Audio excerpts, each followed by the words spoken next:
Hey, lucky boy, you're a good boy. You know that, of course, don't you? You know that you're a good boy. You know that you're a good boy.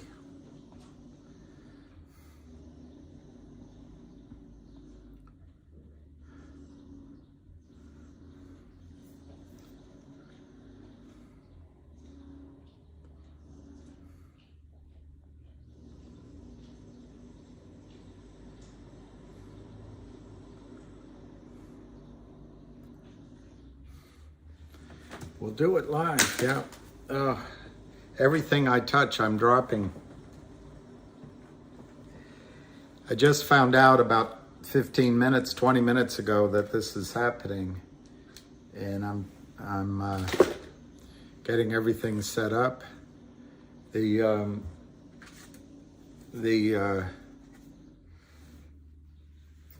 construction goes on apace down the way, but I just want to make it quiet enough so you can hear. I'm sure we'll talk about GTII, but I think this call's going to be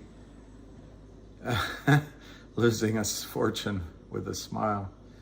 Well, Dale Carnegie said something about wearing a smile is more important than the clothes you wear, something like that. I don't know. All right, I'm going to call in and then we'll hear this. I think I'm supposed to call in about a minute or two.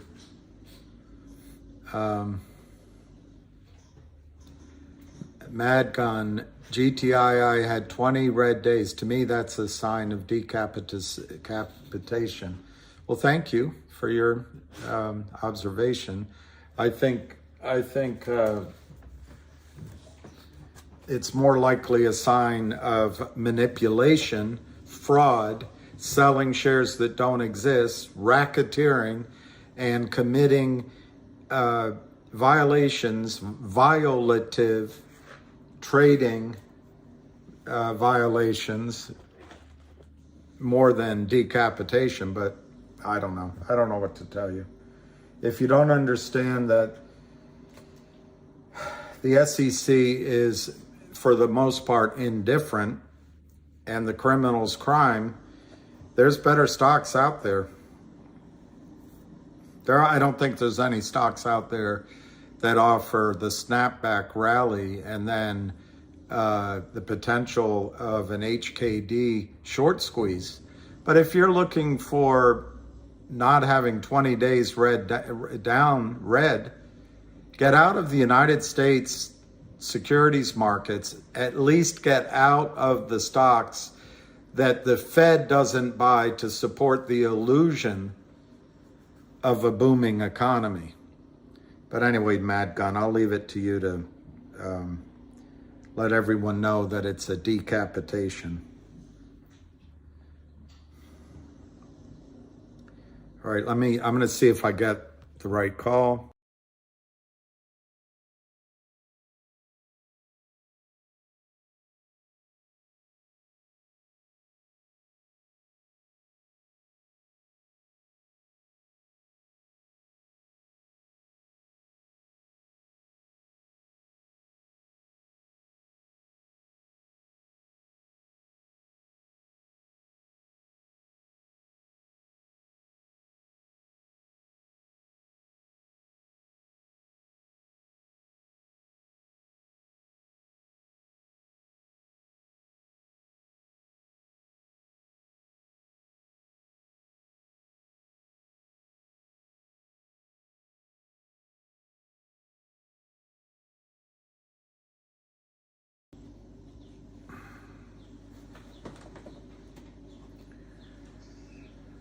Everybody, welcome to Friday, 2 o'clock, Brokerage.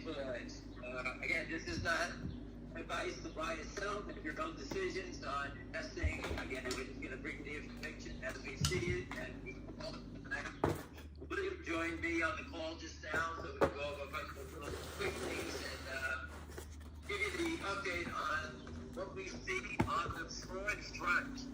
Hi, William, welcome. I'm here. I'm here. I'm here.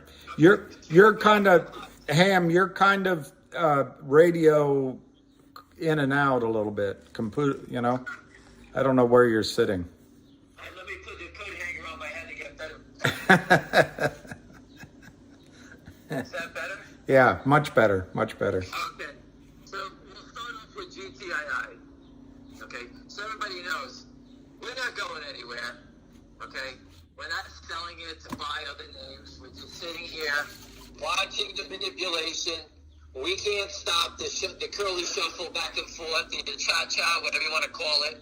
They're just moving it back and forth, trying to move it lower.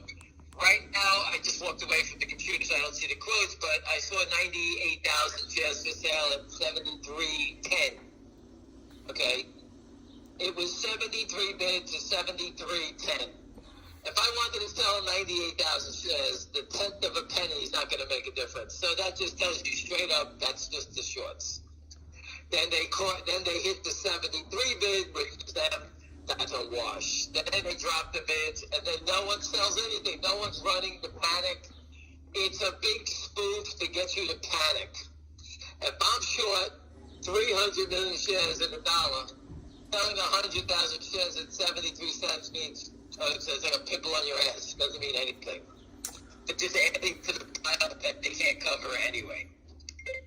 So, Hush your mouth. My crazy warped world, I do not believe that this is going to go on much longer. I do think that the SEC is going to charge our friends soon. Okay, that shabby guy, whatever his name was. These guys are well known on the street. They do deals and everything. They do it through Wainwright. Any deal you have, they do, and then they short it. So the SEC and their complaint, if you take 2 minutes and read the SEC complaint on those guys, that is the blueprint on how they steal. The SEC 100% knows how they do it, move the stocks down. I did the math. You know, if you do 1 million shares, you loan a company $1 million, you get 1 million shares at $1. That's your conversion. If the stock goes lower, you get more shares. Obviously, they get shorted down, and they try to convert as many shares as possible at the bottom. That's what Lynn Partners does. That's what Yorkville does. That's what the Kramers do. Whatever that offshoot of that whole Kramer gang. And all the small guys that are getting caught, they all do the same thing. And the common thing, William, is that they navigate the broken settlement system. Otherwise, they couldn't do any of this stuff. Well, what seems to be in common also, they're always in a rush to get the lowest price possible. That's a good example because we spoke about that before. This morning, Finger Motion opened up higher at 240, okay? Number one, it traded 600,000 shares pre-market. So people are trying to buy it pre-market, which I can't believe that's all retail people buying it. So there's a lot of shuffling going on. But who is selling so many shares pre-market trying to hold it down? Obviously, it's the crooks. It's the Lynn Partners, their friends, whatever account they're hiding it in. The trading is unbelievable that they would want to sell it and push it down as fast. They don't want $2.40 for their sale. They want $2.10 on their sale. And that's all you need to understand about the fraud is who wants less all the time. And it's easy to see. We can't stop it. If I was an FBI agent, it would have been over with a long time ago. All right? All you have to do is show up with a jacket outside their door, and these guys are going to open up the windows. All right? One person gets arrested, and this whole game ends in a minute. All right? And I do believe it's coming to the point where shit's getting really real, and that people had enough of it, and that, the press, I think the regulators are getting destroyed in D.C. over this thing. I had a group of 10 guys. They've been calling one senator a day and just relentlessly calling up and complaining. So I don't know who they're spinning the wheel to, who they call today, but every day they just call them up and destroy them one at a time. So they're doing their part. That's all we can do. Again, we're hitting them everywhere we can. And if people think that the SEC has not seen the GTI truck, outside the door, then you're out of your berg. Obviously, they know everything that's going on here. Bill, let me just take you someplace else for a second. Can you give me your opinion on the MMTLP? A lot of people asking me, what do you think? Why did whatever happened with these? Well, I number one, I think Mark Bazile's doing a great job. He's doing the Lord's work, and it wasn't going to be easy. Secondly, I think the dismissal was just procedural, so that happens, and that just means he's got to file it differently. It doesn't mean both sides can't be talking to each other in the meantime. FINRA might be coming up with a solution, but I don't see anything negative in terms of the progress, at least now. And getting the blue sheets, if he gets even a redacted version, is going to be huge for all of these stocks. That's my opinion. So the trap has been set. The SEC and FINRA, by telling everyone in a confidential email that they acquired through the Freedom of Information, which is like unbelievable that they have that information. These guys cannot, like you said, once you see it, it cannot be unseen, right? Right. So everybody knows that they did an official investigation with the blue sheets. They know that the numbers don't add up. They know they can't show the world these numbers, all right? And they're fighting in court, both on the same side of the aisle. Mark is fighting for shareholders. FINRA is supposed to protect shareholders, and they're fighting against. Well, you know what I learned this week and maybe last week? FINRA, through its big fund and retirements fund, they were selling MMTLP prior to lifting the trading. So if you combine that with they approved it for sale, so that ramps up the valued investors' minds, and then they stop trading, that's a massive conflict of interest in it. Well, I'm sure there's 50 other crazy things that happened and why they were in it. I don't know. Well, and the biggest thing, of course, is they carried over a huge short position from Torch, MMAT, and normally what the House does is just roll the IOUs over into the new symbol, but they couldn't do it here. They got caught. Right. Well, again, so I can't tell you why FINRA does what they do, but again, they're supposed to be on the side of the people and basically are defending the crooks. Absolutely. And that's going to be a big problem. Right now, I'm just looking at GTII. Also, I've been shut off for 13,000. Not one share sold down. It's 398, the same volume, 412. Excuse me. And it's the same nonsense back and forth. They're trying. Where are they going? At the end of the day, everything they sell, they got to buy back. I'm just looking at the trading of it, trying to recap for you guys what you say. Now, on the finger side, just look at the manipulation, trying to move it down 100 shares. They're doing everything in their power to make it negative today. Everything. And it doesn't mean anything to me. It doesn't. I'm not here.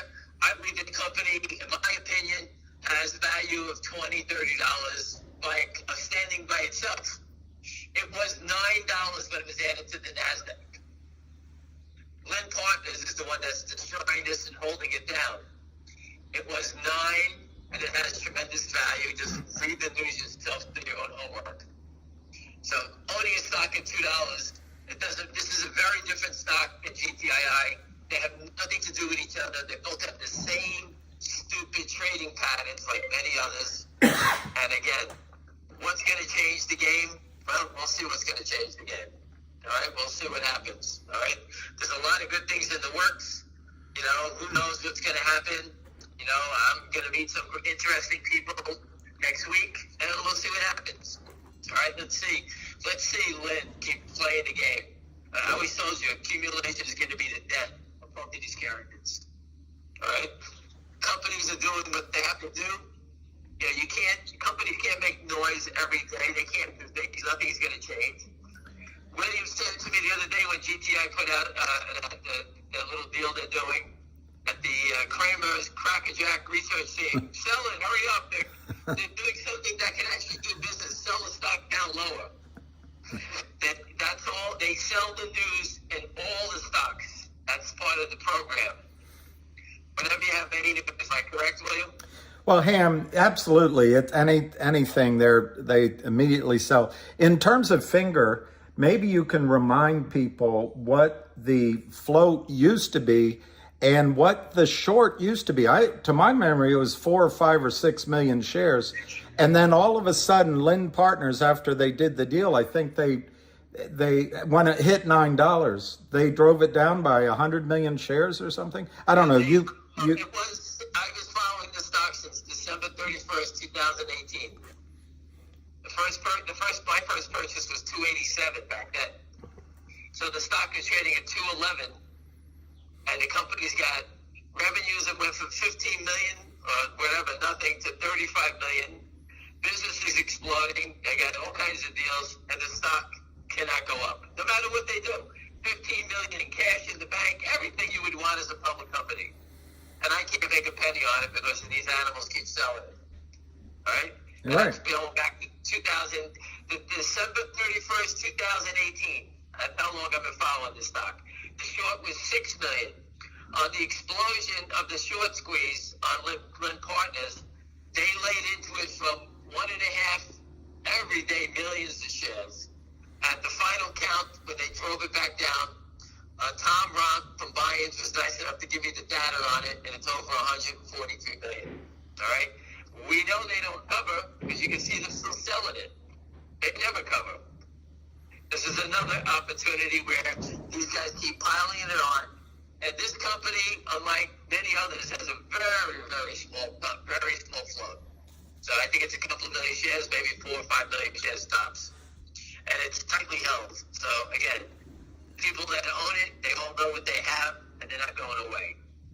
With Tom Ronk's data, I think the squeeze number is somewhere between $4 and $5 a share. Right, somewhere around $4 or $5. But every day they sell down here, that number drops fast. Right. Like this week alone, they probably sold, at least another million shares. So everybody keeps saying, "Wow, the number is 143." I don't see it, but I just showed you in a week. It's 144. So you can cut it. Let's cut it in half. We say it's 144. Just make it 70 million. How are they going to cover 70 million shares in the stock? Yeah. You know when this thing will be? It's 70 million shares covering. Forget it. It'll be HKD or TOP. No, I don't know. HKD. It'll be something crazy like that. Because just like GTII, the shareholders in Finger, we're expecting big numbers anyway. So what's the panic? I'm not panicking. There's no rush. I'm not going anywhere. All right, well, I'll sit with this thing. And as you can see, the stock keeps trading. They always printed at the low, 100 shares at 207. Remember, these guys can manipulate the price back and forth all day long. That's what they do. Well, it's a good time to compare. Finger, I think, has the nuts in terms of fundamentals, and they're able to crush it. People argue GTII, we're still waiting for fundamentals, but they're able just to sell all of these stocks down. All fraud. And I'm just going to touch base again. BRAG, okay, has a $10 million toxic note with Lynn Partners. Lynn Partners has to sell $10 million worth of stock to get back their money. They can't knock it down because if they collapse it, they will never be able to make enough money to get it back. So they sort of control it, try to hold it up. Every time the seller comes into the stock, they scoop it up and probably try to buy some and try to hold it up, prop it up so it looks like a good deal. I keep letting the shareholders know that the only way out of this thing is they got to sell 10 million shares worth of $10 million worth of stock. And as you can see, how come no other naked shorts? I call it out every day. How come no other naked shorts go in there and kill BRAG? These guys have a $10 million note. That tells you right then and there, these guys only play their own stocks. That's all they do is their own stocks. Do you think Linda's waiting to sell because they're under the microscope? Oh, at BRAG? Yeah. I think they're trying to prop it up. The stock is basically, people have been selling it since I've been posting and alerting them. You can see it. But someone keeps holding it. They didn't want it to go below 3. They're trying to hold it above 3, right? Right. GTII, they wanted it below 1. They wanted it below 90. They wanted it below 80. Hurry up, mark it down. We're going to change the whole thing. Finger motion, hurry up, let's knock it down. Let's get it below 2. We have to get it below 2. You see the mentality? Mark it down, mark it down. BRAG, they're marking it up. I'll give you another one. CELU. I met the company. They gave away 19 million shares of stock. Now, we believe it's Yorkville. No one's ever claimed or filed that they own that big of a position. Means that they don't want to file because they're selling the stock, right? Because if they file, they got to tell everybody they sold it. So they don't file anything. All right? So I tell the people, you got to be crazy to buy the stock until you know the name of that holder. So someone's propping this stock up because A, it needs to get above $1. How do I know that? I met the company. They told me. They got the letter from NASDAQ. If you don't get above $1, you're going to get the boot. So they're in a panic. So they need to get this over $1. Is Yorkville, who I believe is the guy with their position, helping them try to prop it up while they sell into it? I don't believe they really give a shit. They're just going to try to sell as much as they can. So, I met the company, great people. The guy's a neurosurgeon from a ICU unit. The guy's brilliant, great guy. He's just got his pants taken down on Wall Street, just raping him. And you know what? He looks at it a different way, saying, hey, I got to save people. That's the unfortunate part. Hey, you know what? If they came to me, I could fuck his stock like anybody else too. I could do it. I'd love to steal $5 billion out of his pocket and say, hey, I did a nice job for you. You got your money, but guess what? So did I, and I killed all your shareholders. Go ask the guys in MULN how the shareholders feel there. All right? It's 22 cents. All right? These are people that want to build their companies and believe on Wall Street. Instead, their companies get destroyed. I got a question here on MULN that the guy is saying he hopes GTII isn't another MULN. And I know the differences. I'm sure you can say them better than I can. Yes, we don't build cars. We don't have fundamentals. You don't have if you have fundamentals, listen, they can do their channel checks. The first quarter is the same as the second quarter, is going to be the same as the third quarter. Right? This is about stock settlement. While the company tries to build fundamentals, okay, this is about stock settlement. It's the best business plan ever developed, because if you can force stock settlement, okay, you can become Apple Computer. You can look at GameStop. They raised all the money in the world. The company was going to zero. It raised money. It's got added to indexes. Now it's great. They got a new CEO. Everybody wants to join the good ship lollipop. Right? Before it was going to zero. Well, now it's got money in the bank. It's got a $20 billion market cap. And it's just a thriving business all of a sudden. They don't develop any games. They sell games, right? Am I correct? I'm sure. I don't even know. I don't believe they're they develop games. So, They were a retailer. They were a retailer. Right. So again, I want to see if there's people work there. I don't want to see it go down. Kids go to those stores. People buy it online. They play it online. Who knows? But again, that's not for us to decide. But and GTII isn't going to do deals like MULN, and that 19 million shares to cover that called in, they didn't accept it. GTII. Listen, I tell all the people that cry that the stock is going down, I can't stop that. But the company showed me that they were willing to go toe-to-toe to the end. Because they could have taken money from Charlie Mayo, go back in time at $1.30 when he was calling up trying to borrow money. All it took to $9. This company could have raised all the money in the world. And they didn't. So, if the company's not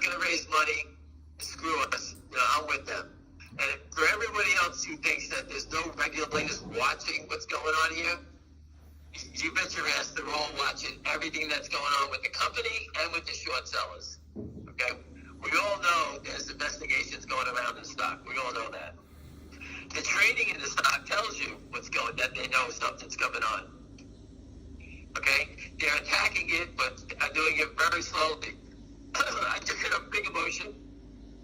There's 12,000 to buy at 207, and there's 100 shares to sell at 208. Now, if I wanted to sell 100 shares, just sell it and walk away, right? All they're trying to do is close the spread so someone hits that bid. I wouldn't be surprised if you see a wash trade here soon in this one. Because they want the wash trade because they make it look like someone's selling 12,000 shares. That's what they do it for. I don't know if you can talk about your tweets you put out about next Tuesday's meeting or any of that, but maybe you can, if you can, great, but can you say how quickly they can get in trouble, Lynn Partners can get in trouble, how ugly this can get? Listen, I'm going to meet people that are looking for stocks for big short stories, okay? And they're the biggest players in the world. And somehow it came to me. So I'm going to put my shirt and tie on, my pickleball sneakers, and I'm going to go in there and do my best pitching. I'll bring my glove, my bat, my ball, and trust me, they're going to know about a Chinese company, Finger Motion, and after we destroy them here, they're 100% going to know about GTII. All right? I believe Finger Motion is going to be an easy pushover. Okay, I think that's going to happen. And then when we're done there, we're going to come back at GTII and we're going to rip your eyes out here. So they can jerk around all they want. We're going to take them out whether they want to play here, play there. It doesn't make a difference. Right? But again, I only follow two names. I follow other names, but I don't. This is where I am an expert in two names. I study it 24/7, 7 days a week for years. Okay? I'm not jumping around. I talk about Kodak because me and William walked into Rochester's, in the office, the senators from Rochester and a councilman, and we told them about Rochester and Kodak. We talked about Elise Stefanak. Am I correct? Am I pronouncing it correctly? I think so. I'm not positive. We walked in, and what she was looking for, what she was looking for. She wants a cause. She wants a cause. And we opened the door. What did you tell her? Look no further. There we are. And we pitched them. We gave them all the information. Not once, but twice. And the third time was done by email. Okay? And that's why I attached it to Kodak, because she's very powerful. She can save the city of Rochester, New York. That's up to her. The gentleman, Rose from West Virginia, who's running against Joe Manchin, okay, I've called him out. He seems like he has an interest in fighting for us. We have to educate him. I told him I'll meet him in D.C. So people want to fight this fight. It's not an easy fight, but, people want to step up. So that's educate. Yes. I just got one question. Said, can we tell them to do GTII first, then Finger? We have more money that way. But I think either one's going to help the other. I agree on doing GTI first. I'm with you. Okay. But they did ask about Finger Motion. Well, you got to go with what they're interested in. So we got to go what's going to get us in the door. And the people that I'm going with, we should be able to close these guys easily. And it's like an institutional broker. I'm just going to tell the story. They make their own decision. I got the proof from Tom Ruck. We're going to show them the data. We'll show them everything we have. I outlined everything. I'll make the pitch. And it's open season. That's it. You want to kill them? You want a GameStop? I got your GameStop right here. All right? It's right here. It has options. It has this. It has that. They want to keep playing. I can show them who they are and everything. So I'm going to present to big funds that can sit here and drive these guys off a cliff. And once they get the feel, they taste the blood in their mouth, and we can see what we're doing here, GTII is what I'm going to tell them. Here's my pitch. After we get them in Finger Motion, I'm going to deliver them the Roman army in GTII, because a retail base will follow its leaders once we see how strong these guys are. All right? If I can attach my wagon to their train, I'm on board. All right? Everybody's looking for a whale. I found the whales for you. Okay? There's no guarantees, but the whales are looking. The whales came looking for us. In Right? finger, So in finger. they came looking for us in figure. They will know about GTII. I promise you that. And if I can borrow $100,000, I'll put some of my finger stock up to borrow and buy 100,000. I take that 973 out right now. I actually made a call to my friend. If he gets back to me, I'm going to make him buy it for me, but I don't have the money right now. Which one? I would borrow $100,000 and take that 96,000 at 73.10. I want to buy it, but I don't have the capital. But I would put my stock up in figure as collateral. I would do that. To buy GTII. To buy GTII. I'm the GTI offering right now, so I'm trying to borrow the money. So I can't. That's the most I can do. What somebody just asked me, and what do you think? Finger, obviously, there's a huge imbalance between the amount we think short versus the float. What do you think the story is there on GTII? What do I think the story is? In other words, how many shares are naked short, and what's the float? GTI has been a bigger trader and fighting the shorts for 2.5 years. Finger motion fought the shorts in a 12-day period. It's a little different. That's a good point. GTI's been a long struggle for a long time. Finger motion was a firefight, like a Vietnam firefight. We had a battle, and it was 10, 12 days where all that volume came in, and then it's been back to normal, up a short of a 50 to 100,000 a day. So it's just been gradually climbing. They don't cover, okay, but it's been gradually climbing for a long time. GTII, it just adds on every day, 200, 500, 300, it just keeps piling up. GTII crowd, I've been more in tune with because we've had these calls every day discussing GTII. Finger motion, I talk about it, but most of the people that own the stock are in Asia, okay? There's big players I know in the U.S. that own a lot of my friends, my family, everybody owns it. But the most part, the biggest holders, and I spoke to the biggest holder when I was in Malaysia. I spoke to two of the biggest holders. One's a surgeon. I think he was the second biggest holder in the company. All right, so I met these guys. They don't sell it. They know what they have, and they're not going anywhere. So it's a different mentality. They don't care if the stock is $2, $10. They're not going anywhere. Finger Motion's a U.S.-based, is a retail monster. Okay, I was playing pickleball before, and there's 50 people in the court. I know 12 people that own the stock. I don't know the rest of them, but 12 people that I know there own the stock between 10 and 70,000 shares. I mean, who knows who they told? So when I meet them, we all talk about it.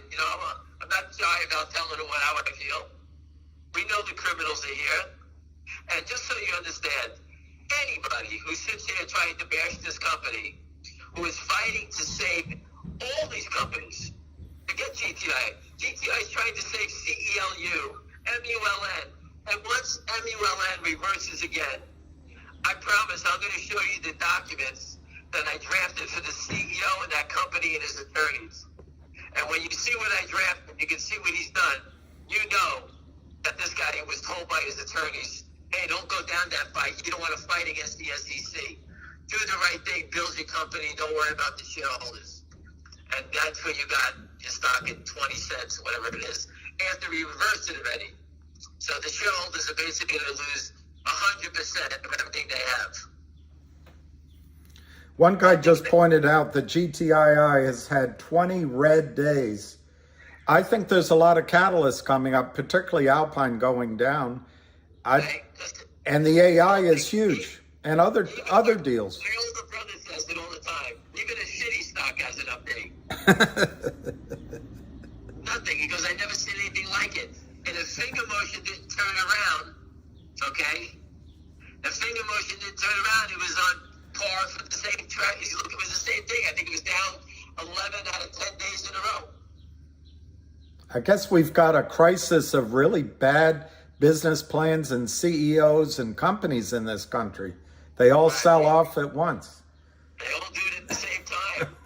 It's so funny that the the Dow Jones is made up of all different stocks to get some sort of feeling about the whole economy. In the small caps, no matter what you do, everything's a sale. Just sell it. Don't worry about it. Sell it, sell more, sell it lower. And you can see, you saw the face of a naked short, shabby. All right? You see the face of the Kramers. You see the mentality these people have. Okay? They think they were put on this earth to steal our money. And then that moron, Matt Levine, writes a story that they work with the companies to try to help them out and give them money. Well, Ham, here's the response here. One of these guys, he's saying Ham is distancing himself from GTII to talk about Finger. I disagree 100%. But so for the gentleman who said that, I've been at Finger since December 31st, 2018. Clean the earwax out of your ears, okay? I can't say GTII every 2 seconds. What would you like me to say? GTII, GTII, GTII. What would you like me to say? It all day long? But things happen. We can adjust it. Finger motion, the short guys who want to play it reached out and want to talk to someone about finger motion. What am I supposed to say? Oh, no. Don't talk about finger motion. Talk about GTII.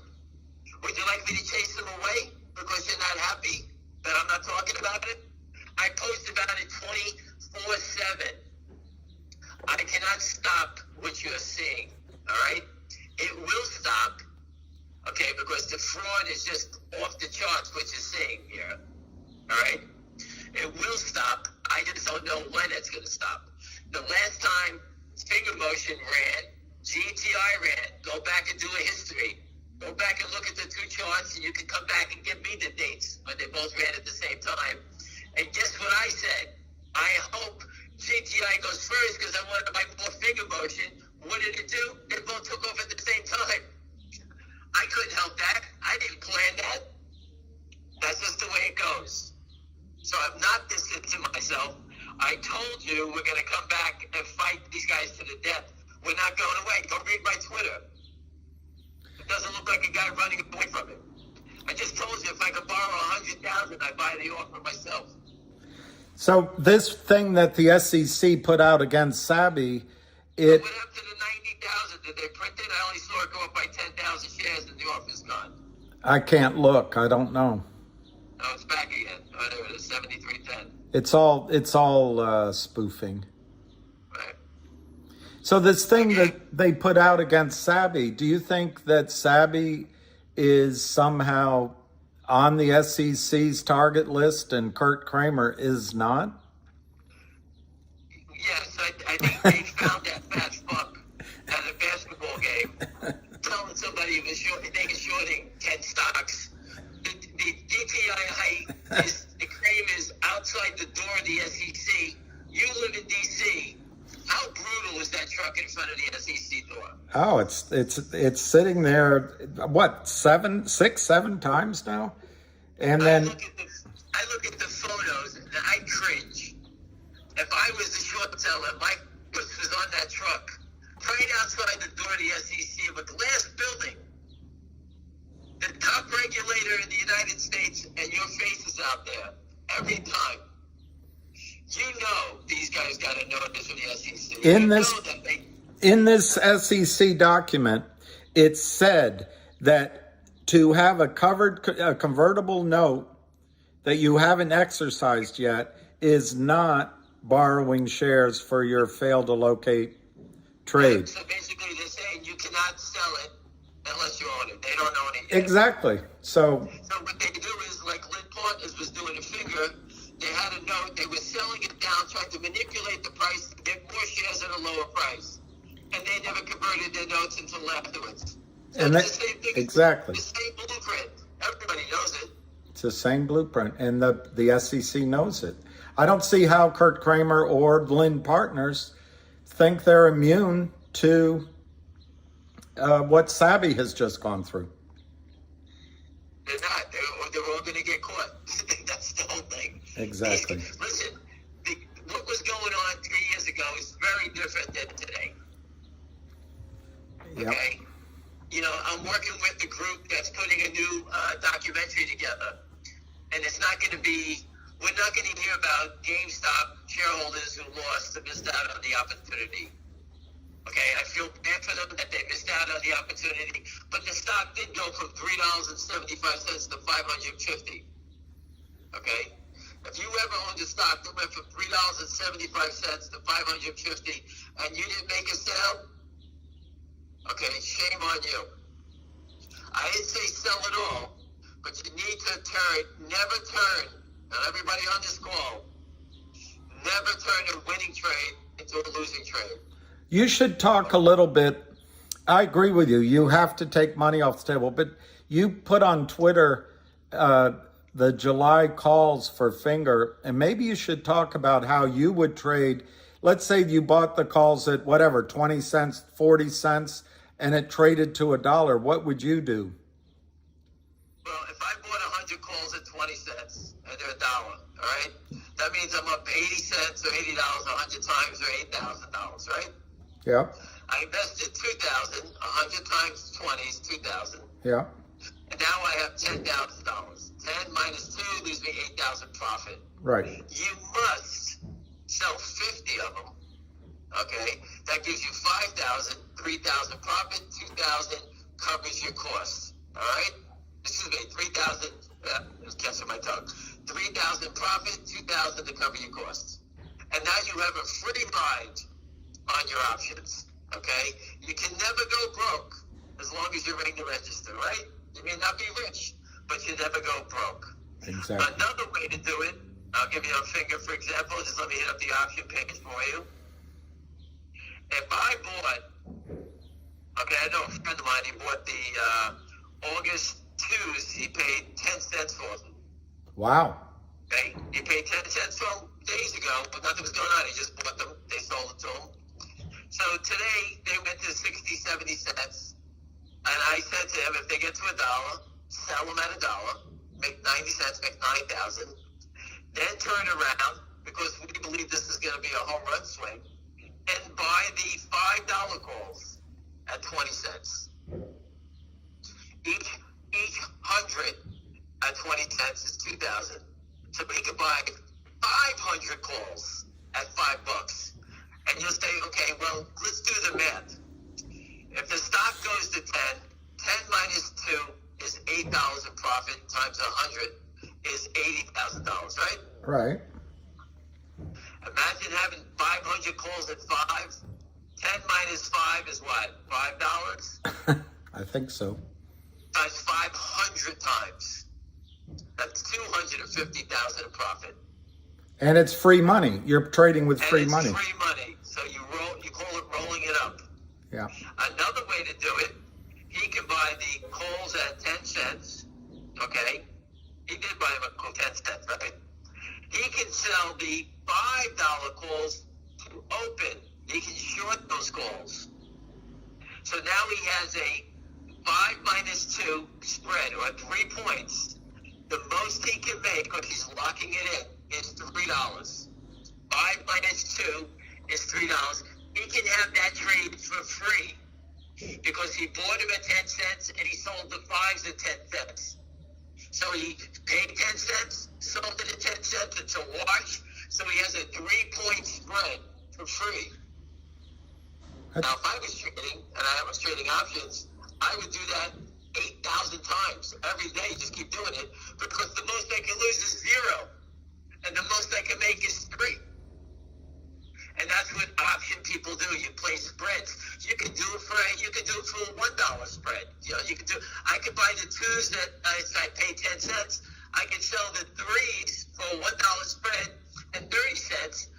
It cost me 10 to buy. I got back 30 cents. So I got 20 cents in profit, and I got $1 spreads for free. That's called taking advantage of markets and options. Okay? So you gotta figure ways out that you can play bigger with less money on the table. That's how it goes. We're all not fidelity. I don't have $100 billion behind me. Okay, I told you I'm short 100,000. I buy the stock myself. I don't have the money. All right. So, but I'm loaded in one other name that I don't want to sell yet. 200,000 at $10. Okay, that gives me a lot of bananas to go buy GTII. Yep. Right? Yep. So this gentleman who says I'm distanced to myself from this position, he definitely doesn't know me. He has no idea what I'm about. Yeah. So somebody's asking, I think that's a fascinating education. I know someone's coming for me. What about the restricted dividend? Somebody's asking me three things. One, why doesn't it show above zero? Obviously, it's not trading. Two, why don't they merge it with the other? Obviously, it's not trading. But my question on the restricted dividend for GTII, can that still have a bite and cause problems for the back offices? It becomes free trading in a couple of months, right? I don't know. The brokerage firms put IOUs in everybody's accounts. They did their own security offering. So the company gets no proceeds of it, and all of a sudden we have all these extra shares again. You don't think that West Christian is following that? Okay, that's up for the lawyers to expose and let them do that. The brokerage firms are completely fraudulent. They have no stocks. They don't settle anything. They represent nobody but themselves. They could give a rat's ass about you. All right? The short sellers know that the system is broken. They know the brokerage firms don't enforce it. They know the SEC has no bite. Okay? But things are changing. The SEC has got a huge problem with MMTLP. They can't hide. That's got to come to a head. They just can't have 65,000 people robbed and the regulator protecting the crooks. That's not going to happen. All right, so that's a big problem. GTI's got a big problem with the Kramers in Alpine. Okay, big JR. I think that's his on Twitter. He says that something's coming up in I guess a week or two or something like that with the courts when they're appealing it. Why would Alpine keep fighting to keep that ship alive, to keep water from drowning these guys? Obviously, there's still some stuff going on, some shitty stuff, giving some guys a chance to run, get the hell out of town. They're running interference about this whole thing because there's no reason for them to keep paying their attorneys because they're going to shut them down. What do you think? Nothing better to do? Hey, spend another $100,000 before they shut us down. Extend it. Keep extending it. That's probably what they're telling them. Keep it alive. Another 10 days. Keep it alive like Frankenstein. Just keep it alive. All right? They're only buying time. If they were not trying to buy time, they would have paid all the fines and been good boys, but they just can't help themselves. They're such frauds. Everybody knows about it. Hey, there's 6 shares on the ask for finger. You can buy that. I actually have 5 cents in my account. I can't. The volume's 1.5 million. But that was the funny thing is that this morning pre-market it traded 600,000 shares, right? Yep. All pre-market. Yep. Everybody was running and fighting to buy pre-market this morning. And to me, that's too strange. Most people don't even have to turn on the pre-market and start playing it here. And then as soon as it opened, they all wanted the lowest price possible for their stock. Hurry up, get me lower, get me lower, get me lower. Listen, we have an opportunity to meet people, and I'm being very honest with you. These are multi-billion-dollar funds that want to know about the short selling and finger motion. And I was asked to attend. So again, I have the information. I've been building the case. If they don't know about it, they'll understand it all when I'm done. Okay? And that's a fact. And when I'm in office, I'm just going to deliver them GTII right behind it. All right? Because once I get in the door, they will know about it. I don't give a shit who's listening. I will pitch this story and expose the fraud and just let people know what's going on here. Proof is hard to hide. The DTC giving us the proof is all I need to show. That's all it has to show. It's going to be hard for the Lind partners to have staying power against maybe their funds, I don't know, but against deep pockets that are going to be buying finger with the intent to cause this. Listen, they're here for one reason. They know and smell blood. Yeah. I don't know them. They rang my doorbell. Yeah. Okay? Yeah. Again, they know it. They know how to play. And you know what? It's right in front of you. just to today's activity, I'm sure they're watching. You can see that the stock opens and they're trying to force it right back down. Professional people can see this a mile away. My friend who I used to work with in New York called me today. He owns Finger Motion. He goes, I can't believe that they're still trying to push it down. Can't believe it. We all see the same thing. Let the stocks go higher, make more money. They can't do it. It's the same pattern. GTII pattern, every time we went up, they push it straight down faster. Hurry up, mark it down. Hurry up. It's Friday afternoon. The market, this is going to be a slow weekend. It's a 3-day weekend. Hurry up. We can mark it down to 69 cents today, baby. Hurry up. Would Where you they go? What does it mean? would you want to be short stock over the weekend with these guys coming in to buy next week? Listen, these people, they all believe that they were Superman. Yeah. Okay? The game has changed. The cat's out of the bag. Okay? William, you taught me everything I know about naked short selling. I taught everybody else. Right? That's the other way around. So again, we all know about it. We can all see the trading patterns. When you work on a trading desk, you're taught to study trading patterns. Okay, the patterns that I'm an expert in, on what you're seeing, is the fraudulent activity we're watching in front of us. Okay? When I was on a desk and we saw activity, things that were moving either down or up artificially, we took advantage of it. Okay? That's how the big boys play. I never had a retail brokerage account, so I never traded for retail. I traded for big funds. And when we saw something like this, I could go out, I'll get a 10, 20 million share order, and I just keep working it. And I'm not trying to jam it up. I try to get as cheap as possible. And then when it turns, we rip their eyes out. That's how it works. All right? And when you catch them short, you make them pay for it. People knew GameStop, they were short. What did they do? They ripped their eyes out. It cost them billions of dollars. You know, I found out through a friend of mine, who you met before, William. Yeah. He's a back office guy. He said he heard that, I think it was, I can't remember the number, 75 hedge funds that he heard went out that running anywhere from 3 million to 400 million, all disappeared at the GameStop. All short, got wiped out. Wow. I don't know the amounts each one, but whatever they had in their funds and above, if they were leveraged, got wiped out. So what was the damage on that? I don't know, let's say 100 hedge funds. You know, each one of them losing $50 to $100 million. You know, it's a couple of $1 billion that no one even heard about before. So you're saying smart money can be stupid? They were brain dead. They were all short, piling on, following the guy from what's that name of that guy who got blown up? I can't remember his name. Archipos? No. No, the guy who was short GameStop that they all bailed out. I forgot his name. I don't know. Anyway, he got blown out for $8 billion. Okay? They were probably friends of his. Remember, when you buy a stock, I go to the people, my friend goes, what are you buying? I say, hey, GTII, I buy it. They all buy it. Okay? If I would go to the park and say, what are you doing? I'm short GTII. They go, should I short it? And they would say, short it. So when you short the stock, they tell their friends.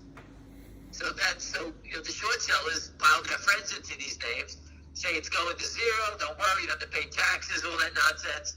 And, my older brother used to always tell me, never short, garbage. All it takes is one and you get burnt, right? Right.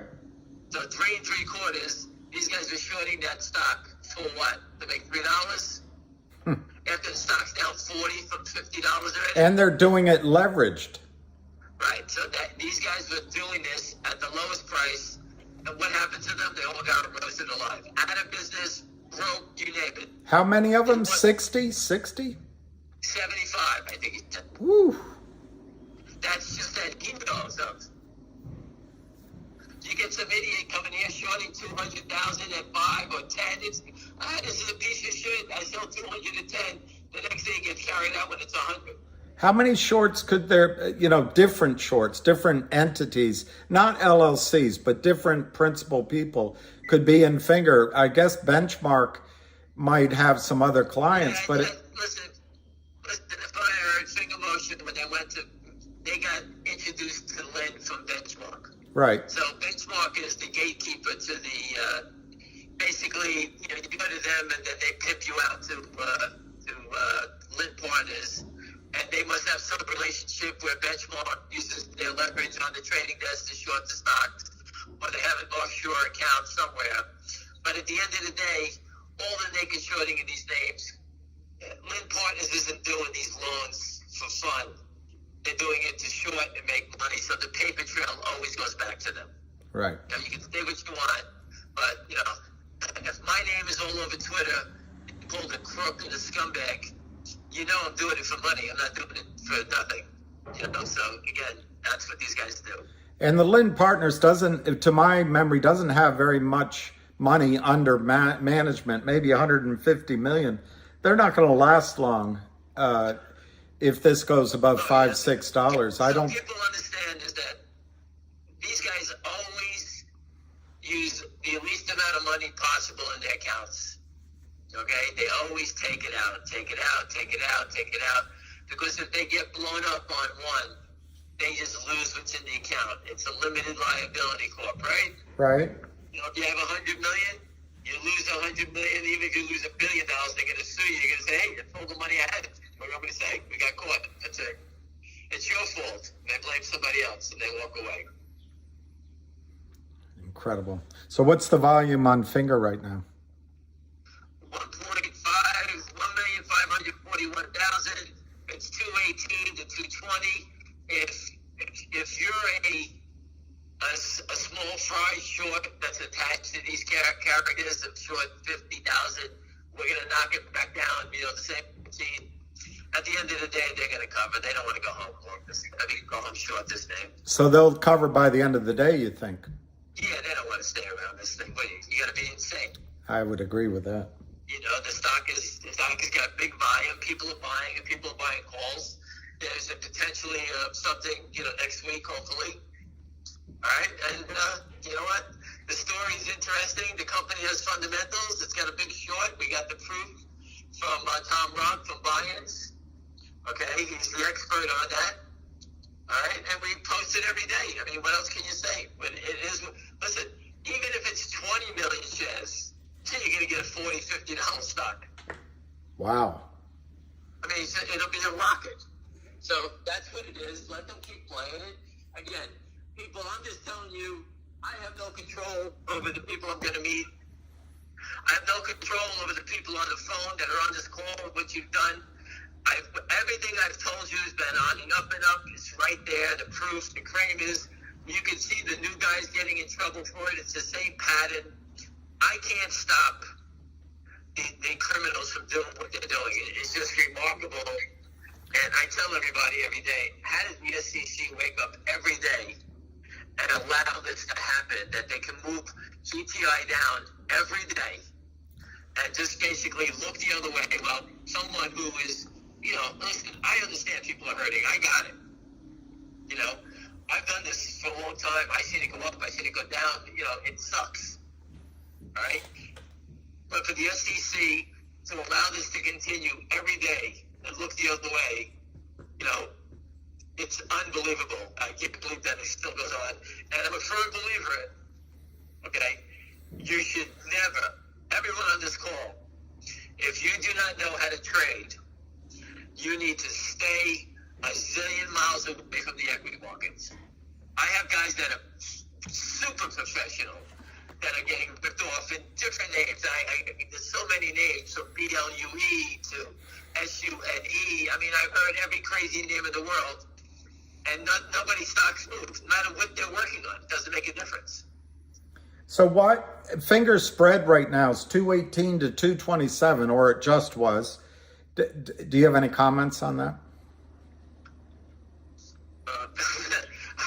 Again, the people that are short, we try to day trade shorts. Guys, remember this. You can do it yourself. Call up a day trading firm and tell them you'd like to go work there as a day trader. You put up $25,000 and they'll give you leverage intraday to go trade. All right, because you can't do it in your own account. Because you can't, you're trading. You need a special license to basically trade and get leverage. So if you can get into the day trading firm, I think they have ways you can get around the license. But if you want to go into a day trading firm, like that guy, Timmy Sykes, who we reported, who came after GTII at that time, who helped as part of the bear raid, they work at these day trading firms. The day trading firms allow you to make it short. They have nowhere to borrow shares from. And they let you go out, and these guys, what they do is, if there's 10 guys in the office, they pick a stock, and they all sell 25,000 at the market real fast and try to knock it down and create a panic. So there's like a pack of wolves that do this stuff. They could have done that today in finger motion, tried to knock it down, saying, okay, guys, let's knock it down.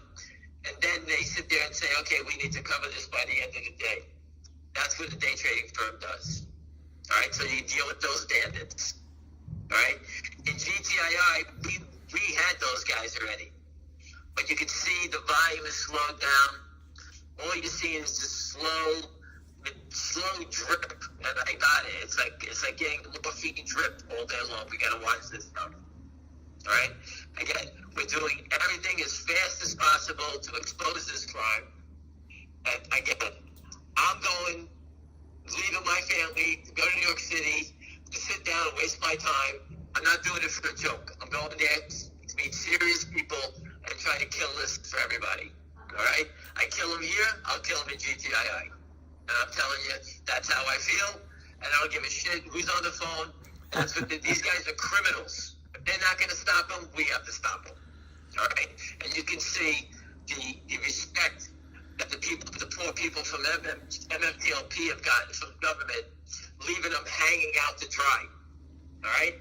That's believing in the system. And they screwed those poor people. Okay? We tried everything. Well, it's just a learning curve there for all the Congress and senators and even some of the regulators. Once they learn it, it's not hard to understand. It's just stealing and it's just fraud. They'll stop it. But I believe it's coming to a head. And that, I don't want to tell them. Listen, I don't want to see them suffer, which they have, which is awful. It is. And I've watched people suffer. All right? But again, if MMTLP didn't happen, this is something that's shaking DC. This is a very, very powerful. It's a very powerful thing that's happened, and I do believe that it's going to be fixed. I can tell you, I don't know the prices. I don't know what's going to happen, but this just can't live in the financial. I heard there's something like 4 or 5 billion impressions over the last months by the MMTLP army of people on Congress, journalists, and senators. It's amazing effort. And that's what I try to tell the people in GTII. We got them dead. You see the names of the enforcement guys that went after Shabby. I put their names up. Their numbers right there. Call them up. It's the same thing. Say, listen, just scratch out Shabby and put in Kramers. Scratch out Kramers, put in Lind. It's the same thing. They all do the same thing. It's the same crime. So the STC, in writing, tells you they know exactly how they're doing it. Exactly. Yeah. And again, so that's what it is. So. There's one question which you don't have to get into, but I do think you could get into part of the question. One question is that BlackRock starting a Bitcoin ETF. The part that interests me is ETFs, I think, lend out stock to help this whole corruption go on. That's the part I'd like you to talk about. But it's interesting, a Bitcoin ETF, maybe they've got another scam going. I don't know. There's probably 50 ways to Sunday. They're doing anything they can to get leverage and buy more time. I think the clock is run out. I think the SEC knows that they have to put an end to this. This has gotten out of control. It's not one company. Everybody's screaming about it. And I think that's what it's taken.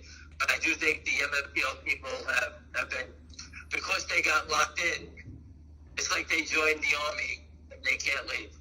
You signed up for 4 years, but in the MMTLP army, you can't leave. very different, you know. And so they all decided that they're going to fight. And, you know, people that brought everybody together like Anna and Busy Brands and, you know, hoping this thing with Mark, you know, these guys have done a great service. And they kept everybody together and they kept everybody fighting in the right direction. It's absolutely amazing. And you give them a lot of support, too. Oh, listen, they deserve it. Again, you know, it's a tough fight. It's a head game. It plays on you, wears on you. I got it. I've done it 23 years. There's nothing what that happens that phases me. I don't give a flying shit. And I'll be the first to tell you I could care less. All right? These guys, we know what they're doing. The cat's out of the bag. We know by giving dividends, you twist their balls. Look at GTII. MMTLP, excuse me, was a dividend, correct? Yep. Did that create any problems? Of course. These guys are willing to commit so much fraud by letting it trade and trading again because they were stuck from the torchlight days. Exactly. They were just moving a huge position into something else that was trading, so they didn't have to reckon then. They kicked the can down the road. But they got trapped. Everyone feels trapped in MMTLP, but the shorts got trapped too. 100%. They trapped themselves. They tried to get out by committing more fraud. To me, the person that got the thing trading to go straight to jail, that's number one. Whoever the market makers were that they tried to get the QSIP and get it trading and created and put false information about John Berta, those guys go to jail, number one. Then we find out who were the sellers. That's number two, right? So somebody's asking me, is HKD still a squeeze? I'll ask you this. Would you rather own Finger now or HKD? Well, this is how short these guys, you know, people that play these games, okay, you know, when the Japanese bombed Pearl Harbor, it was a sneak attack, correct? Right. Even though we had many people that said we knew it was coming, it was a sneak attack. Right. Sneak attacks have the best returns, right? Yep. So HKD, you know, as you can see, I've been following it. It keeps stopping at 660, 650, 660. It keeps holding right there. So if I was trading, every time it dips to this level, I buy stock, and every time they squeeze it up, you sell it and just keep playing it. Right. I don't know the day they go for it, right? Right. But it seems to be holding this level. That's what I keep saying. It keeps holding 660.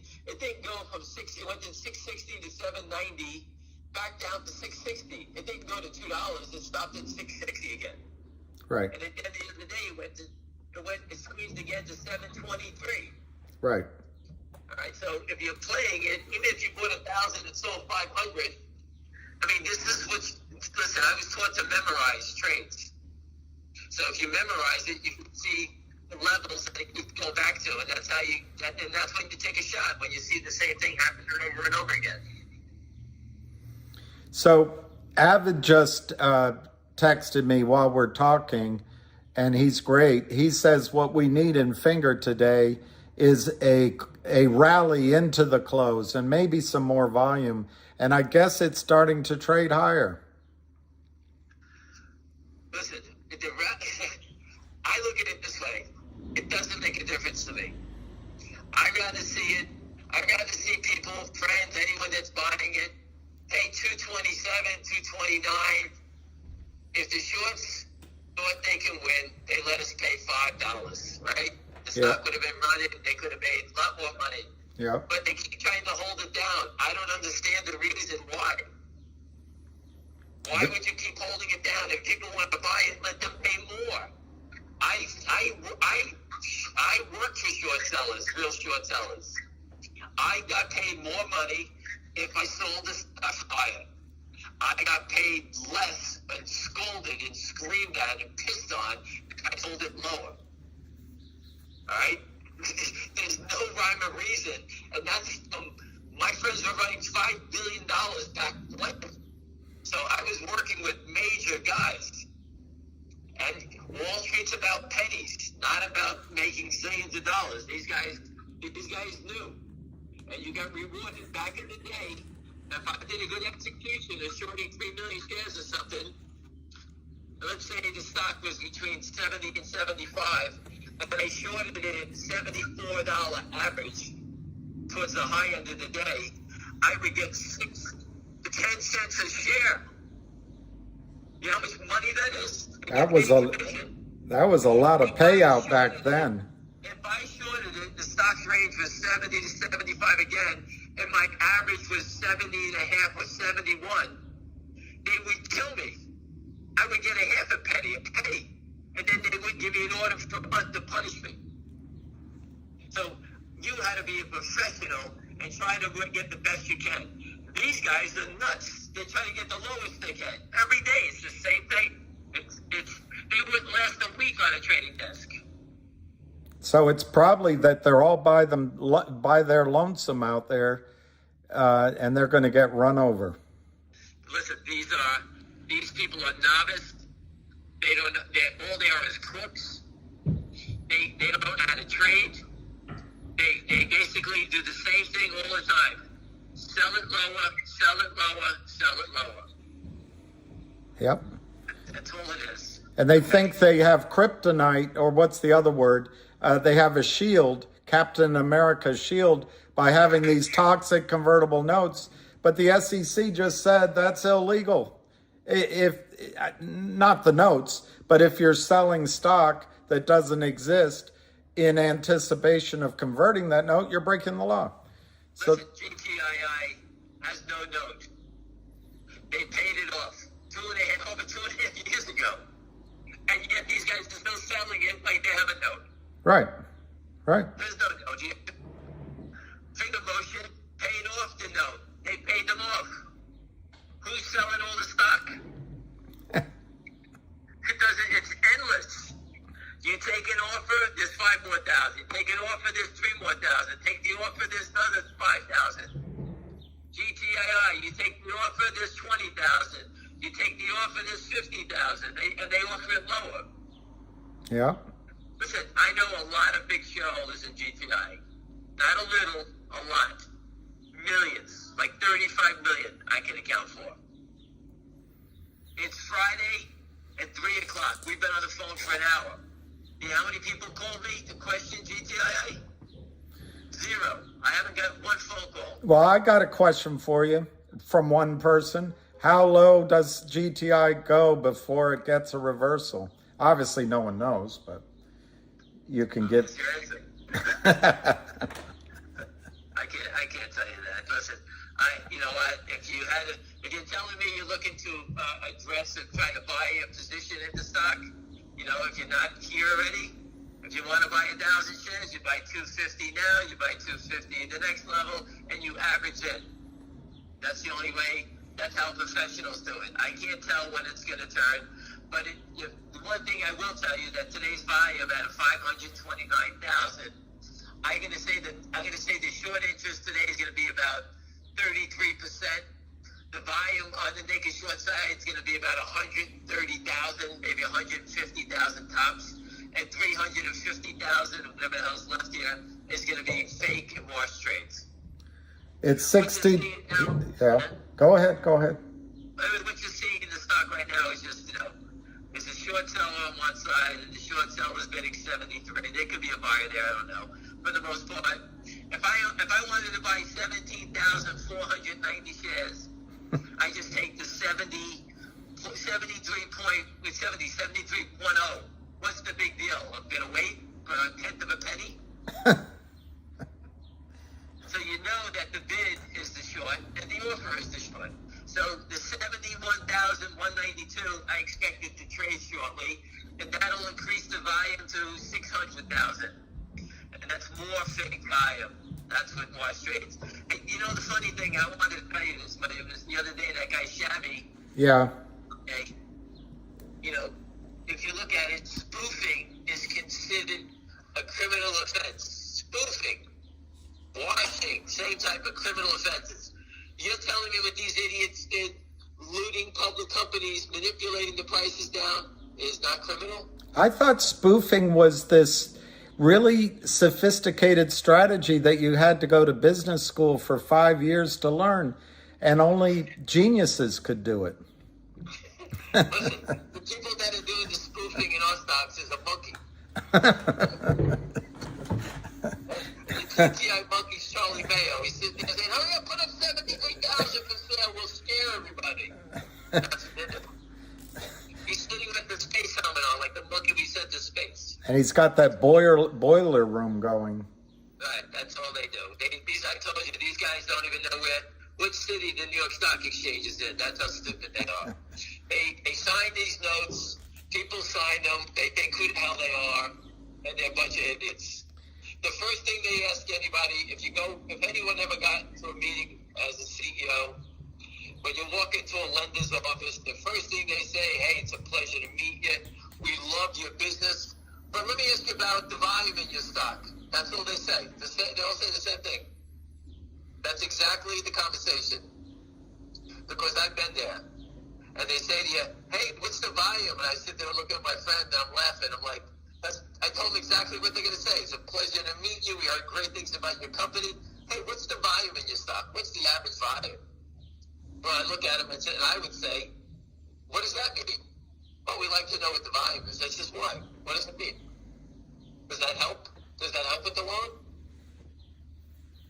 So all they want to know is that they can somehow sneak out the back door and steal money. That's all they want to know. And whose money are they going to steal? They're hoping that the people on the phone will buy more stock. This way they can sell more shares. That's what it is. That's how the game is played. That's it. They're crazy to be on the markets if they need to raise money. Well, no, I can just show you. If you think you're going to go into the equity markets and you're going to build out your dream, they're going to rob you blind unless you know what you're doing. Yeah. All right, so that's why I was asked to go to the meeting to meet the investors that want to know about short selling. I was asked. But these are investors that know how to engineer pain for naked short sellers, right? Well, you know what? If they said to me, "What would you do?" I would sit there and say, I'm just a regular guy, but finger motion's 226 or 228, whatever the hell it is. I said I would come in, go 250 bid on Tuesday for 2 million shares, stay there for a little bit, and see how much they whack you. As they start hitting you, after you buy a half a million shares, they'll stop hitting you. And then you go 350 bids from 5 million. And after they faint, then you go 10 bid to 10 million. And if you're a player, okay, that's how you can explode and make an HKD happen. Because as they start to panic, because it goes all of a sudden, we went from 2, 4 to 10 in an hour. Then you go 20 bid. And then you go 30 bid, and that's how you squeeze these guys. And would margin calls come in intraday at the prime broker? They would faint if we had people doing that. Not that I'm going to tell them that that's the way to do it. Not that I would tell them to do that way, but that's what I would do. You're the John Madden of coaching short killers. I'm going to come in with all the plays on my arm on a sleeve like a football coach. That sounds exciting. If they have the firepower to do that, they could end Lind Partners. They could end it in a minute. I'm told they have north of $30 billion to play with. Wow, it wouldn't take much of a move to add another billion to that. They can scoop it up, do what they have to do, and then trample them. Yeah. All right. So again, you can bait them into selling more, and after I get them foaming about Finger, I'm going to show them about GTII and the morons we have here. I was going to tell them, if you think the morons in Finger are stupid, wait till you see the crew we have over here. I'm getting a lot of questions on Alpine, which obviously you're not a lawyer. Listen, Alpine means nothing to me. They're going to go down. They're delaying and dragging it out for whatever reason. They're paying their lawyers a lot of money just to do what? To drag it out? They're doing something behind the scenes. giving them whether they're filling their jets up with gas to get the hell out of town or moving money. It doesn't make any sense. Why would they keep dragging it on? But that's not my business. But eventually, in your judgment, if Alpine goes down, those are large buy-in orders for GTII. Oh my God! Listen. I'm going to give you my 2 cents on Alpine. Alpine is a prime broker. These guys open up LLCs. They need a prime broker that'll look the other way. I'm sure that the accounts that the GTII that is in at Alpine are just sitting there dormant, okay? Because someone's going to have to come and clean up that mess, right? And I can only, this is what it reminds me of. If anyone on the phone has seen the movie Get Shorty, there was a young guy who comes from Central America. He's coming to get his drug money, and they put it in a locker at the airport, and they gave him the key. And every federal agent's looking at the locker, and the drug dealer's looking at the locker. Whoever opens that locker, you know, is going to get arrested. That's the same thing that's going to happen with GTII. Whoever has these accounts, these LLCs at Alpine, they're going to wait for someone to step up and claim it's theirs, and that's when they're going to arrest them. So one guy's asking me several times on Finger, what's your target? So just use an example. Let's say somebody owns 1,000 shares of Finger, and it starts to squeeze. What would you do? Well, you pay, you know, some people, you know, listen, I have stock as high as 7. I have stock from 7 down. So, you know. So it's different for everybody, but he's wondering what the target would be, and I don't know that that's the only thing to look at. I think the target on Finger is massive, just like I believe the target in GTI is massive. All right? There's 2 reasons. GTI is better than Finger because a lot of people in Asia are not as well educated on English short selling. I don't know all the people there. I know a lot of them, and I know they won't sell because they really believe in the company. But as far as naked short selling, I don't know how far they're versed on that. The people in the U.S., in GTII, everybody takes the time to listen and understand it. My friend from Hong Kong just said to me, he goes, Figure, he's asking me a question about it. I just said that. But anyway, so I believe the people in GTI are well more experienced on naked short selling, up to date on it, understand the crime. The people in Finger that I speak to that know the company very well, they really didn't understand what Lynn was doing. I tried to explain it to them. But they're tremendous holders anyway. They're not going anywhere. So, you know, those of you got great forms there. But as far as the experience and the knowledge, GTII is by far the most knowledge. Yep. Okay. The people at MMTLP understand it now because they have no choice to learn it, but they really can't take advantage of it. GTII to me is something that is a life changer. That's how I believe. I do believe it's a life changer.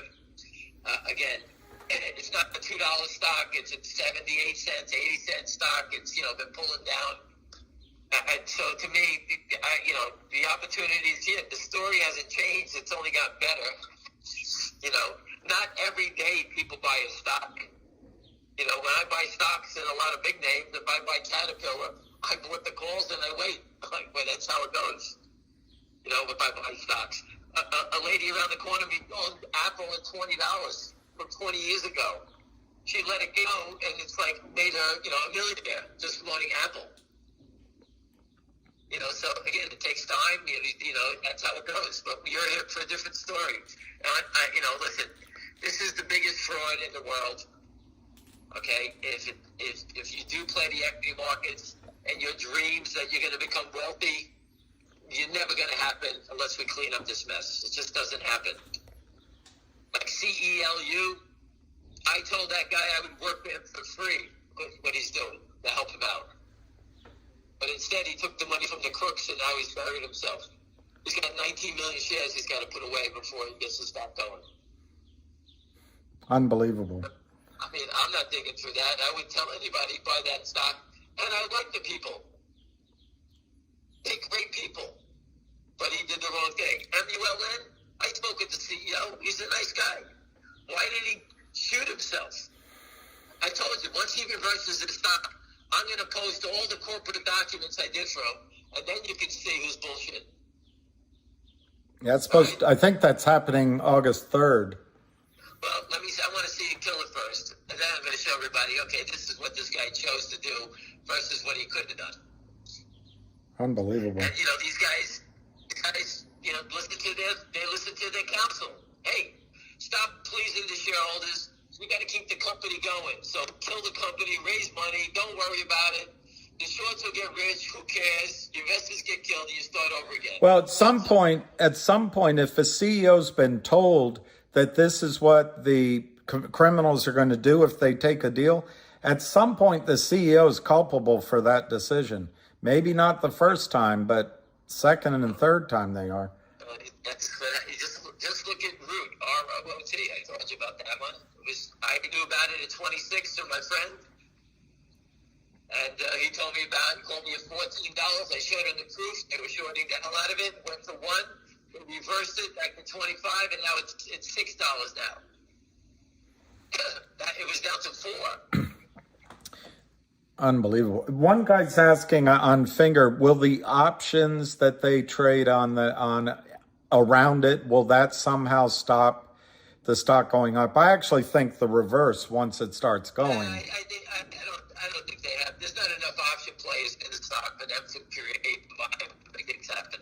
Yeah, I agree with that. There needs to be people playing. This isn't Apple Computer. Apple Computer. These things they traded 100,000 each strike. This is trading 400 calls. It's nothing really trading. Well, you mentioned that Hong Kong guy.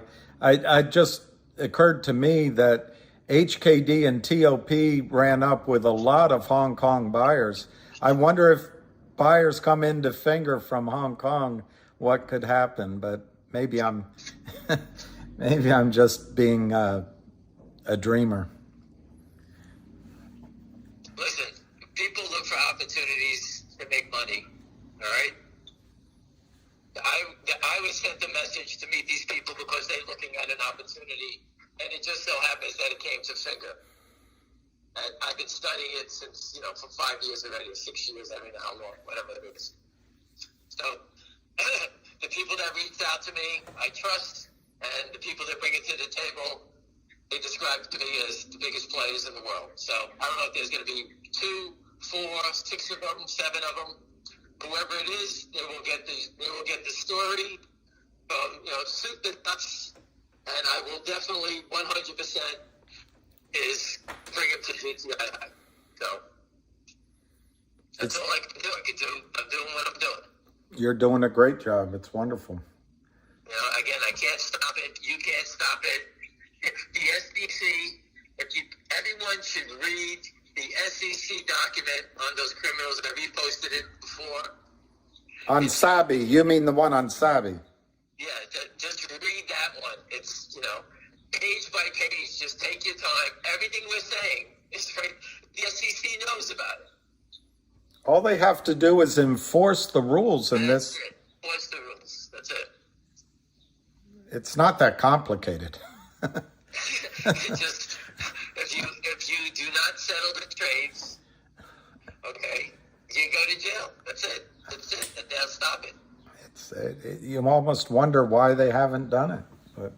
Well, I told the guy Matt Levine, I said, these guys own an apartment on Fisher Island, one of the most exclusive places to live in the United States. It's an island off of Miami.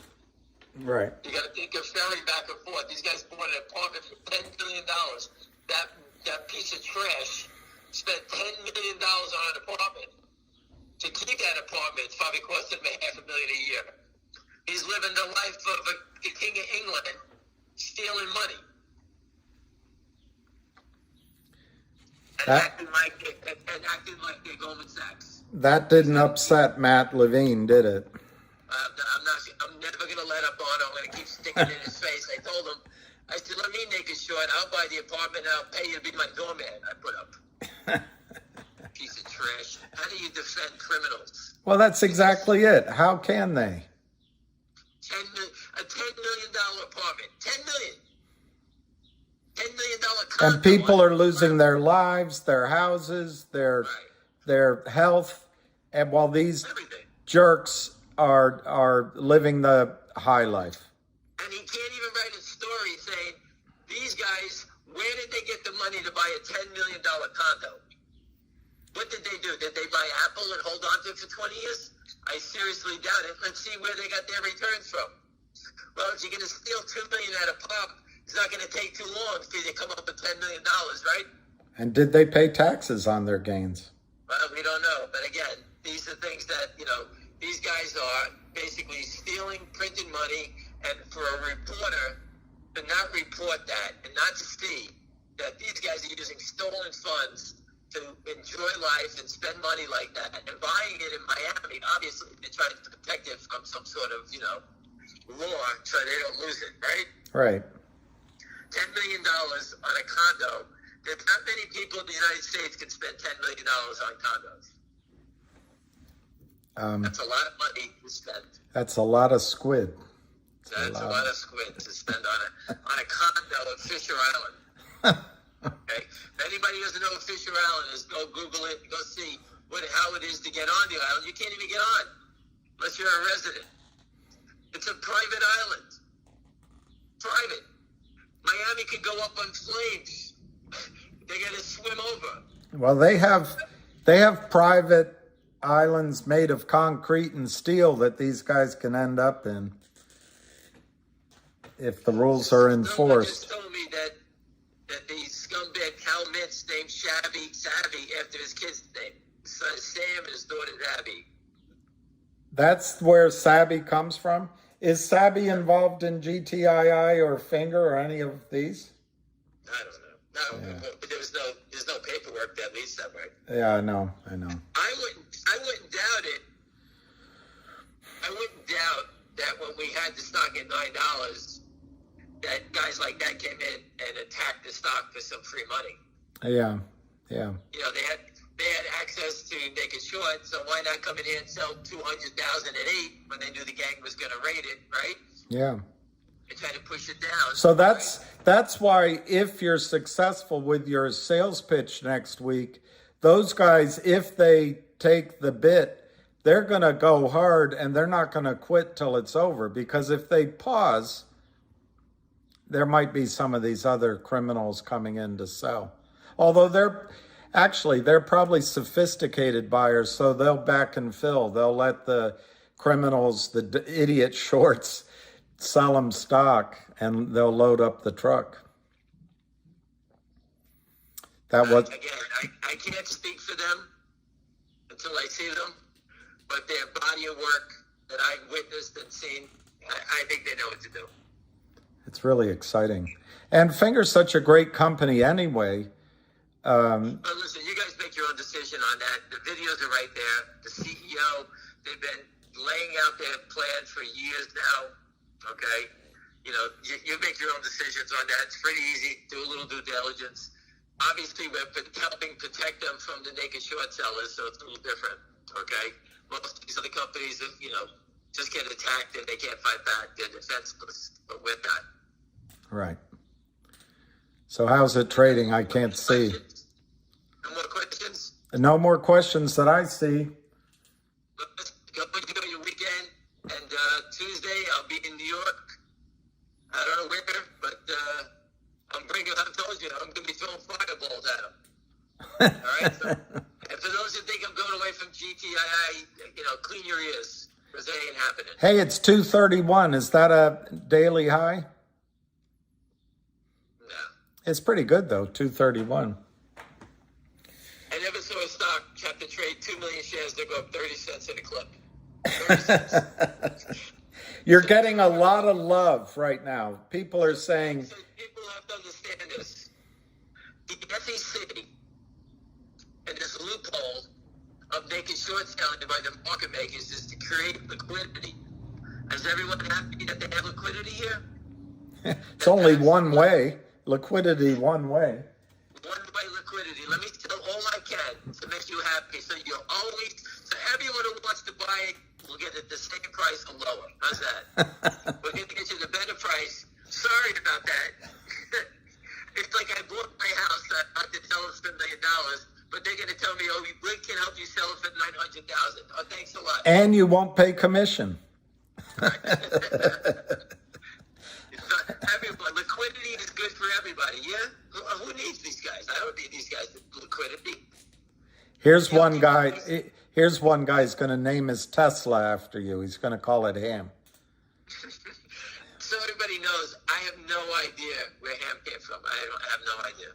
Like, I really have. People say to me, where'd you come up with Ham?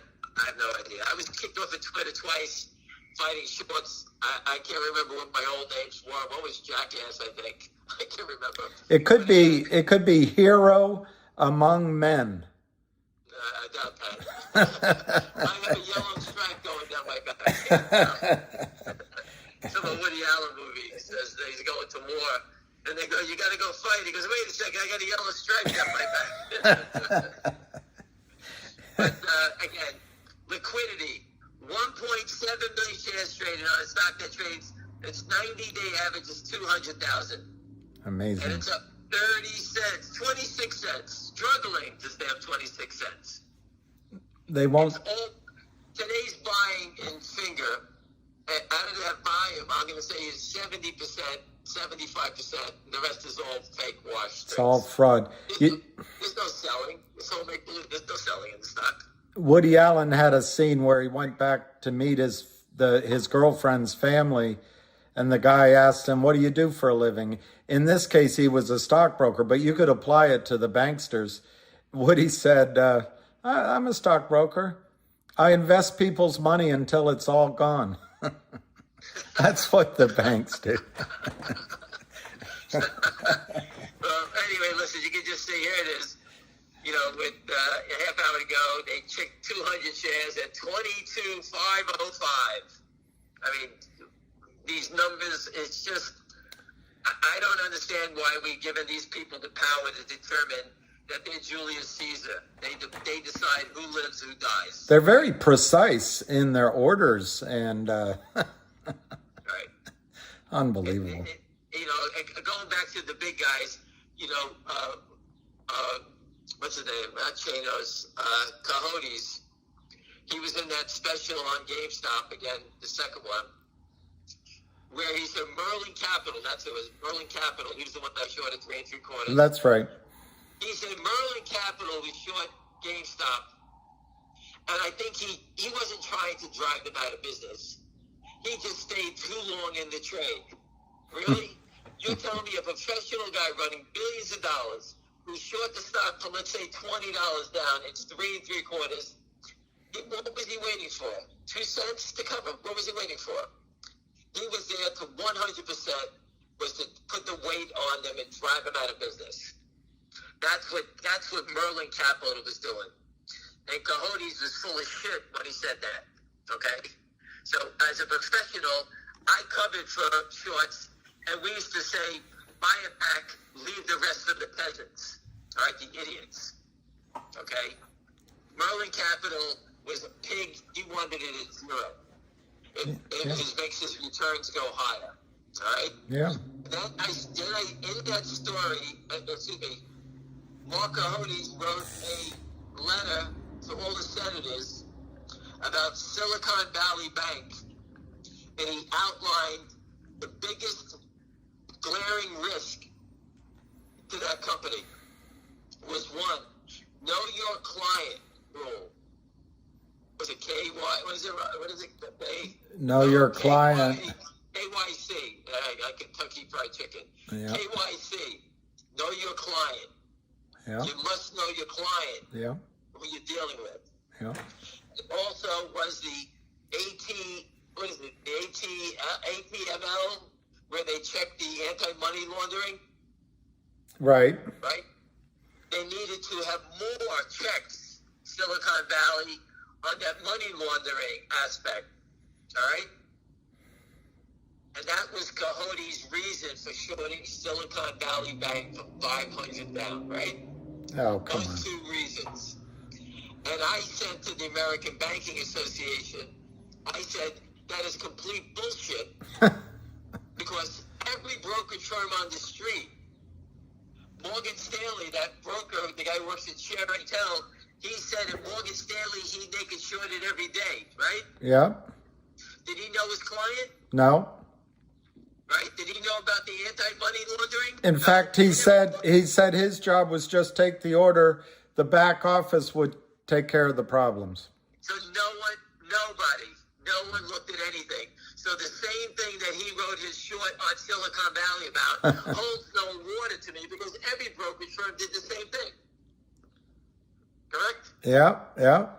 So basically, to me, Silicon Valley and Mark Cohodes, it was a bear raid, premeditated bear raid under some false pretense of those two claims that he had. Yep. And Elizabeth Warren fell for that. Wow, fingers 245. Nice. 245.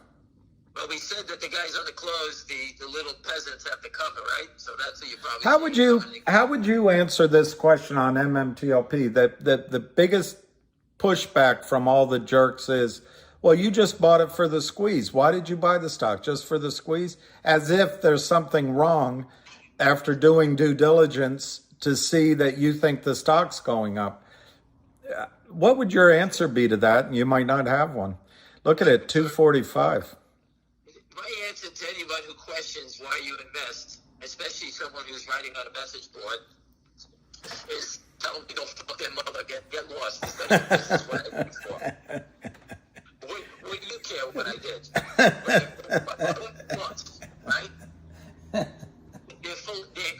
Listen, people who want to break apart that MMTLP, they got to get a smaller symbol. I get tongue-tied. The people trying to break apart that community, and this is why they're trying to break apart that community.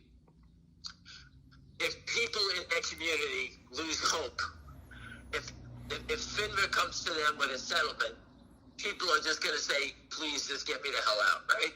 Because you're losing hope. That's their goal. That's their goal. They're negotiating to get you lower, so you'll settle for anything. That's what they're trying to do. I agree. Since it's locked down, if someone comes to some of these people and says, hey, I'll give you $7 tomorrow, how many people are going to say, screw you, I'm out, right? Yeah. So they're trying to negotiate, the bashes are trying to get people to break apart because they want to negotiate it lower. That's my process on that. But it's a free market. You can buy stock thinking it's going to squeeze or not. I mean, it's nobody's business. Listen, people that bought Etsy because the company was doing some tremendous sales online for all their suppliers, whoever, didn't expect that Andrew Left is going to write that they're selling counterfeit T-shirts, right? Right. The stock went down $35 because of him. Unbelievable. Over counterfeit T-shirts. We're yelling counterfeit stocks, and no one cares. No one cares. They're selling a T-shirt. They're selling counterfeit shares, and no one cares. And then FINRA investigates stocks if they pop up in price, looking for some sort of promotional problem. Well, you said that. That was the symbol LQ, whatever it's called. I forgot. LGIQ, yeah. Yeah, the stock went up, and the company had to put a statement out. FINRA wanted to know why the stock's going up. Well, you want it to go down forever? Sorry, the stock went up. We apologize, boss. That's the most ridiculous thing in the world.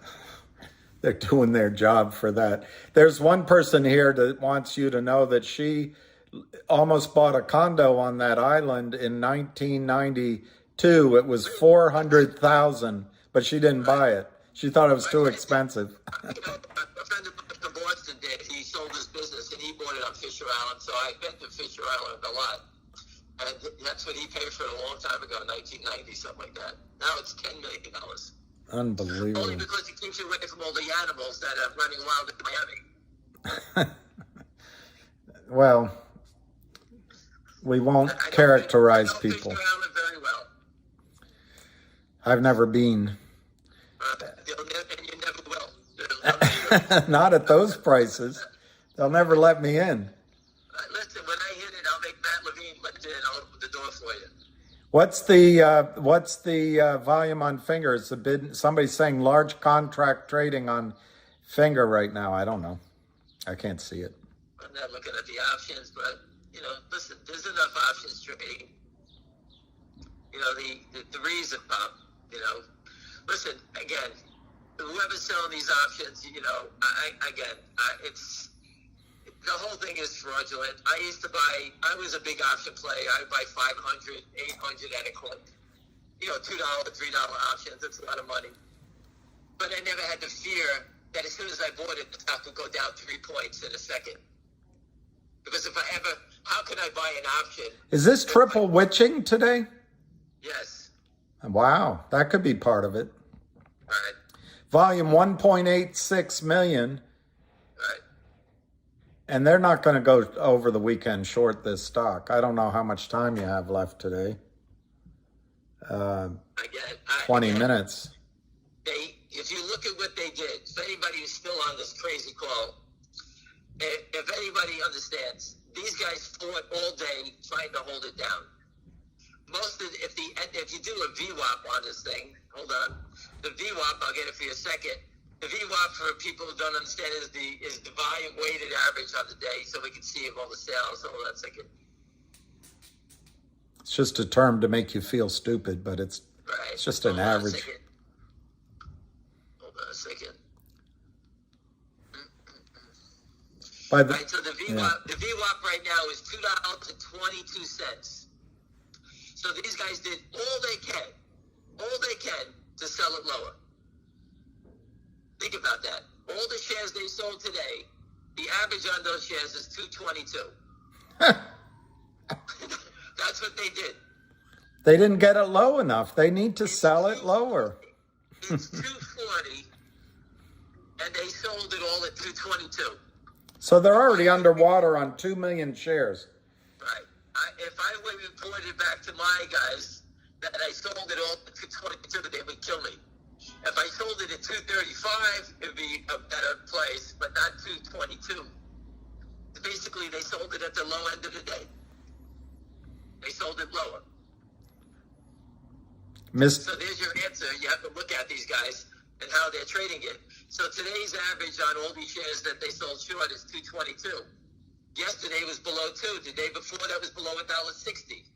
Right? Before that was below that. They're genius. They're geniuses. They're genius. That's what I'm trying to show you, that their mentality is just keep flooding the market with counterfeits until the weight breaks it. And then pay a parking ticket fine if you're ever caught. Right. There you go. So there's one guy here that you should know about. His name is J Mr. Photographic, and he recommended Kodak about almost $2 ago. He's not asking, but do you think Kodak has a run in it? Kodak has a huge short in it. I had the data. I lost. I can't remember where I put it. I had it. I can't remember where it is. That's why I started picking up on it. I guess I was picking up at $3.5, $4. I can't remember where I started poking it again. But I do know that the city of Rochester is Eastman Kodak. It's always been. And, the city needs a linchpin to make it turn around, and it's right there. Yeah. Why nobody bought the settlement Kodak? I don't own it. I'm just trying to help people get exposure and fight this battle. And, if they can hold down a city, they can do anything they want. I still have one disposable Kodak camera. Yeah, I never used it.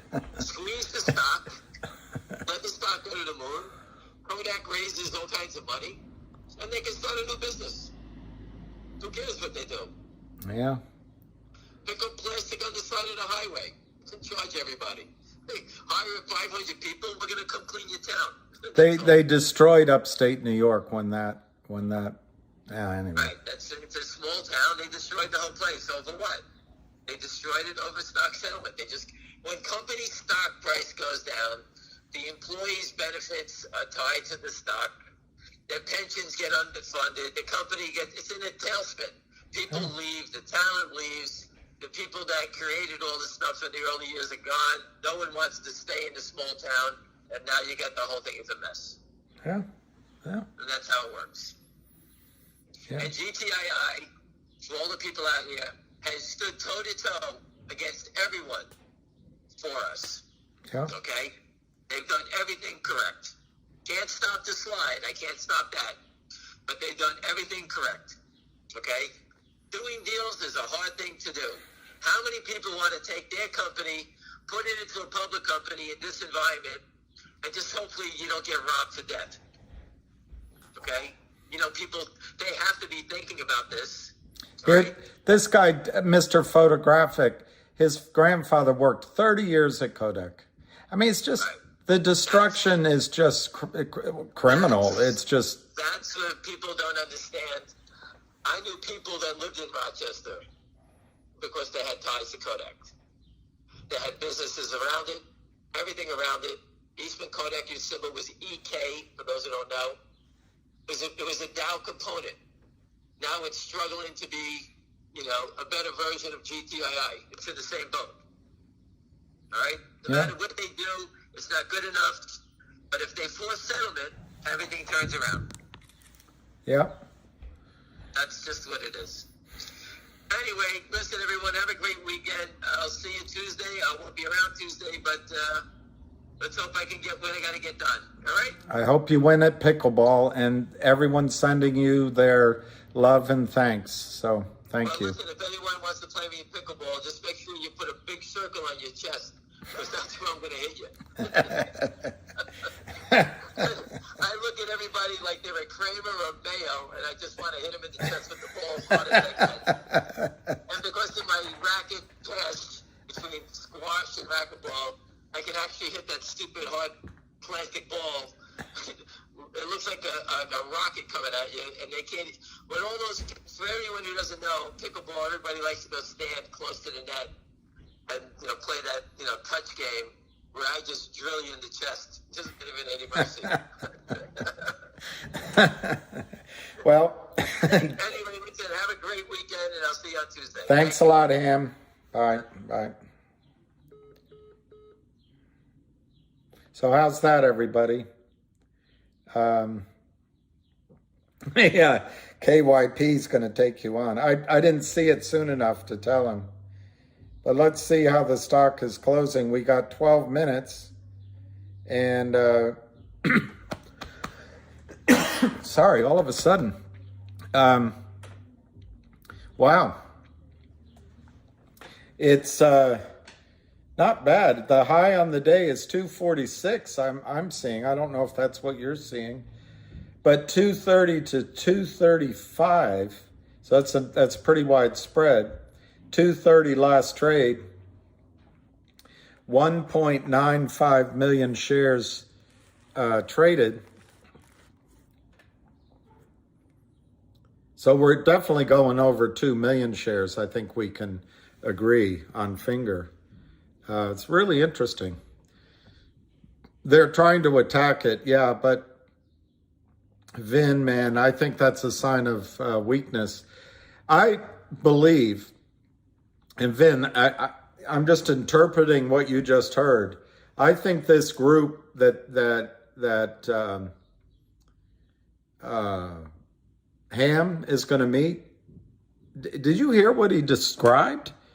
If they ask him, what's your game plan? Tuesday, bid $500,000 at $2.50, and then bid $1 million at $3, and then bid $2 million at $4, bid $10 million at 10. And man, I don't think he said that just because he thinks he was just, I think he believes that's a reasonable proposition to make to these guys. I wouldn't want to be short finger over the weekend. 231, 235, no volume trading, 1.95 million, 11 minutes to go. They are attacking it. I think you're right. 229, 228 to 233. I don't know why my eyes are, I've always been blessed with the ability to read, but now for some reason. Anyway, 228 to 230, 228 last trade. It's no volume, 1.95 million shares with 10 minutes to go, 1.95 at 228. We'll see what they can do. I think he said the VWAP, the average price they got, was 222 on the day. So they're trying to get that down maybe. 224, 228. It's less than 100,000 shares have traded since I started, calling this out. Less than 100,000 in 2 minutes. Now we're at 224, 960,000. Actually, I think less than 10,000 have traded in that time frame. 227.38. Who pays 227.38? 225 by 228, 100 by 1400, 9 minutes to go, 1,960,000. Less than 10,000 shares have traded. It's all fraud. Staggered squeezes break 52-week highs. And yeah, that makes sense. BBBYQ. All right, I'll look at BBBYQ. Bing,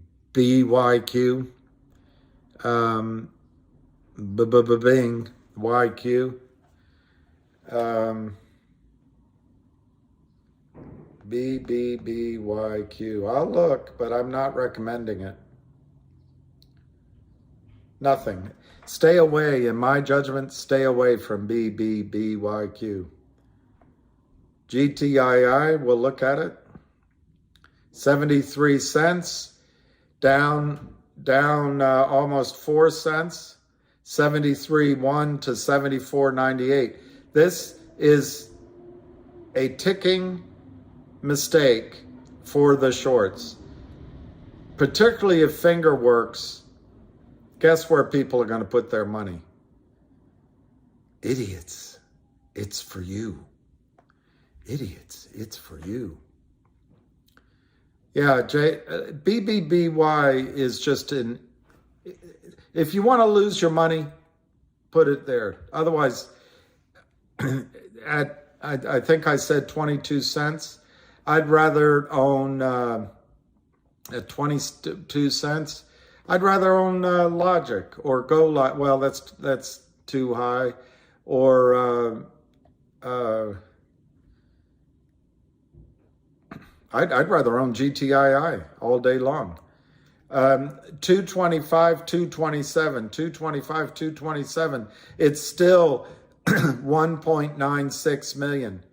It's not trading. They're just breaking the law. Sorry, that's my coffee grinds. 224, 227, 224, 227, 225.5 last trade, up 22 cents. Still a very good day, but they're getting it under the VWAP. So I guess they're showing that, we're going to go into the weekend. We're going to go in the weekend short. But now we're at 1,970,000. So they've taken the stock down almost 10 cents on 20,000 shares. If that's not corruption, if the FBI is watching, if lawyers are watching, if FINRA's watching, if SEC is watching, if journalists are watching, this is corruption. It's coordinated attacks. It's communicating with each other. It's selling stock they don't own. They are breaking racketeering laws. They are breaking Securities Act of 1933 and 1934 laws. They're violating Reg Show exemptions. They are just a crime spree. And you're watching this to see if someone's promoting. Well, my goal is to get you guys to enforce the rules so that there's a level playing field, and then people can make their decisions to buy and sell, and they don't have to worry about the unrelenting criminal selling of hundreds of billions, if not trillions of dollars worth of stock that destroys America, and the criminals aren't paying taxes. And you're on here looking for a promoter. Look, you don't believe it's happening? Pull up the June 12th SEC complaint against Savvy and Hal Mintz. It's 38 pages. You could read it with your brains and the way you can read the instructions from someone, what news you put out and how to put a spin on a story. You could read 38 pages really quickly. But it describes exactly what every single stock in America is going through, except maybe the S&P 6. 225, 227, 2,600 to 1,500. Now we're almost at 2 million. We got 4 minutes to go. 1,990,000 shares traded, and the stock price is being manipulated. And you're going to say, well, why are you buying Finger? Well, I'll tell you what, Finger's got enormous fundamental upside, but it's also been pushed underwater like a beach ball by criminals at, do you want to know where? The Lind Partners and their associates. And Benchmark Capital funnels these poor sheep for slaughter. Start looking there if you're trying to find criminality. Philip Valier, Jeff Easton, Kim Chung, Hai Lee Kim, and then their biggest money advisor, guy named John Hancock.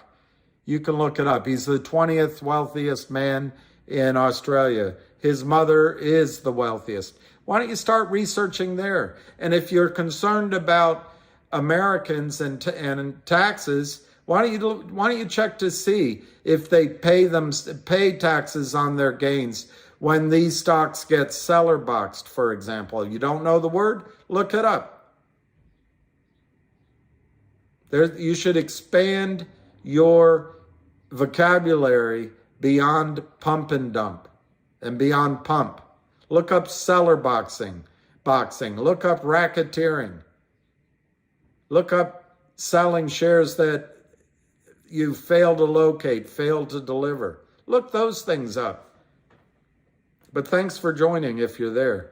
221 to 225. 3,100 to 1,100, 3,100 to 2,100, 221 by 224. So they're going to try to get it under the VWAP, which I assume stayed at 222. We've got 2 minutes to go. It's 2,020,000 shares traded on Finger, FNGR, $2.22 the last trade, up 19 cents. 9% up on the day, 222 bid, 224 ask, 222 bid, 224 ask, 222 bid, 224 ask. And oh, by the way, I said it yesterday, I do have a small position in this stock. So you should assume when I talk about stocks that I, from time to time, if not every time, have positions in the stock, but that's not why I'm telling you about it. I believe what Ham has expressed is a setup that could happen very quickly. All these people watching, if they did their jobs, the criminals wouldn't be allowed to sell 140 million shares of Finger they don't own. You know the number. We can only go from data that Tom Ronk collects. This is a company that only had a 6 million share float. Sorry, it had a 6 million share short, 3 million share float, and somehow they were able to sell the Lind Partners 145 million shares without owning them, without locating, without delivery. You got to ask yourself about that while you're on making sure there's no pump and dumping going on. $2 to 228, closed at 212. Congratulations, criminals. You did a great job getting it to close at 212. But it's still up 10 cents, 495 percentage up on the day.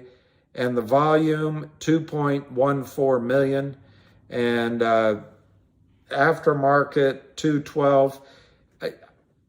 I'm a little confused actually. Maybe they closed it at 202.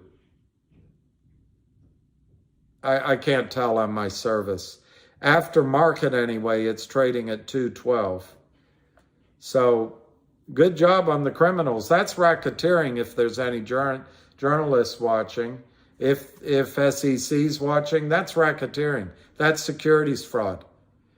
And you know, you can look up the Lind Partners, New York City. Not very far away from you. Wouldn't be hard to look. Do a little hard work.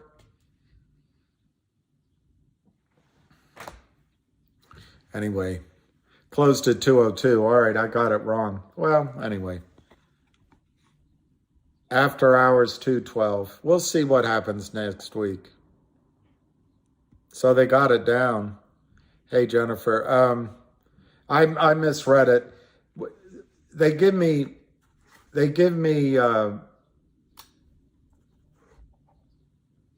two prices, and I just read the one at the top, so I misread it. During the day, as I'm reading it, it's the one at the top. So I didn't mean to mislead. They closed at 202. Good on them. The amount of stock they sold, the volume between when it was 230 and 202, roughly 100,000 shares. And my guess is all of that, almost all of that, was just spoofing, counterfeit, and fraudulent.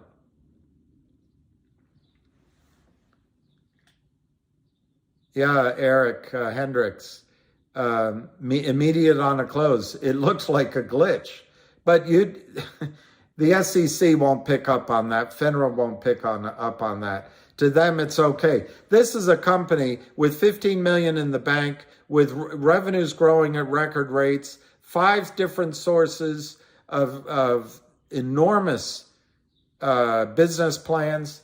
But the SEC thinks, hey, you want to kill it? Go ahead, kill it.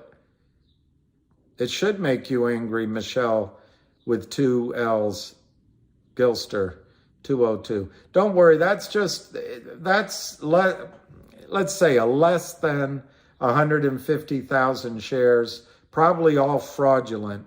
They got it down because they don't want you to be buying on Tuesday, and you got to make your own decision on that. I can't give, you know that on all my videos, I can't give financial advice because I don't know you individually. But in the aftermarket, the bid ask is 212 to 228.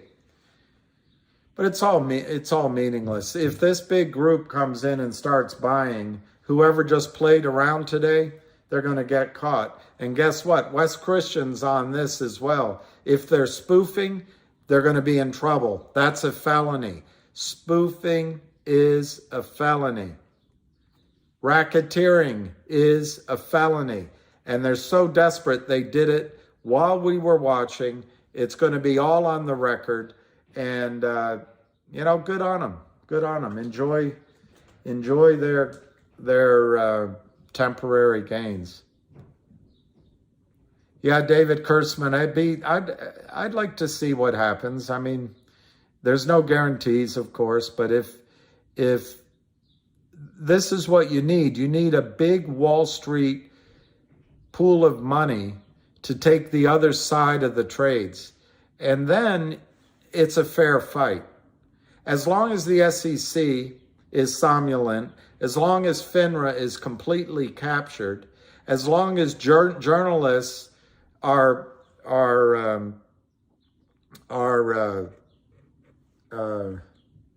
quizzling Levine, and as long as back offices kind of look the other way and prime brokers just want the business, the tables, the system's playing with a loaded dice. But if one buyer who's had success, maybe with HKD, maybe with TOP, maybe with other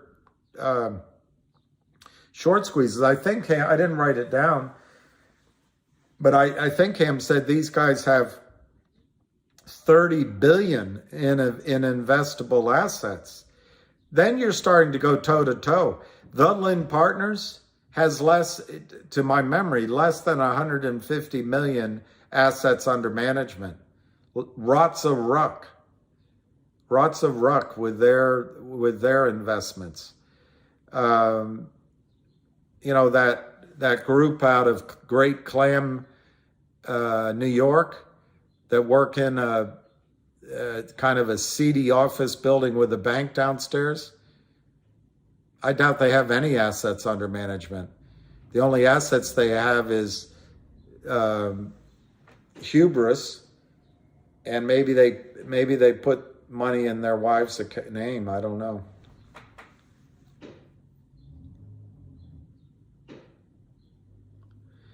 F. Rugged and Draw. They may coordinate. I think the whole market is a giant scheme. GTII closed at 74. That's funny, David Kursman. That's the magic number the person last night was talking about, and we had no answer for. I remember the number. I don't quite remember what he said. There are a list of felonies, but the problem is the felonies are not enforced. Well, that's it, Ace. They give them it's like a FedEx truck driving around doing deliveries all day. They have a stack of parking tickets.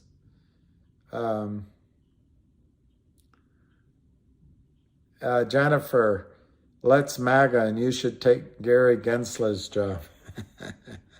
Well, I'd do it. I think they'd pick somebody else. But I tell you what, if they appointed me to something like that, the focus would be on enforcing the rules and stopping. I couldn't be bought, is my bottom line. I couldn't be bought. Chuck Donal, I agree there. The SEC doesn't care. Hey, Paulie V, you got filled at 202. That's great. Why would anyone care about average Joes? Well,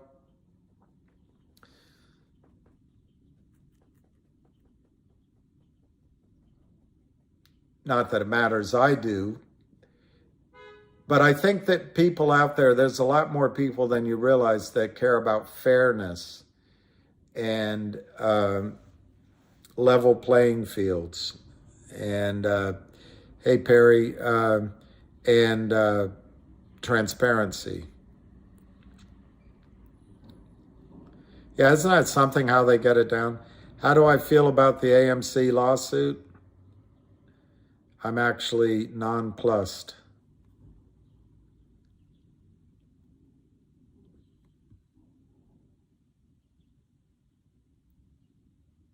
Well, Ace, I think they need to spend time on two issues.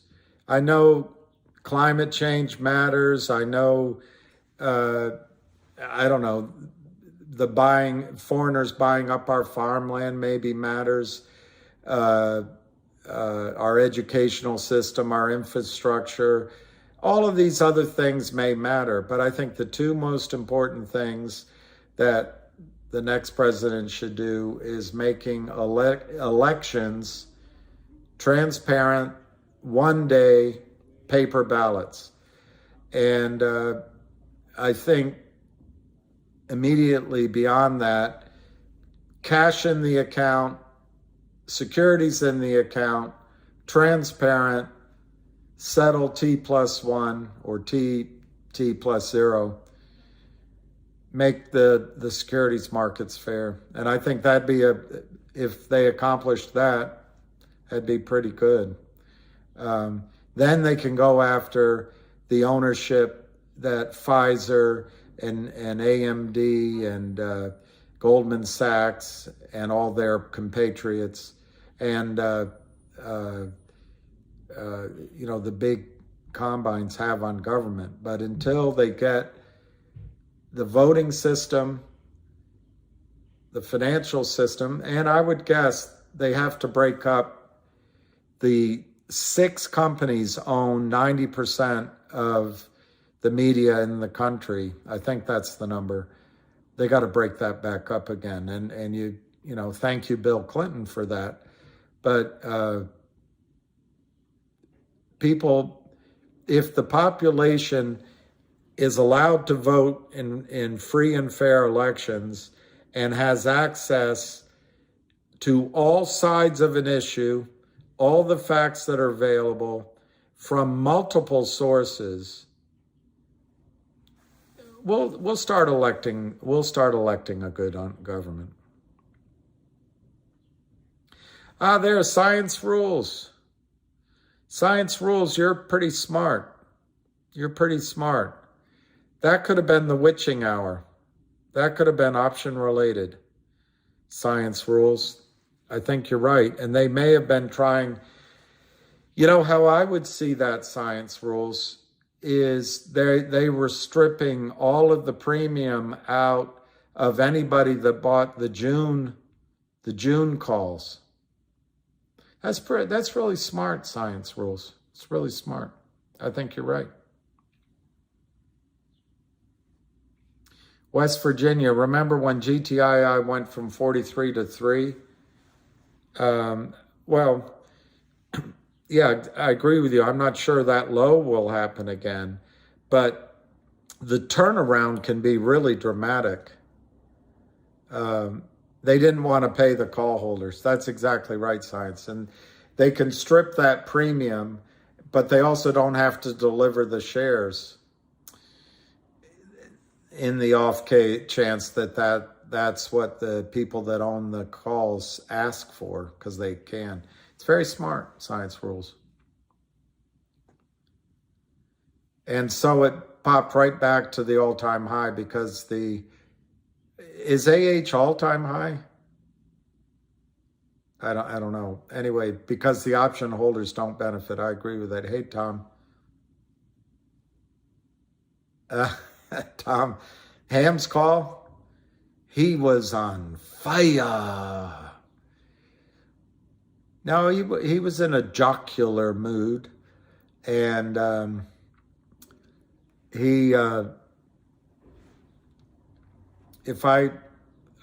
people can chime in, but if I took away 2 or 3 things from the call, one is if he had the money right now, he would buy the heck out of GTII. And it sounded like he might try to arrange something like that for himself. Secondly, he's got a meeting on Tuesday with a group or multiple. What I remember him saying is they have 30 billion in investable funds, but more importantly, they have the ability to implement a lot of pressure on the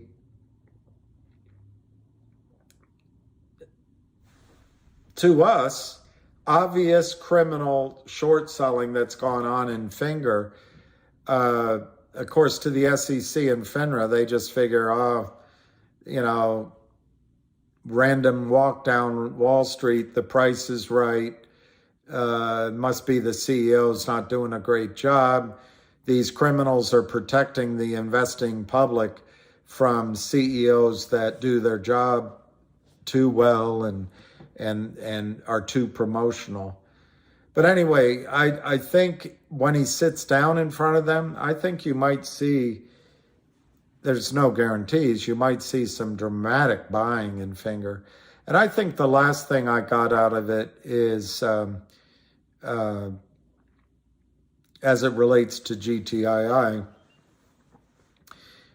if people make money in Finger, it's clear that his people have come right back around to GTII.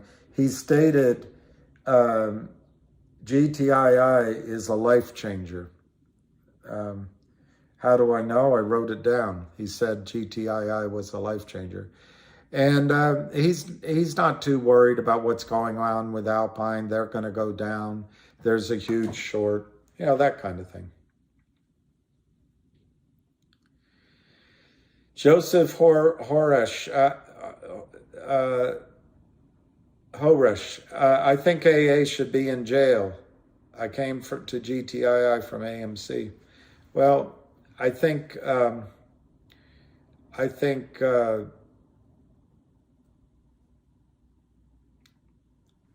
wouldn't have a hard time arguing with your point of view. 219. Hey, 19. No, we can't dance together. We can't dance at all. Hey, 19. Big dollars behind finger means not waiting on lawyers and regulators. That's true. Todd says ham is freaking hilarious. Michael,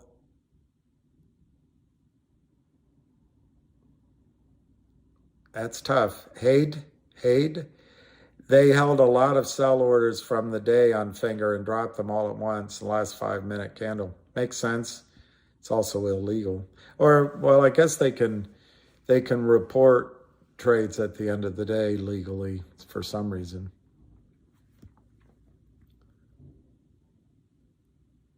I think that's right. About a space call with Bill Picos. I didn't see your message, Jennifer. I would love to do a space call with Bill Picos.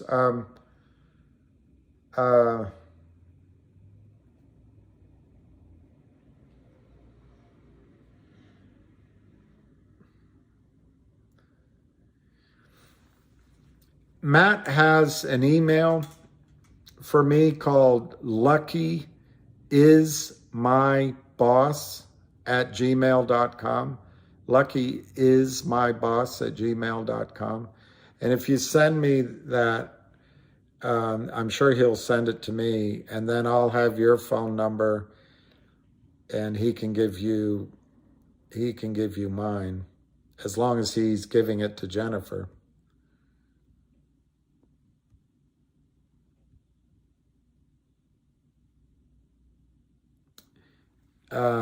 Heidi, can I buy you a cup of coffee when I'm in DC for a conference in early November?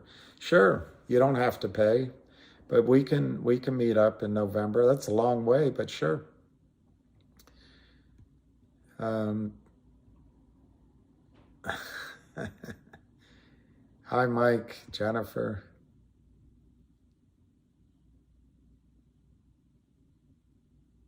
Free 99, Darren Collins. Tell him to look at your position in KMA stocks.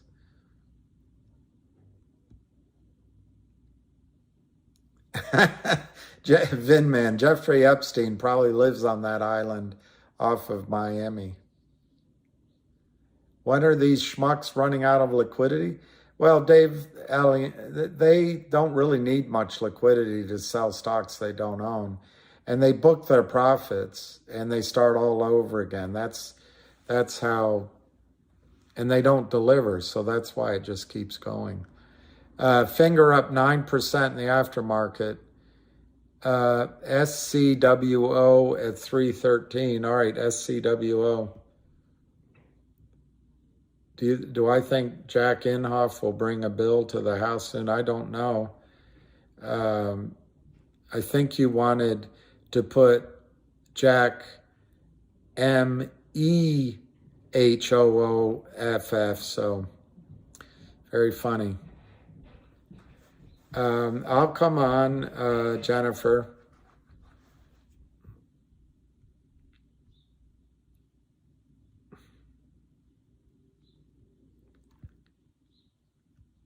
All right, I don't see. Let's see what time it is. I might close this at 4:30 just because Ted Williams. Hush your mouth. All right, Heidi.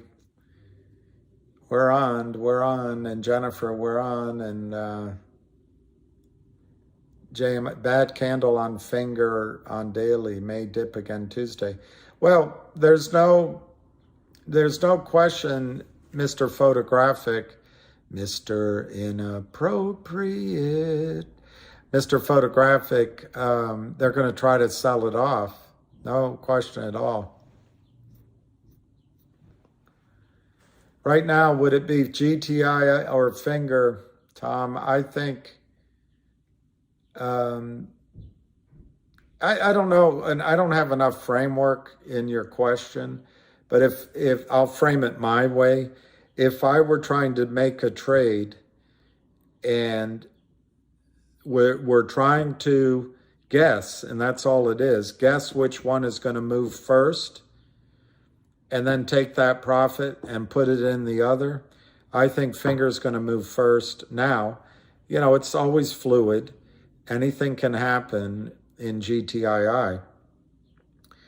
But if this group bites, and if it's true they came to him and they're looking for a stock to buy, I think Finger could,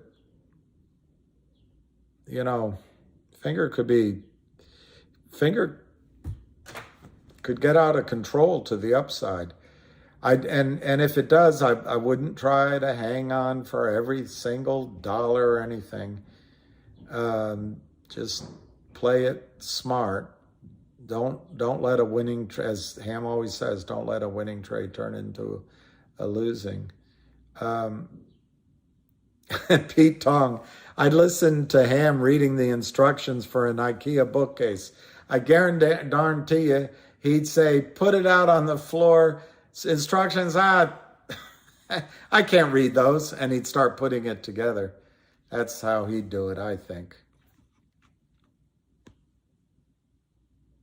That's true, Mr. Photographic, but that's all right. That'll give you a chance to add if you're inclined. Frank, that's a kind thing to say.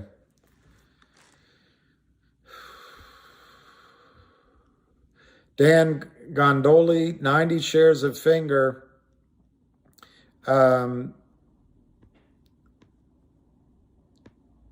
Look at, let me just read some more of these.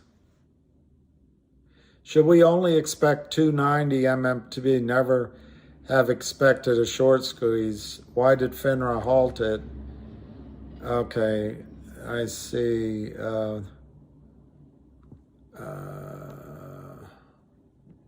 350 Finger. GTII. Skinny Whale, how are you? We were talking about your island off of Miami. I forget the name. Fisher Island. MMAT is a good company. It's just the financing, but I think it's a good company. And the best time to buy is when these stocks are on their back, as long as you understand the risks you're taking. On MMTLP, the other side is trying to get you to settle for nothing, to start believing you did something wrong, to start believing that 290 is the right price. I don't think the five big guys are going to settle anywhere near that. You didn't do anything wrong. MMTLP didn't do anything wrong. MMAT didn't do anything wrong. Nextbridge didn't do anything wrong. It's just a fact. And even if you bought it for a short squeeze, that's not wrong. They have a bureaucrat deciding prices in a marketplace where you're supposed to have a free market of buyers and sellers. That's not right. And they also let an imbalance of sell orders go on for years to the probably as high as 1 billion shares, which means billions of dollars anyway, but maybe more. They allow that, and that imbalance is okay. No, I do not think 290 will be the settlement. I think the settlement, if there's a settlement, it's going to be much, much higher, much, much higher. if they allow it to trade or have a gray market, I think it's going to trade much higher than that 290.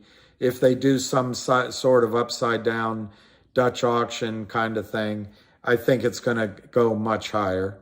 If it stays in the limbo of legal back and forth, I think by the time they get it done, the payout to you will be massive.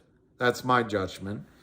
And I think the blue sheets that Mark is doing, and all the people helping him are doing such a magnificent job of, it will shake the other side incredibly. There's also always a potential that some deal is being struck. I'm not privy to that. So no, I do not think MMTLP is going to be a 290 settlement at all. I also don't think you're going to get zero. You did nothing wrong. Nothing. Nothing. So that's my answer to MMTLP. EVLO. I'm going to forget all these names. Anything legal coming up with GTII? I don't know what. My opinion, nothing on 1-800 law firm. Never happening. It's just my opinion. On the legal side, Alpine is pulling out all the stops. I think they've got more than one venue. I think they're going to try another appeal. I don't know why they're doing it other than to delay their own execution. Possibly they're organizing just stealing money for the market as long as they can. As soon as John Hurry and his wife Justine get, in my judgment, convicted of this or expelled by FINRA, they're never going to be able to be prime brokers again. Their life as they know it is over. They may have a few shekels stored away in the Cayman Islands, but their life will be miserable. They'll end up divorced, and they don't look to be into self-reflection. So maybe they can tough it out, but I think they'll end their lives in a very lonely way. EA, I would be shocked if a settlement is above $25. I don't agree with you. I think a settlement on MMTLP should be as high as $1,000 a share, so, or higher. I just don't agree with you at all. As many times, EA, as you guys say low numbers, I'm going to say much higher numbers. I think the settlement in MMTLP should be at the value. It should be at the value of the Nexbridge shares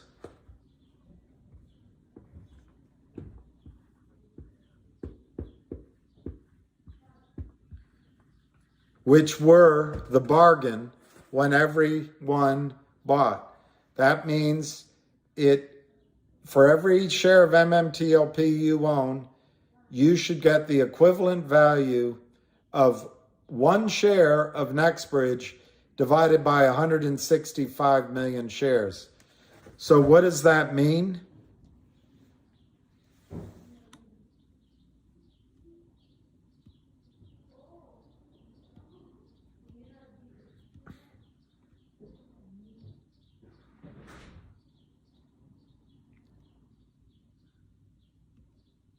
I can't find the guy that said that.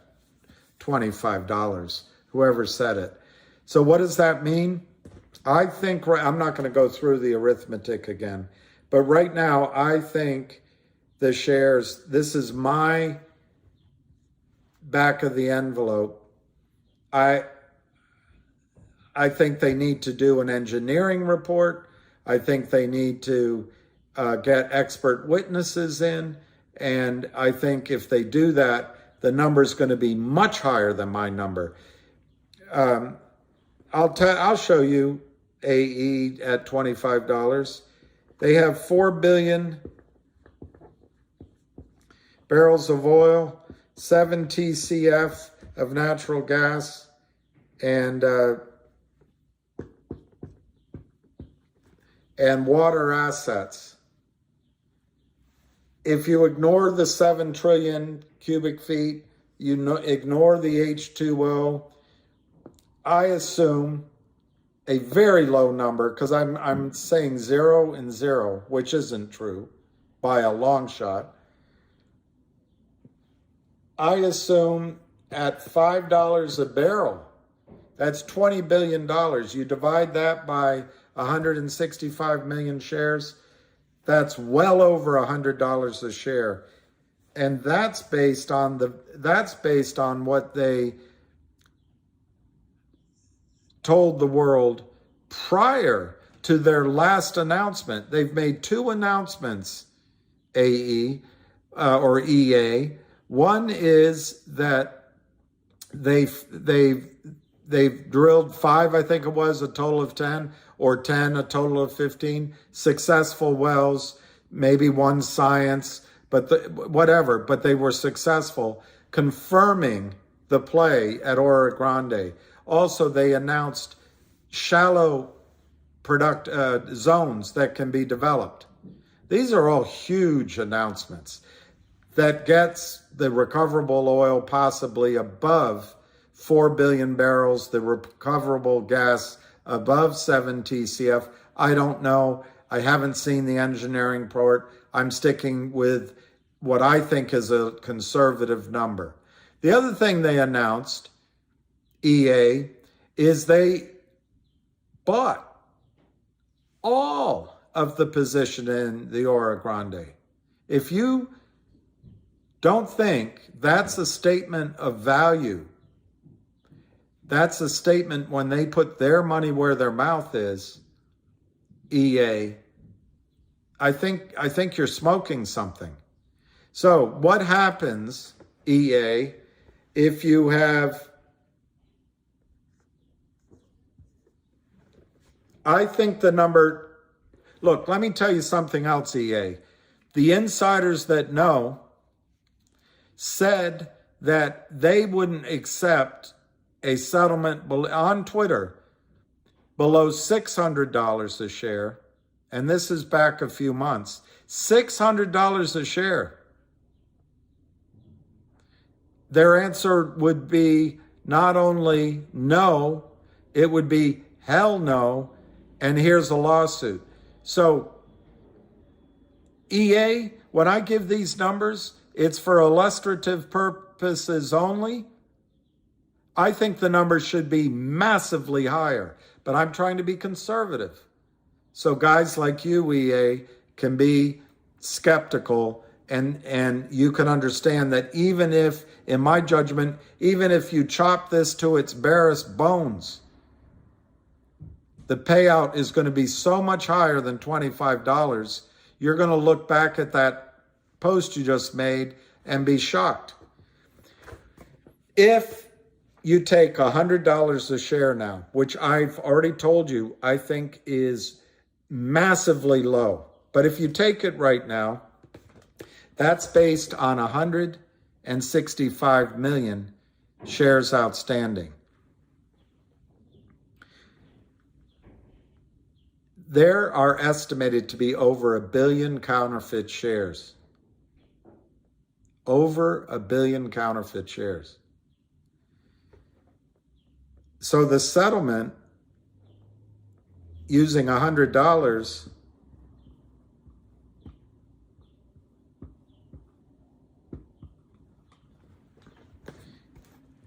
let's call it 1.165 billion. Add 2 zeros to that.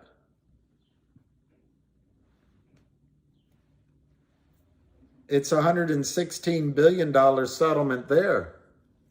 But guess what? Guess what? That's not a fair settlement. That's not a fair settlement because everybody is entitled to 1/165 millionth. This is,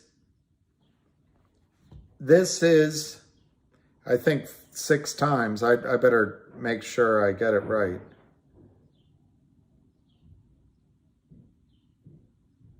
And it could be a bigger problem than this. This is 7 times. So to make this number work, to make this number work, if they have to issue enough shares for this, it's $700 a share. It's $700 a share. And if they have to pay the attorneys, this could be $800 or $900 a share. So 25 is I think if you want to know something, EA, I think you're paid to give that number so that everyone will accept a low number. And if you are paid to do that, you should be ashamed of yourself. And if you cash the checks you're being paid, I hope karma isn't a real thing. Well, Jennifer, I think the payout is going to be over $1,000 a share. Whether they do it, if they go the legal route, it could be well over $1,000 a share. If they come to a settlement, I guess I may do a video on it. If they come to a settlement,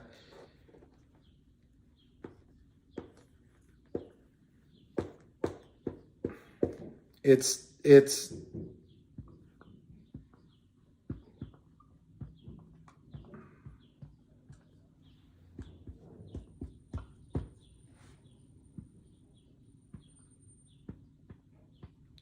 if they come to a settlement, those are the only players that matter. Yes, there's everyone else.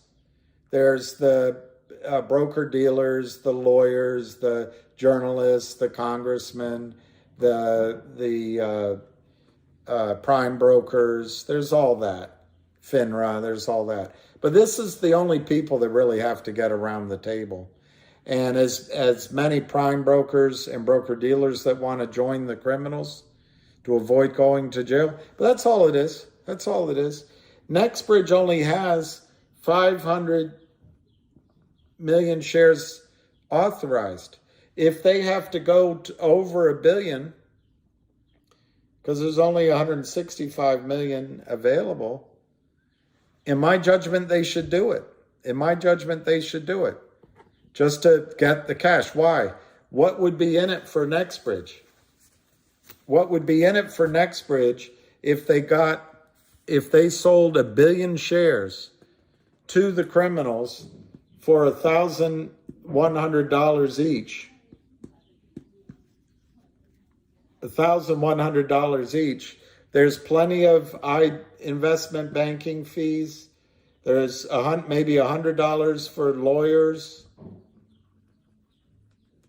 and whatever other costs. I think the criminals should pay $1,100 to Nextbridge for 1 billion shares newly issued, and they should pay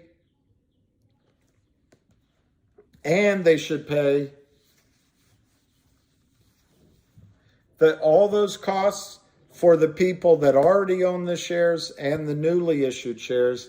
And I think everybody should get at least $100 distribution, including the people that are already at AST. So what does Nextbridge get for that?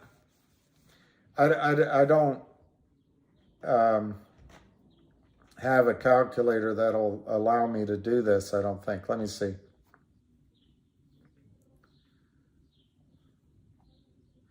If the criminals pay $1,100 a share, $100 goes to the lawyers, $100 goes as a cash distribution, and I don't know, another $100 just for bad arithmetic and other costs, that would leave $800.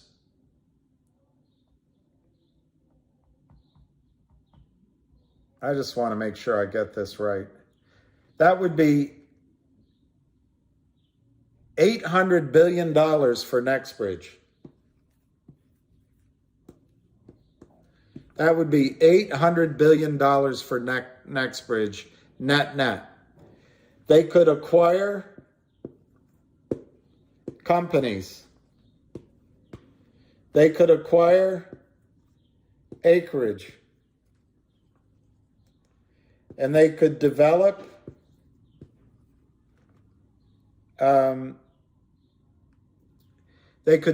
their properties as they see fit, without ESG, without interference from BlackRock. They would be fully funded, $800 billion. This would be a massive company. This settlement would make NextBridge,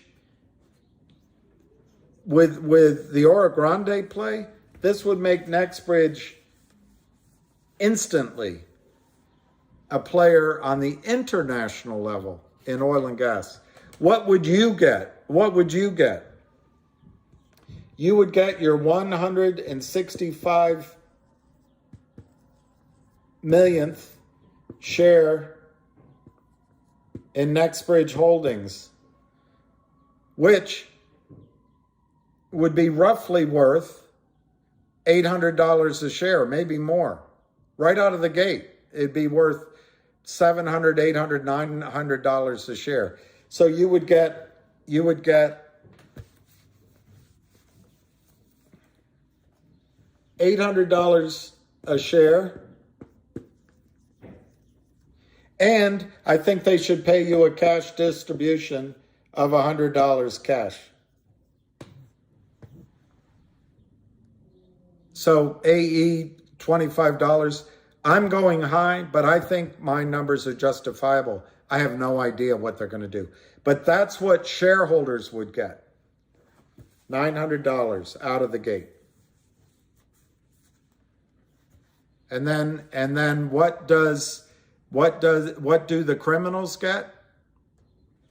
Criminals, what do they get?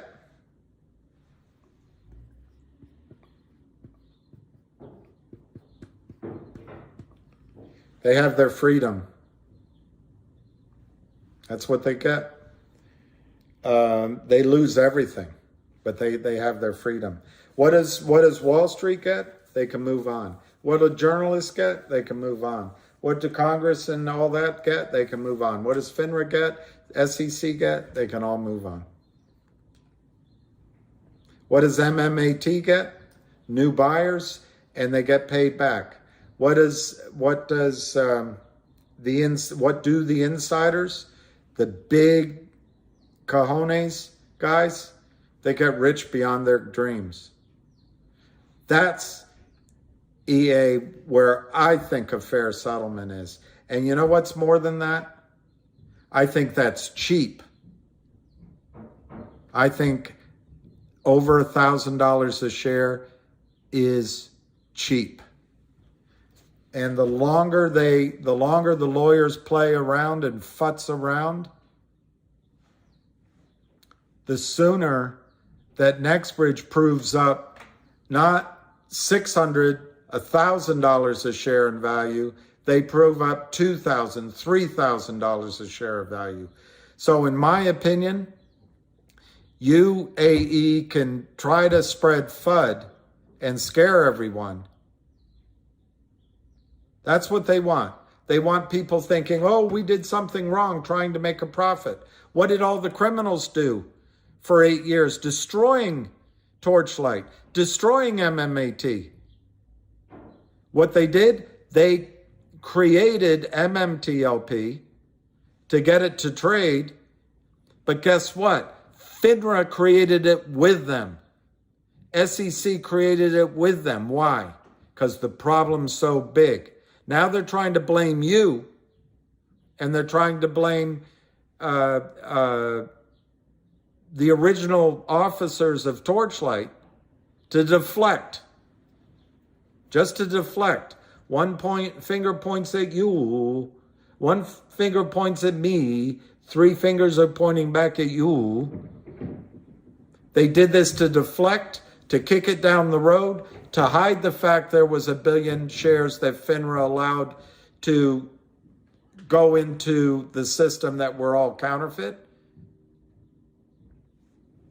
So they got caught out.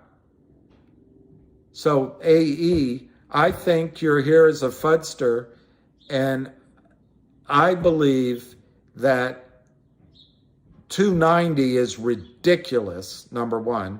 Number two, I think everyone here that bought MMTLP had a right to buy MMTLP, whether it was to get into the shares of NextBridge, which I think right now should be over $1,000 a share. Right now, could be higher. They had a right to buy in it for a trade. They had a right to buy in it to see if a short squeeze could happen. They had a right to do all that. The criminals, apparently, according to the SEC and according to the prime brokers and according to FINRA, had a right to break the law for 8 or 9 years and take that money offshore without paying taxes. And journalists don't ask them about that. Oh, you just sold your stock to make hundreds of millions of dollars in profit, didn't you? They don't ask them that question. Oh, you just sold the stock so you didn't have to pay taxes. They don't ask them that question, but they're asking you, oh, you just bought it for the short squeeze? Screw them. So I think your handle was EA, and I think you can take your $25 and go buy yourself a hamburger at McDonald's. I think the settlement in MMTLP should be well above $1,000 a share. I think the longer it goes legal, the more risk the other side has to what they're going to have to pay out. And I don't think I need to show you the chart I drew again. But the DTCC is ultimately who is going to have to pay out the $1 or $2 or $3 trillion, in my judgment. The brokers may have some costs. There's going to be a prime broker or two that goes bankrupt, in my opinion, but they'll be able to stay free. There won't be people going to prison. You guys, I hope, become financially independent. And that's how I see it. Everything else, they owe you what was promised. Everything else is fudster. They owe you 1 share of NextBridge at 1,650,000th, or however you say it. That's massive.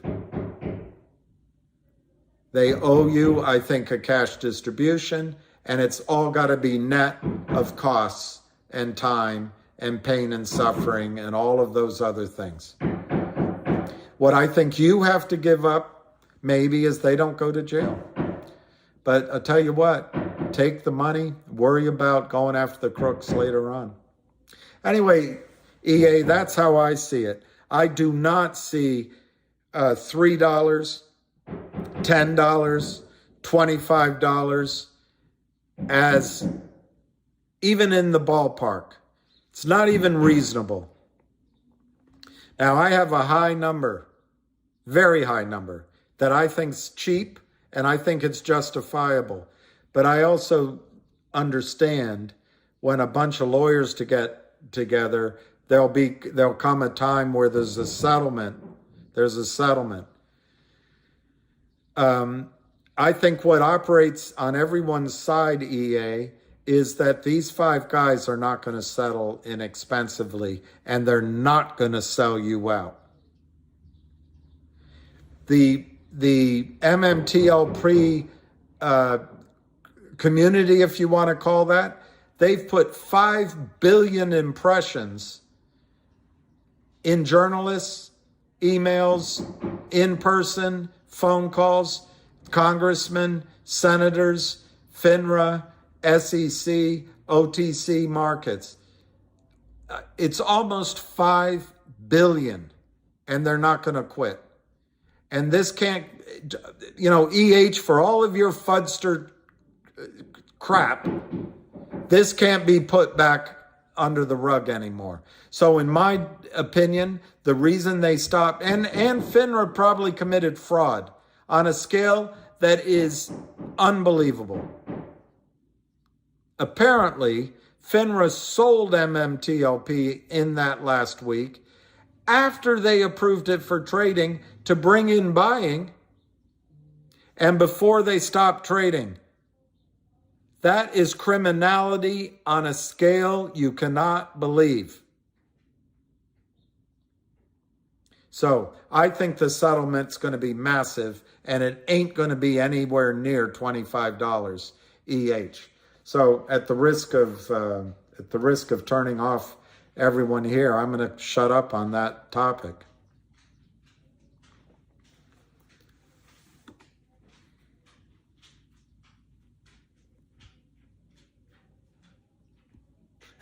David, I brought out the boar. No one's knocking. They're upstairs. The owners upstairs, 2 levels, are putting it up for market, and they've got some painters in. I don't know what they're banging around and building up there.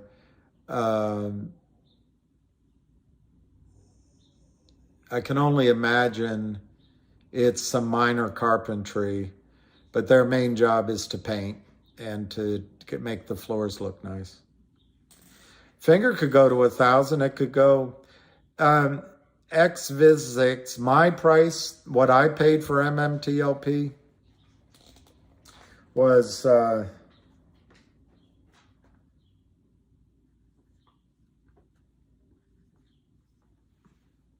that was my average price on MMTLP. That's what I paid. So I'm not worried about the system having to pay you a big number. It's taking a while for lawyers to understand what goes on, and lawyers have to be paid to learn what you guys have taught yourself over the last 6-9 months. Lawyers have to be paid for their time, and they are, but they don't understand it. They don't believe that this kind of criminality could happen in the United States. They don't believe journalists could be bought. They don't believe doctors could be bought. They don't believe Congress and the SEC could be bought. Why? They went to school with these guys. They went to school with people like Gary Gensler. How could he be lying? He's a good guy. So, and a lot of people on Wall Street don't know about it. But as the education comes out, because of the hard work of everybody, there's so many people, to come up with a settlement at $25 will be laughed out of the courtroom. Laughed out of the courtroom.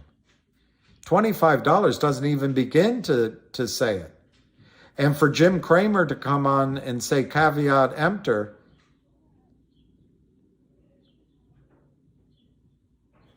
it just shows what a pompous jerk he is.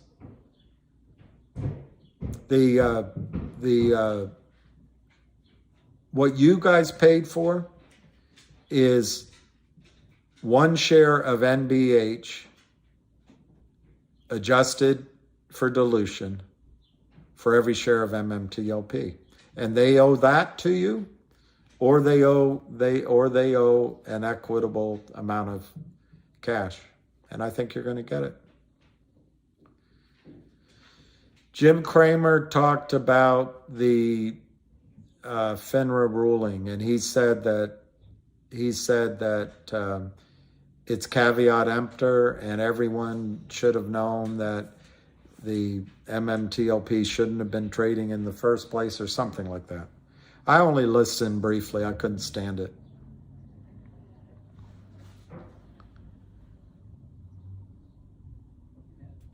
Well, Skydog, I think, I say this as a lifelong Democrat, but I think I listened to, this morning, I listened to a YouTube interview of a Holocaust survivor, a Jewish grandmother. And she told her story, and it was just so, she was 3 years old, and she just went through hell, but she had, I think God was looking out for her. But she had an extreme warning for what's going on in the United States now. When you cede authority to people who believe they know what's best for you, like FINRA, or like the White House now, the White House today, or like the DNC as described by Donna Brazile when HRC ran it with her contributions. You're looking for trouble down the road. And I think the United States is in a lot of trouble unless they give freedom of speech back, freedom of the press back, freedom of assembly back, and free and fair elections. At a minimum, we need that all back. And just because somebody didn't go to Wesleyan or to Harvard or Yale doesn't mean they shouldn't have the same vote and the same right to speak. John Pandamondo, Nexbridge is supposed to be coming out with a statement next Monday. Well, John, my opinion is Nexbridge doesn't owe anybody a statement regarding the criminality that happened in MMTLP. But that'd be interesting to see what they have to say. Nexbridge did nothing wrong. Nothing. Absolutely nothing wrong.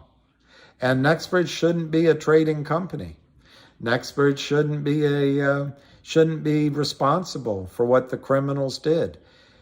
The criminals stole possibly billions or hundreds of billions of dollars out of the marketplace, like they do with stock after stock after stock in Torchlight. They destroyed a company in Torchlight. They may have destroyed MMAT.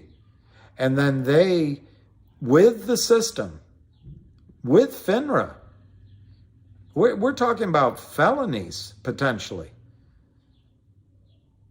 We'll find out. I don't have access to the information.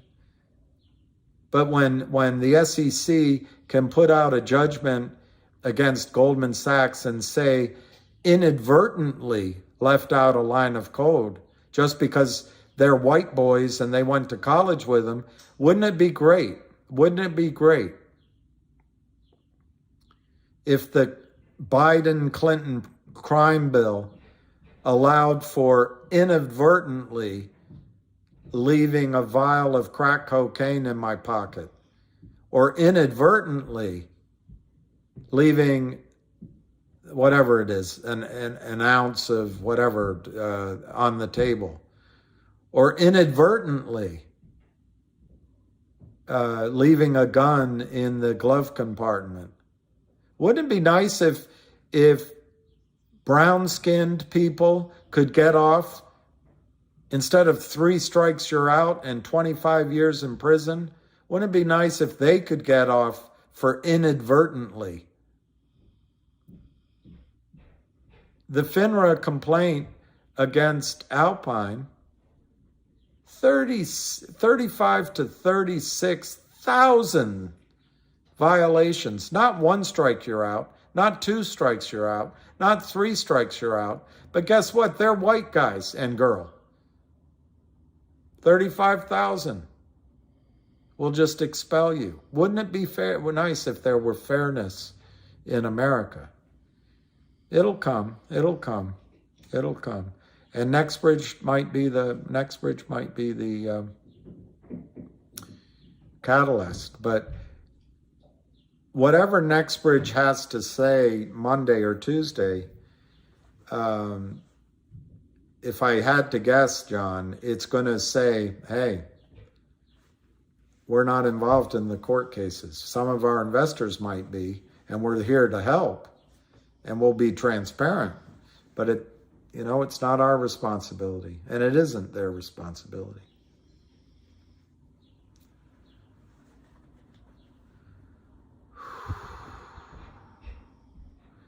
NBH executives asking for blue sheets. No, Skydog, I don't think they.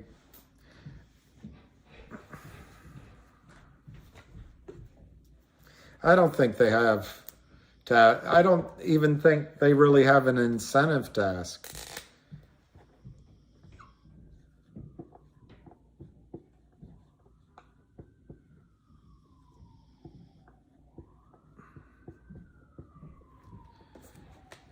There were 165 million of MMTLP created, first as a basically a dividend or a stub distribution that didn't trade. Now, we'll find out whether it was FINRA or SEC that helped the criminals or the criminals did it on their own. They got this to trade, and they got a symbol for it. And that was the symbol. So then the record date came up on December 8th. No. On December 12th was the record date. Whatever it was. I think that was the record date. FINRA stopped trading on the 9th. So you didn't get a short squeeze, but my opinion, no one owes you a short squeeze. But more importantly, they're not going to give it to you. That's just my opinion. But you know what? The short squeeze would have been cheaper for them than what's coming, in my judgment. I already showed you where I stand on it. So anyway, with this record date, I think the effective date was the following Wednesday, but it might have been that Wednesday. That's what I can't remember. Anyway, it doesn't matter. So on the record date, all that MMAT, on the record date, MMAT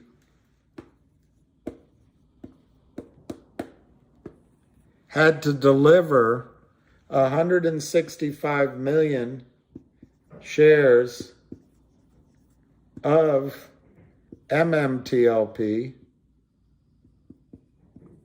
to, this is where I get confused. I think it would have gone to DTCC first, but it might have gone to the transfer agent first for the transfer agent to give it to the DTCC. So doesn't matter, doesn't change my story at all. So they had to give it to American Stock Transfer / DTCC.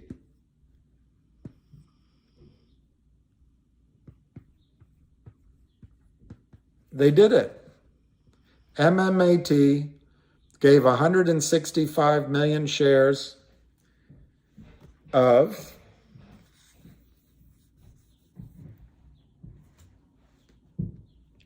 Nextbridge Holding to the AST DTCC. Done. They got it done. It's finished. As far as I know, that's essentially completed. MMAT did what they were required to do. So what does that mean? That means that at American Stock Transfer, there's 165 million shareholders of Nextbridge. It's there. So Nextbridge knows who their shareholders are. They already know. The problem is, and you know this, Skydog, the problem is that MMAT may have given TD Ameritrade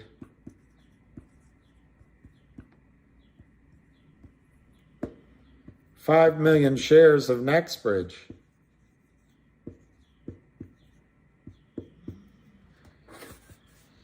So at the AST, they show 5 million shares of Nextbridge for TD Ameritrade. The problem is, I'm going to make it up.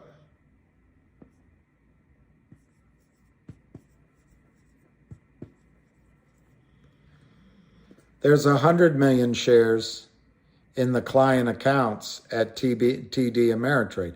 I made these numbers up. So Nextbridge, MMAT, Nextbridge have done their job at the transfer at AST,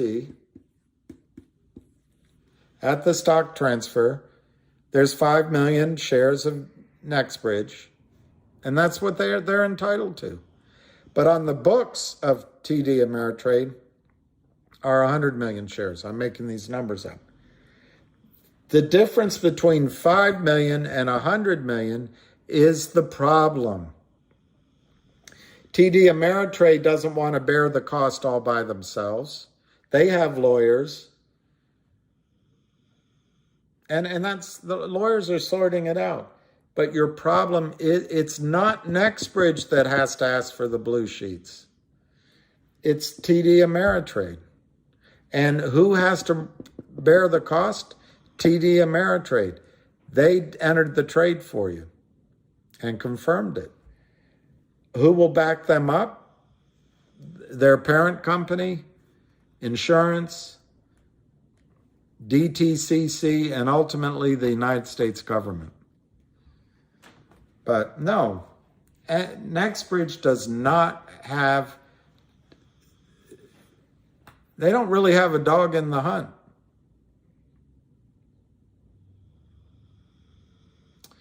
Well, I think they would help, and that the fact is the principal owners of Nextbridge are the largest shareholders in MMTLP. So I think, Skydog, they will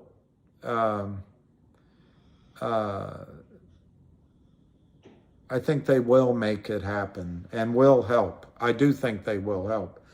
And right now, you've got this tremendous effort by Mark Bazile to get the blue sheets. Blue sheets aren't going to be the end of the day, because I don't think they're going to give you Merrill Lynch is in trouble to the tune of 25 million shares. Charles Schwab is in trouble to the tune of 300 million shares. E.F. Hutton's in trouble for 75 million shares. I don't think they're going to release it that way. But I think when the judge looks at it and realizes that the criminality in toto caused maybe an imbalance of 1 billion shares or more, she's going to be alarmed. And when lawyers see it in the judge's chamber, they're going to be alarmed. And when FINRA is accused of felonies, potentially, they're going to be alarmed. And when prime brokers are going to be asked, what'd you do? You didn't settle the trades? They're going to be alarmed. And broker dealers too. So I don't see this as anything that's going to be swept under the rug. And they've taken their best shots, which is to try to confuse people that it's your fault. It's not your fault. It's not Nexbridge's fault. It's not MMAT's fault. And probably out of the 105 broker dealers, I would guess less than a dozen have any culpability at all. And, maybe even some of the prime brokers didn't understand what happened. What about Nexbridge's financial situation? Well, I think that's a good point, MKC. I don't know the details of it. It's a private company. But they just bought 100% and announced it, of the field, or the majority of it. So I assume that they're not going to be spent out of the project. There's nobody there that's going to be nominating wells and drilling them and asking them to pay up. I think they had the money from the last press release to drill both this year's lease requirements and next year's, but it was at least this year's, 2023. So they have the money to do that. So I don't think they're at risk of losing their leases at least this year. They hired Roth Capital to raise money. I would, I know the guy that runs it, and I would say that he and I are friends. I've known him a long time. There's always a risk that Roth Capital will accept money from the short sellers to get them out of trouble without knowing it. I don't think they would knowingly do it. But my understanding is that financial raise has been put on hold. So you make a good point. Do they need that money?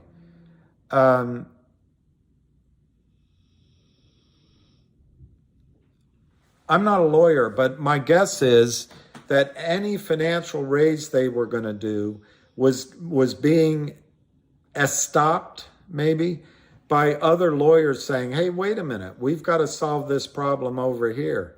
And so I would think it would have been difficult to get that deal done until it's resolved in court. And I guarantee you, Nexbridge's lawyers are in there with any judge or any place saying, we're being harmed, we're being harmed. There's pressures all over the place to get this done quickly. On the other hand, lawyers by nature spread it out. But I think Nexbridge has enough money to survive long enough for a resolution, because I think the people backing it believe in the project. They just increased the ownership to 100%. I recall that Roth Capital was hired to do a study or a report on the asset. So to the extent that gets done, that's going to both help raise money and help clarify for the judge that this is a really valuable asset. So yeah, I think Nexbridge can survive the next year or two. But you're absolutely right. Any successful oil and gas company inhales capital. It just inhales capital.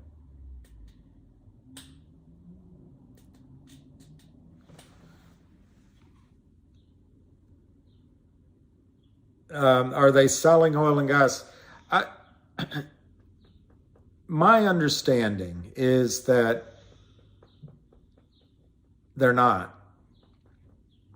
And it's based on I'm trying to remember the provisions in the lease. I never read the lease agreement with university lands, and it has something to do with the environment. So at least the deeper zones, I don't think they're producing yet. Now, there's a couple of reasons for that. One I just gave you, probably lease requirements. But the other reason to hold off is all of these wells. Now, I don't know the characteristics of these wells, but if you go over into, for example, the Eagleford or the Buddha, which may have completely different characteristics, I just give it to you for an illustration. Flush production comes on right away, and it might last for 1 or 2 or several months, or if they're lucky, a little bit longer than that. And as soon as flush production is gone, the wells drop off, and they can lose 70 to 90% of their initial production rate of IP in 18 months, 2 years. So that's over there, and I don't know what the characteristics are here. And then they produce for a long time. But there can be economic reasons to not produce right away. You need to build your takeaway. You need to be able to get it all to market. You don't want to flare your gas. There can be you want to have a water disposal well. You want to build your pipeline to a market that gives you a better price. There can be all sorts of reasons. So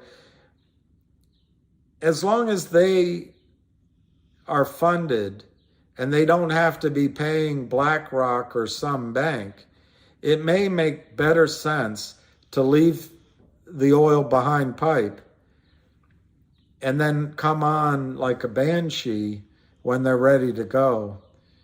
And it may be a requirement some of their investors are saying too.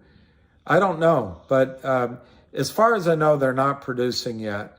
They do have shallow wells that they could drill that could come on and start doing cash flow almost like a production factory. And they could get into that pretty easily.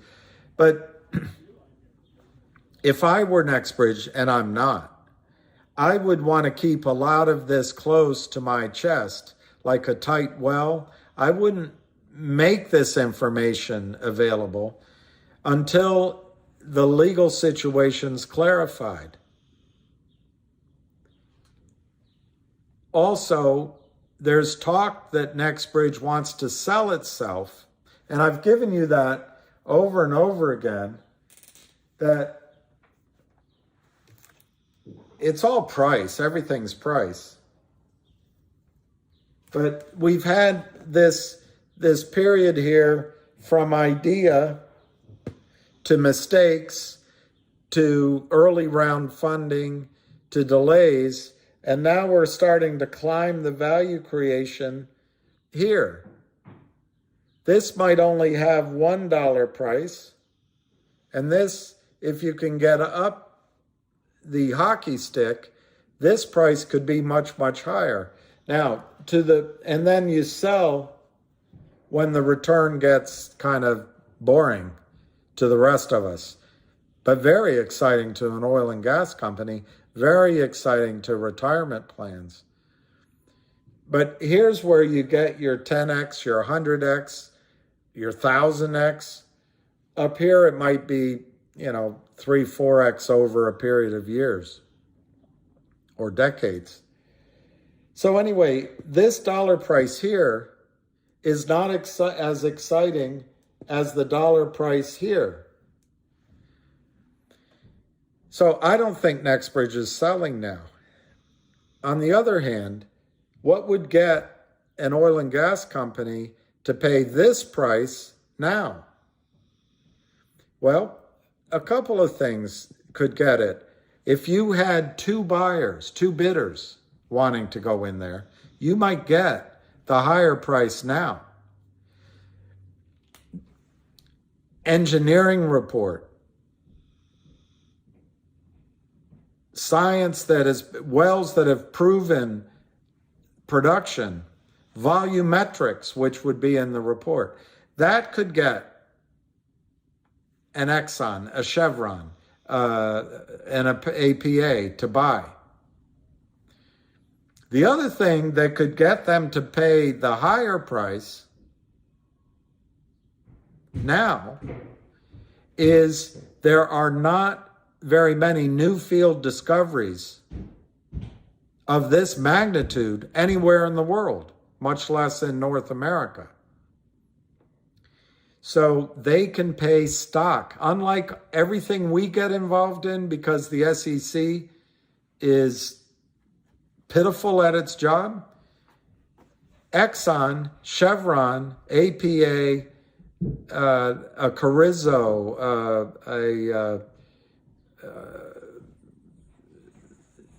a Royal Dutch Shell, a British Petroleum, they could buy this with stock as currency. So they could use shares of their stock to overpay for the project, which they then have funding for.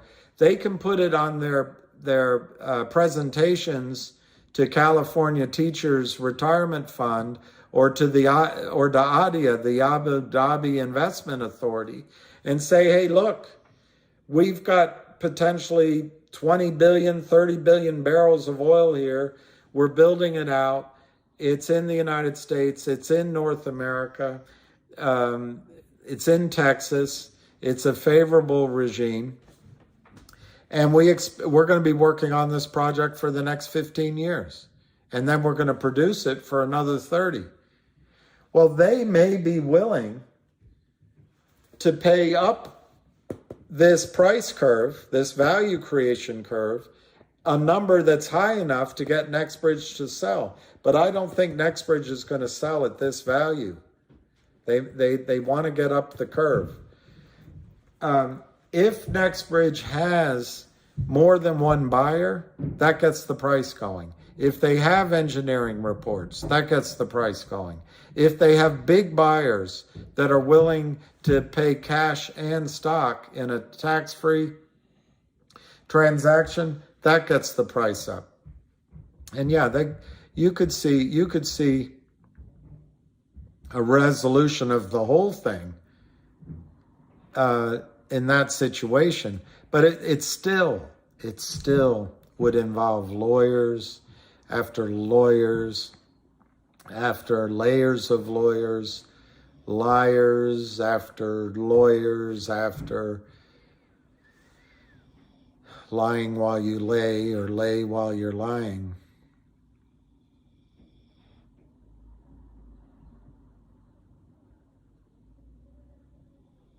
I think discussions are ongoing. They'd be crazy not to have them.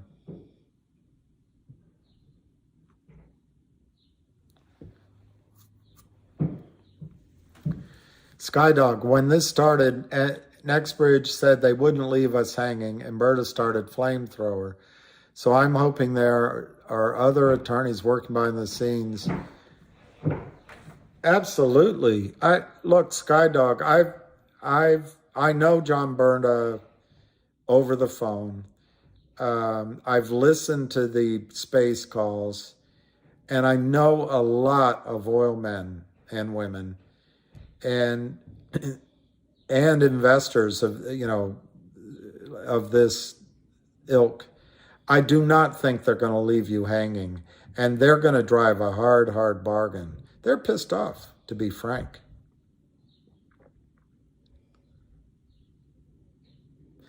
NextBridge was brought in to get Ora Grande ready for a buyer, I recall correctly. That's true. MKC, on the negative, if I were an attorney, which I'm not, and I were representing the criminals, or if I were representing shareholders, or if I were representing FINRA, or if I were representing prime brokers, or if I were representing broker dealers, I'd be tempted to put a claim on those assets. And I don't know the term in oil and gas. In real estate, it's lis pendens, or you could call it litigation pending, and just tie the assets up. So on the other hand, if I were an attorney for all those sides, I'd want to get it resolved really quickly, because the value just keeps going up, and they run the risk of a high offer from, let's say Chevron came in and offered $1,500 a share in some form. It could be $500 a share in stock, $50 a share in cash, including to all of you all, because of what the system owes you, and cash to develop the property in a joint venture. Well, then Wall Street's going to be on the hook for trillions of dollars, and it's not going to be pretty. So they have an incentive to settle up quickly. Yeah, Michael Lonsky, I bought most of mine, I can't remember. It was over a 3-day period, I think. And I'll be very happy to have NextBridge shares. I'll be happy to have a massive settlement. But I'm not going to agree to something like EA was talking about. JM, Mr. Photographic, you've got a lot of names. I can't.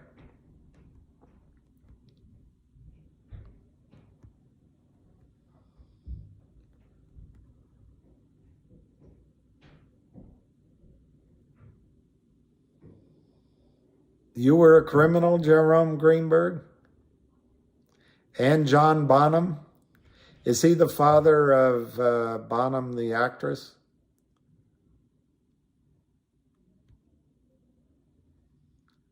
Kermit Waters, NBH's price will be determined by attorneys and the people who hire the attorneys.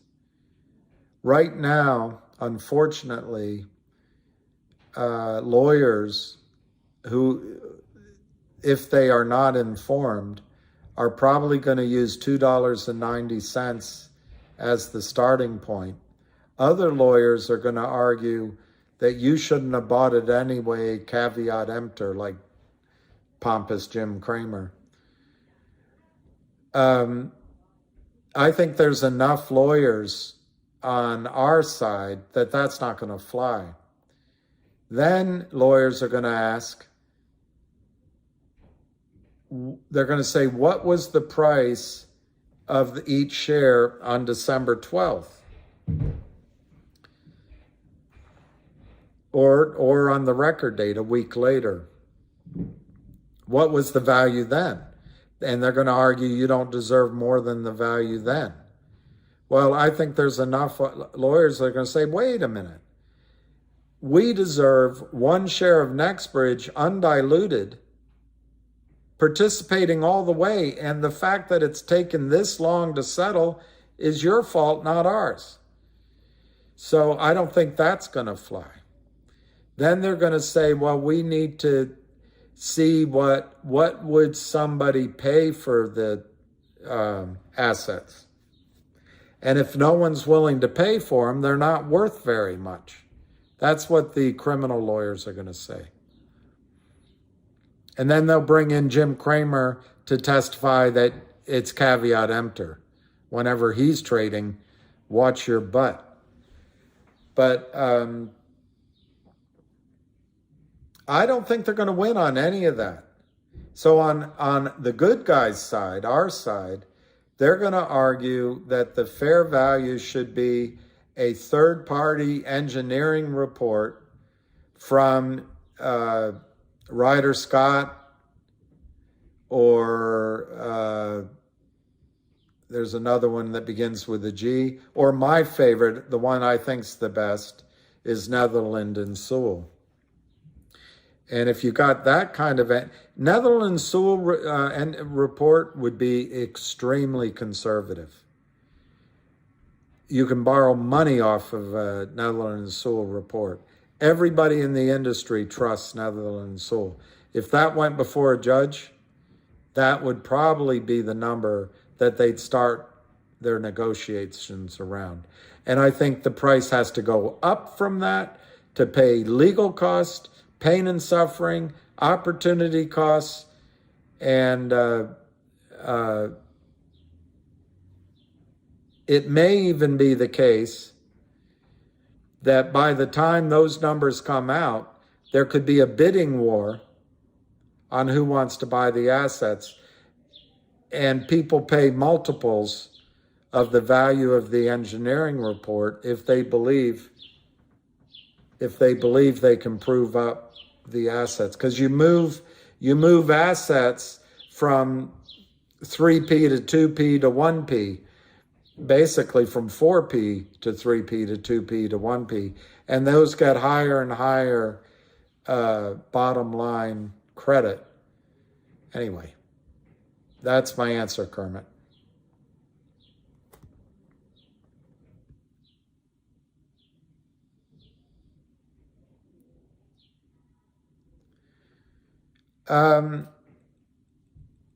David, even the brokers didn't know MMTLP should not have been sold. I don't agree with that statement. I think MMTLP should have been sold. Once the SEC approved it and FINRA approved it, I don't agree that it shouldn't have been. They should have denied it when the criminals came in to create a publicly traded company. That was FINRA's chance to say no, and the SEC. Had they said no, you would have seen a short squeeze beyond all short squeezes in, I suppose it would have been in MMAT, as they scrambled to cover what might be 1 billion shares naked short, because the shorts have to deliver the Oro Grande stub, the MMTLP. So I think, I don't know this, but I think you might find out that FINRA criminally, fraudulently went along with the establishment of the trading in MMTLP to protect their own ass, and the SEC too, to protect the system. I don't know that. Only lawyers can find that out. But they'll probably settle before we'll ever know. But I just don't agree with your statement. I think MMTLP, once FINRA and the SEC said it trades, it should trade.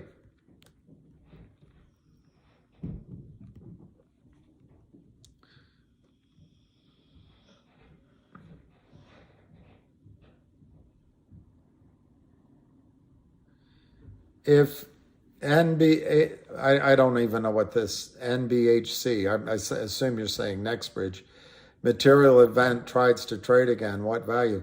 I do not believe they should make NextBridge trade unless the naked short position, the counterfeit shares, cannot be stuffed in your account. They can't be just carried over and kick the can down the road. And I don't think the insiders will allow that to happen. If NextBridge started trading, I think it'll be, I mean, you're asking me to make a huge assumption because I've never looked at the report, but I have a feeling it's worth well over $500 a share, and it possibly could trade double, 3 times that.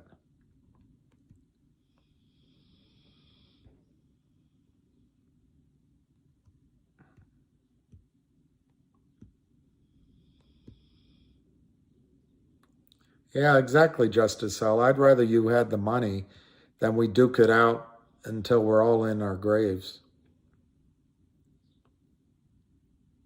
Finger is big board, halt after halt after halt. I'm not positive on that. Not positive. I think HKD was big board, but I'm not positive on that. I think TOP was big board. I'm not positive on that. I think Volkswagen was big board. I'm pretty sure. I think I've exhausted my memory of stock squeezes, but I don't think they'll necessarily stop it.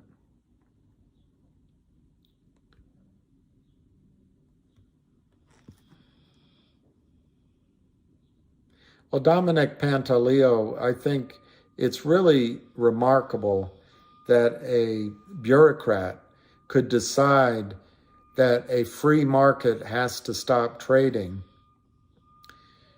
The criminals in Torchlight, MMAT, and now MMTLP probably took billions of dollars out of the market, maybe hundreds of billions of dollars out of the market, destroying lives, dreams, projects, shareholder value, retirement plans, and probably not paying United States federal income taxes because a lot of the money was taken out without a 1099. It's hard for me to understand that a bureaucrat would say, that's all okay, that's not greedy, that collusion, that racketeering, that fraud, that mail fraud is all okay. But that investors that looked at that fraud and that imbalance and said, you know what? FINRA's making a mistake here. SEC's making a mistake here. They don't realize, or that maybe they do, but you've got 1 billion shares of naked shorts that can't just be kicked down the roll and rolled into a new public company. It's going into a private company. We see a potential short squeeze. It's not up to a bureaucrat to say you can't bet on that. So you shouldn't be ashamed to make money.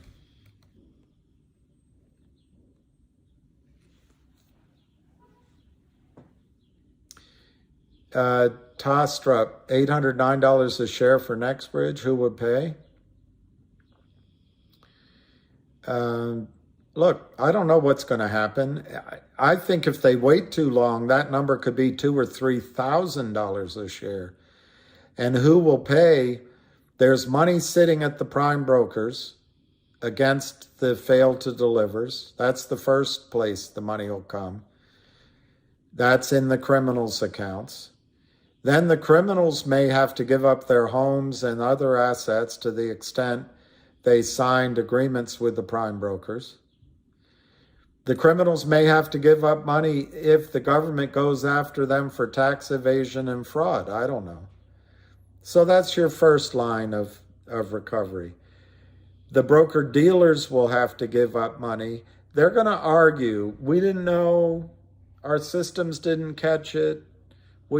But the judge is going to say, wait a minute, there was a fail to deliver, and they didn't deliver. What'd you do? Well, we just called the prime broker, and the prime broker said they deliver. Well, what action did you take to make sure they did? Well, it looks like we just put in our book that we'll call them next month. So you didn't do anything. No, we didn't. So they're going to have some complicity, the brokers that have your accounts. Prime broker itself, after they disgorge the funds from the criminals' accounts, the free cash balances and assets, the prime broker is going to be online. So the prime broker is going to have to put up money. To answer your question, NextBridge owes nothing, zero, zip. Any investors in Torchlight owe zero, zip. MMAT, zero zip. So then, depending on how the lawyers can do, there's $2 billion sitting at FINRA that they could lose. Then it goes up to the DTC. Then it goes to the DTCC. It's basically all the brokerage firms and hedge funds. And if they don't want to pay up, it'll go to the federal government. That's who will pay TAA Strup 43. That's who will pay. Now, in your mind, you're going to say there's not enough money.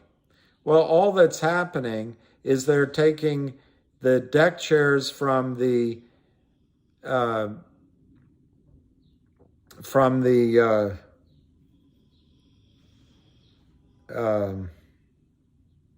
port side of the Titanic, and they're putting it on the starboard side. The money's still on the Titanic.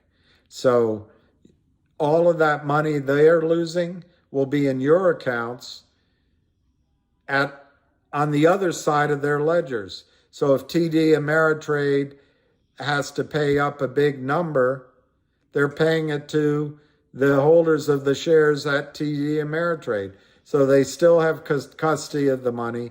They can still charge fees.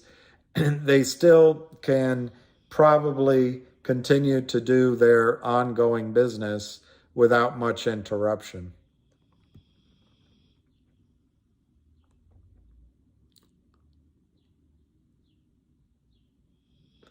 All right, EA, sir, again, I am a shareholder. I have no need to lie to you, but I think you are being intellectually dishonest with us who are hurting vulnerable with these outrageous figures.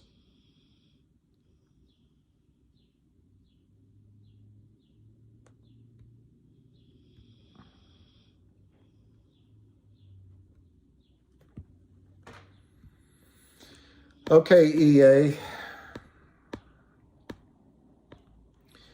Tell us what you base your figures on, EA.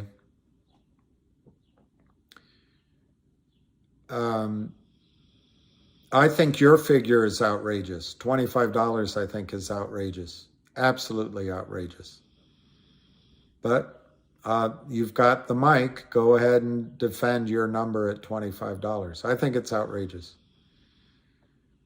I think I just went through it, and I don't think I'm being dishonest or intellectually dishonest. I may be wrong in my calculations. I can admit that, as I did at the start of my presentation. I may be wrong about oil prices and the oil marketplace as soon as 6 months from now. I may be wrong about what judges allow, because judges can do anything. The government can do anything. I might be wrong on all those things. What I say is not riskless. But I don't think my numbers are outrageous at all. If I gave value to how much oil they probably have instead of old numbers, if I gave value to the natural gas they have, which I haven't, if I gave value to the oil liquids that they have, unless it's already included in their the 4 billion barrels, if I gave value to the water, which I haven't done, I think you could start on my low number, much, much higher. But if EA, a buyer were willing to pay $20 or $25 or $30 a barrel with stock and cash, my numbers are ridiculously low. Ridiculously low. And so I don't mind you calling my numbers outrageous or dishonest if you can defend yours. The only argument you have, EA, as a shareholder who's arguing for your low price is that we shouldn't have bought it. We, as retail, should have called FINRA and said, FINRA, you just approved a stock for trading, and we don't think you should have. And then 6-7 months later, we should have called FINRA and said, you just approved a distribution. You shouldn't approve, should have. That's not our responsibility. That's not our responsibility. On Wall Street, EA, our responsibility, when we buy something, our responsibility is to pay cash. That's it. We did that. We paid cash. FINRA told us, the SEC told us what we were buying. It was announced. It was approved. That's on them. That's not on us. So that I don't buy the argument, EA, that Jim Cramer puts across, caveat emptor. We did our emptoring, or our caveating. We paid cash. So I don't buy the zero number at all. The $2.90 number, EA, I don't buy that either. That's when FINRA sold down the stock, which could be felonies, but it's when criminals sold down the stock. Maybe some real selling too. But the real sellers sold under pressure of a deadline caused by the criminal action over 8, 9, 10 years. So I don't buy that number either, EA.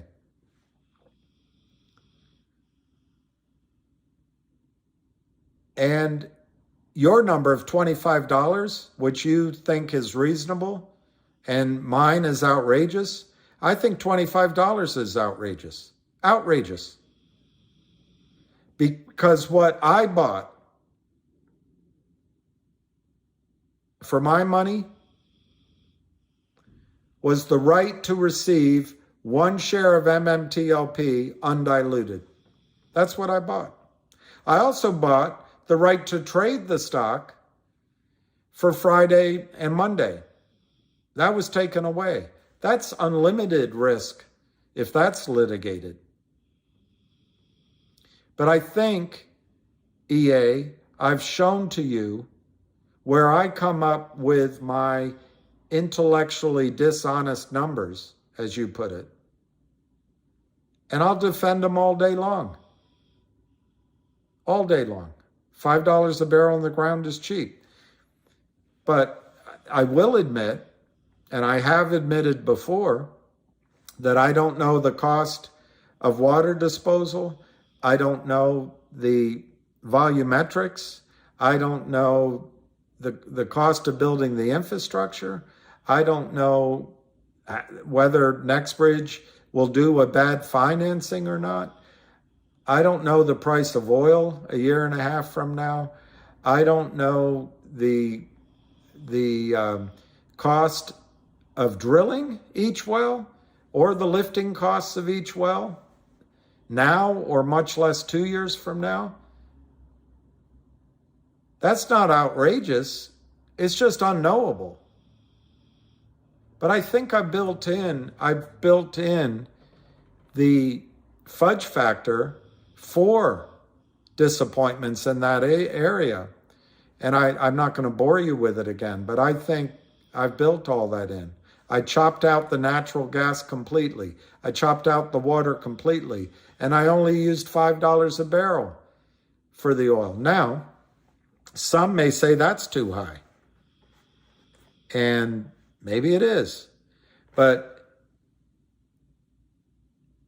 EA, I think that if someone comes in to buy this with stock and cash, it's going to be at a higher price than that. Is that outrageous? I don't know. Time will tell. I don't have a crystal ball. I own stock. I understand now from your end, you're going to argue to the courts and in the court of public opinion that $25 is a great settlement. I just don't agree with you at all. I would be upset with $250. 10 times your number, I'd be upset with. But I do understand at some point, the various parties, after duking it out, are going to come with a settlement number. And you know, I don't want to characterize what that number will be. But with all settlements, everybody loses, everybody wins. That's just how it is. But no, EA, I'm glad you're a shareholder in MMTLP. I don't know how much you have. I don't know what you paid. I don't know how long you've been in this nightmare situation.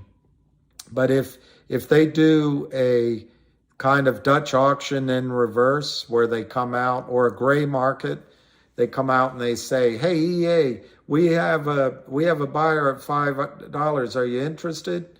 Well, I want to click. Hey, Jennifer, we have a buyer at $5. Are you? Well, I want to click. Hey, Greg Donner, we have a buyer at $5. Oh, well, yeah, I'd be okay. Stay on the line. We're going to connect you with India, and our call center in India will sort the paperwork, get your signature, and as soon as we have your verified, your notarized signature, we'll wire the money. And then after they've gone through the whole list at $5, they'll raise the price to your number, maybe $25. And they'll go to John Berta. We have somebody interested at 25. Well, no, I'm not. Click. William, we have someone that wants to buy your shares at $25. No, I'm not. Click. Hey, Jennifer, are you interested in selling your stock at 25? I really. Click. Mr. Photographic, do you want to sell your share? We have a buyer at 25. Well, no, I think of click. Hey, EA, we have a buyer at 20. Oh, I would love $25. Well, great. I'll put you on with my secretary in India. She'll get all your data, or he'll get all your data. Send your signature, and we'll wire $25 a share to you as soon as we receive your paperwork. That could happen. That could happen. And I hope you have that opportunity, EA, to sell your stock at $25 a share. But let me be clear with you, EA. I think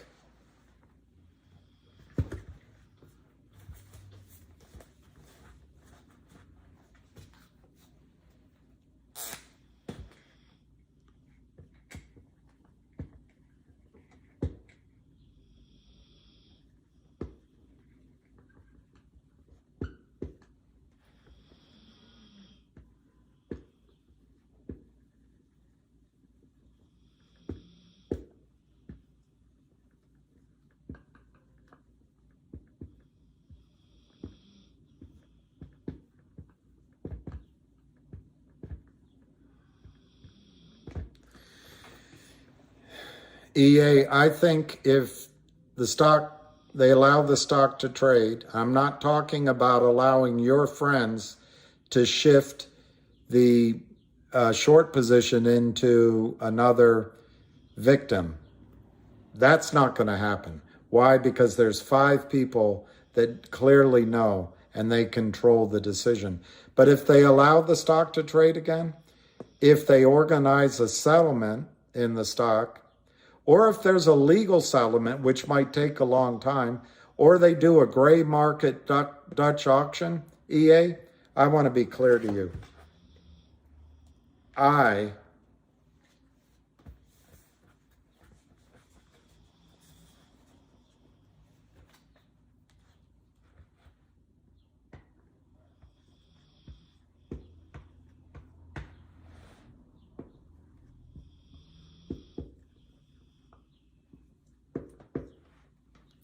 I think your $25 is outrageous and it won't happen.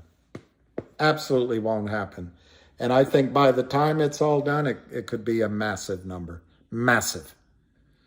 And that's not intellectually dishonest. They have potentially, we don't know, over 1 billion shares that they have to fit into 165 million slots. It's going to cost the system massively. And EA, if you are indeed a shareholder, I hope you get $25. I hope you get it. That's what makes a market. But I think you're going to be surprised at how expensive this is. And the reason they're fighting, the reason they stopped trading, FINRA first approved trading, closed out their positions or shorted the stock, and then stopped trading. FINRA is in dire legal peril, in my opinion. The SEC, who oversees FINRA, may also be in trouble. Prime brokers are going to go down. Broker dealers are going to go down. It's going to shake the very foundations of the system. And no, EA, I'm not going to allow your FUD, whether it's intentional or not, to get people to think that $25 is a fair settlement. It's a market. That's what they want.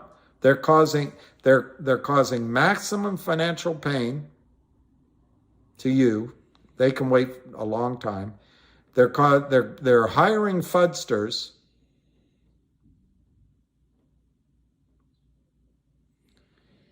And they're hiring journalists like Jim Cramer and Matt Levine to make their argument. They've got a professor out of Georgetown who is massively conflicted and I think unintelligent in trading, going to argue your side, EA, to get people to think, I got some money back. Well, unfortunately, there's people out there that may take that deal, hey, it's a market. I'm not saying don't take it. Each and every one of you have to make your own decision. That's intellectually dishonest? I don't think so. Everybody's got the same facts as best I can give them. If someone rings, we'll pay you $3, some people might take that. We'll give you $30, some people might take it. $300, some people might take it.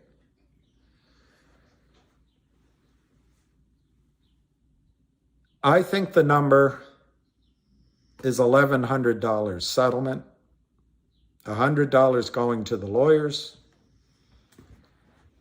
maybe $100 going to other costs, the rest going to Nextbridge, and then I think there's a cash settlement, a cash dividend that needs to go to you. But we'll find out who's right. I haven't seen anything intellectual from you. And I'm not going to call you dishonest, EH. But if you want to put out $25, I'll put out $2,500. You say 25, I say $2,500. And we can meet in the middle. $1,250. That's how I feel about it. And it's not intellectually dishonest. Michael, has anyone verified the MMTLP shares are currently registered AST? I've heard, Michael, that it's full, but I think each brokerage firm has, it's like showing up at the airport and There's a jetliner taking off for LA from JFK, and it's got 165 seats. And, 1,200 people showed up for the flight. Or it's like a hotel that has 165 rooms for the weekend, and 1,500 people showed up with reservations. I think there's some discretion as to who gets those tickets or who gets those rooms. And I think there's some leeway. Maybe there's 165 published seats on the plane, but maybe there's another 10 seats that can be given out. Maybe there's 165 rooms, but maybe they can find accommodation for 15 or 20 more. I don't know. So anyway, I think it's up to each brokerage firm. But I think the AST is full. And so I think your recourse is to your brokerage firm.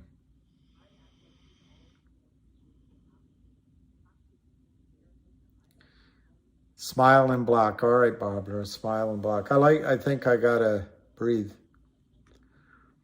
The issuer did their jobs. I think so. Well, William Tuck Keating, I'm giving numbers that I just think you can't rely on. But I think in a short squeeze on those 2 days, Friday and Monday, there was every possibility this stock would go to 2, 3, 4, 5,000 a share or higher, 10,000. It's a massive amount. I think if this goes the legal route, if it takes a year or 2 years to settle, I think 2,000, 3,000 a share could be low. Why? Because I think, and this is, I'm telling you my bias, but I think the Oro Grande project has the chance to be one of the largest and most exciting onshore discoveries in North America in a long, long time. Now that assumption could be wrong, but if it's right, 2, 3, 4, 5,000 a share in 2 years, 18 months, that could be cheap. But there's so many variables that I don't know. So it's ridiculous, one, to project that far, and also, but anyway, yeah, I think it could be a very expensive settlement in 18 months or 2 years. Trillions of dollars, I think. Am I right? That's the problem with predictions. I also believe that oil prices in dollars, in United States dollars, have the potential to not only be above $100 a barrel, I think they could be $500, $600, $700 a barrel. And I know EA is going to say that's intellectually dishonest and that's outrageous, but intellectually, the world is basically balanced at somewhere between 90 and 100 million barrels a day production and consumption. If I'm wrong, I'm not too far off. Well, what's being done on the exploration side? There's only 3 countries in the world that I know of that could increase production fairly predictably. One is Iraq, one is the UAE, and one is Libya. Now, I understand that the subsalt discovery in Brazil is actually successfully being produced. So possibly you could add Brazil to that. You've got the tar sands in Canada, and you've got the heavy, thick oil in Venezuela. You've got the Soviet production, which may or may not be able to be increased. And you might have some discoveries possibly in the Arctic, in South America, or in Western Africa. But right now, the only countries that have reserves where they could increase production, and even Israel apparently, but that could significantly add to oil production.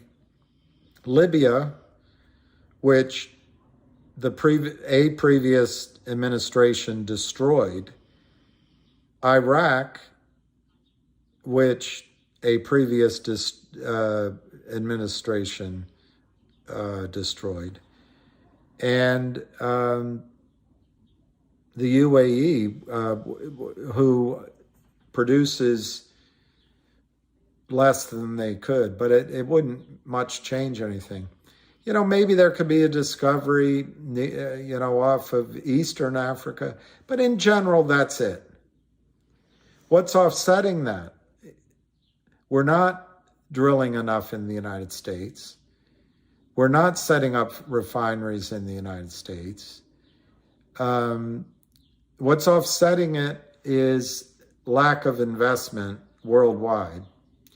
Two, what's offsetting it is decline rates. I don't know what Saudi Arabia is producing right now per day, and I would argue most people don't know because the numbers are opaque. But if we use 10 million barrels a day, which it is not,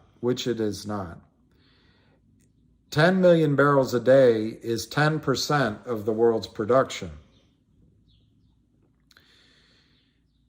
The Garwar field, the king of kings of fields ever discovered, the number one field ever discovered, was discovered to my memory in 1948. It may have been earlier than that. I think it was put into production either in the 50s or 60s. Let's say I don't remember the date. Nothing's popping into my head. But let's say right around 1960, the Garwar field was put into production. That field has been producing for 60, 70 years. It is past its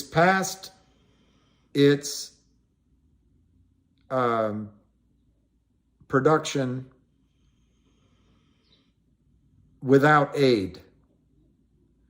Normally, when you go into a big field, an oil well, there's pressure, which allows the oil to come to the top. There's gas, which pushes it. You come to a point where that energy, that gas, isn't enough to get the oil out. Just think about a Coke bottle that you shake and you open up. The carbon dioxide comes out and the Coca-Cola goes all over, or a champagne bottle when you're celebrating, goes all over. But then once it stops, you got to drink it. Same thing with these oil wells. Anyway, the Garwar field is long past that natural ability to produce. I cannot remember it's been so long since I studied it. I think it's long past its peak production as well. But the Garwar field has this amazing zone. And I think it's called the Special K zone. You can look it up. Just an amazing zone of oil. I think it accounts for something in the range of 4.7 to 5.5 million barrels a day of Saudi Arabia's 10 million barrels a day. I'm doing this all by memory, so I could be specifically wrong, but in general, the Garwar field is the honeypot. To my memory, they pour millions of barrels of seawater down to push this oil through this special K zone. And they have such sophistication and they have 4D going on, and it's amazing. Well, the amount of seawater I think they're pushing through, and again, I'm doing this all by memory, is something like 20 million barrels a day to get approximately 5 million barrels of oil a day. Well, that's water flood. It has the advantage of having relatively constant production, but the disadvantage, it can stop like that. It can stop like that. Now, the other fields that, and I can't remember all the names right now. There's half a dozen other fields, queens. And there's some disputed fields with Qatar, with Iran even. There's a zone they share with Iraq. So there's other fields, and I would call those all queens, not kings. And there's some jacks. These are all in decline. I think they call it the empty quarter. A few years ago, Sheikh Yomami or one of them came out and said, we're going to save the empty quarter for future generations. And then there's oil in Yemen. Saudi Arabia's been at war with Yemen. There's oil discoveries there. These fields are all very old. They're dowagers. They're not what's the word? Debutantes. They're old. So they're well past their peak production, and they're probably being water flooded, tertiary and quaternary methods of getting oil out. I sat next to the CEO of Halliburton years ago. It might have been Schlumberger, but I think it was Halliburton. It's one of them. I can still see him. And I didn't raise my hand to ask a question. I just asked it quietly. Because they're drilling a lot of wells like we drill in the United States. Wells that take a barrel of energy equivalent to find 4 barrels of oil or 10 barrels of oil. These are not the gushers of old. And I asked him, those wells you're helping them drill, do they have decline curves? Yes, they do, like ours. And this is the question I asked him, and I've never forgotten. This is 15 years ago, 15 or so years ago. I was much younger, a little more nervous. But I said, look, from what I understand, if Saudi Arabia is producing 10 million barrels a day, their decline curve is 500,000 barrels a day. 500,000 barrels a day per year. So if they're producing 10 million barrels of oil a day, and their decline curve is 500,000 barrels of oil a day, I said after 10 years, That means they've got to discover 5 million more barrels of oil a day. I said, is that going to be a problem? And he said, which surprised me. He said, yes, they don't have the oil. That was his opinion, one man's opinion. So anyway, that was 10 or 15 years ago. I think Saudi Arabia briefly raised their oil production to 11 or 12 million barrels a day. I don't remember if it was under Trump or earlier. They said, I find it hard to believe they got it that high. And I think now you just saw in the news, Saudi Arabia is going to cut back in production. Well, during this, Saudi Arabia is building, they're going to build $1 trillion city that's like out of science fiction. Their population is growing. They have princes that expect to be paid. They have imported population. They as a country, they consume more gasoline per capita than we do, than Canada does. They have a young population who is growing, wants to live like North Americans, and I'm telling you, they live better than North Americans. And they want economic growth. They want to build cities like Dubai. That's just Saudi Arabia. So it used to be when Saudi Arabia produced 10 million barrels of oil a day, they could export 6 or 7 or 8 million barrels a day. Now, even if they're producing 8 million barrels, they're consuming a lot of it. I think they're consuming half of it.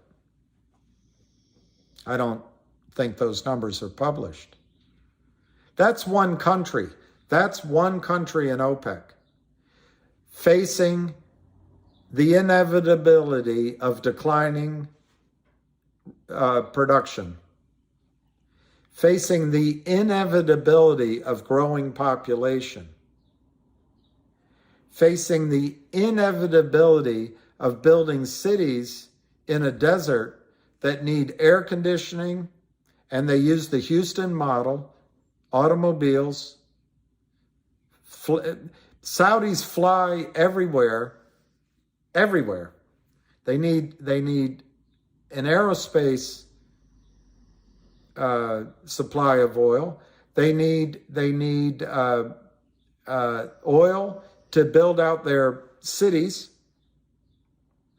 So they have growing domestic demand for oil, decline curves declining that. And if you go back to what I said 15 years ago, ask the gentleman, if Saudi Arabia were producing 10 million barrels of oil a day, you wait a decade at 500,000 barrels a day in decline rate, that's 5 million barrels a day disappearing. And you have demand, domestic demand for oil increasing to 5 million, 6 million barrels a day. What does that mean for exports? What does that mean for the safety of the royal family? And if our feckless government today, White House, won't support the Saudi royal family, where do they turn? Who has an army and who has weapons? Russia? Iran? China? India? So does Saudi Arabia stay in the US dollar-based oil price system, or do they go with a combination of Indian army, Chinese money, and Soviet weaponry to secure the safety of the royal family? I don't know. But what I think it means is, I'm just looking, that's just Saudi Arabia. The largest pool of oil left in the world, conventional pool of oil left in the world, is in Iraq. But we waged war there and we get no benefit from it. We spent hundreds of billions of dollars there, and we left airports there, dogs there, Americans there, under this senile president. Who in the Middle East is going to trust American guarantees again? I'm not trying to judge Joe Biden. He's the most popular president in the history of America, 81 million votes. He's not racist. He didn't write the crime bill. He's not misogynist. He didn't date his underage au pair and then marry her date her while she was married. He didn't do that. He wasn't accused, like Joe Biden, like Trump, of sexual assault to Tara Reid when she was 24 years old and a legislative aide and beautiful. He wasn't accused of that. So I'm not judging Joe Biden, but which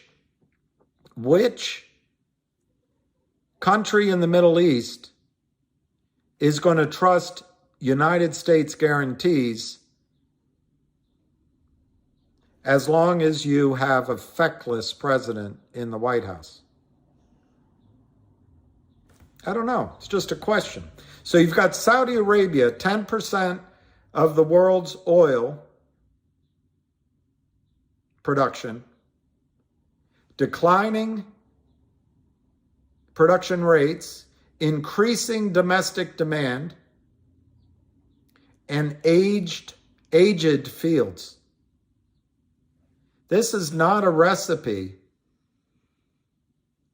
for continued cooperation with the United States or with oil priced in US dollars. Now, don't hear me wrong. Saudi Arabia will always be relatively wealthy in oil. But under this current system, banking, fractional reserve banking, overpaid wankers, growth, everyone is entitled to sit in a car so they can pick their nose in privacy, driving an hour, 2 hours each way. That existence, my friends, is going to be gone.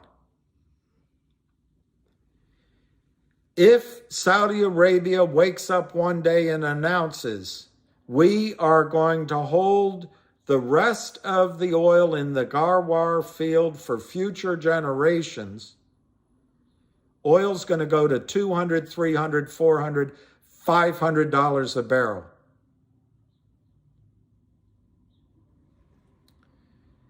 Iran doesn't have.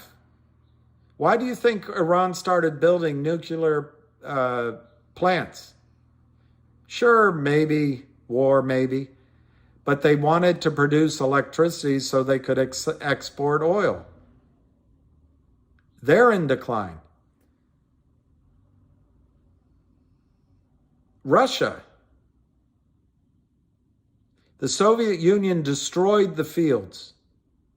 Now, what Putin's done, which is smart, is he's going after oil in the Arctic.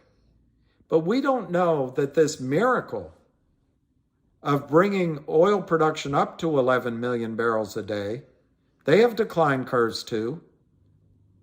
We don't know how sustainable it is.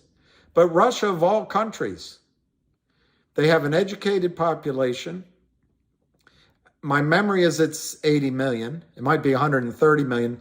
It's just with the disbursement of satellites. They have excess oil.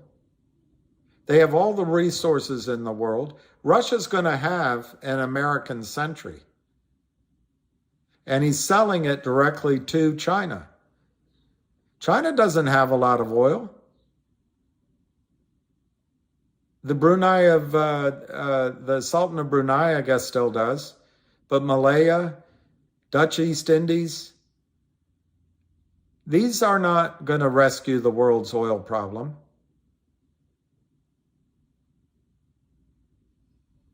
The Caspian turned out to be a big dud. So anyway, on top of that, you've got China with 1.5 billion people.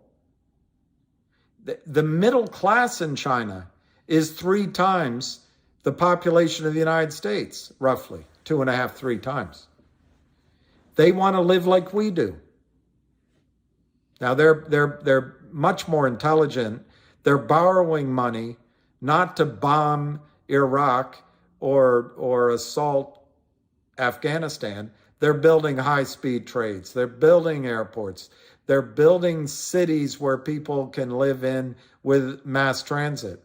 But the fact is, there's not enough oil for everyone in China to drive an automobile the way we do. It's just not going to happen. Mexico wants to live like we do. Indonesia wants to live like we do. Vietnam. There isn't enough oil for this. And the banksters have increased the debt in the world to something like 400 quadrillion when you allow for the derivatives and the et cetera. It might be more. It's all based on this miracle that oil provides for growth.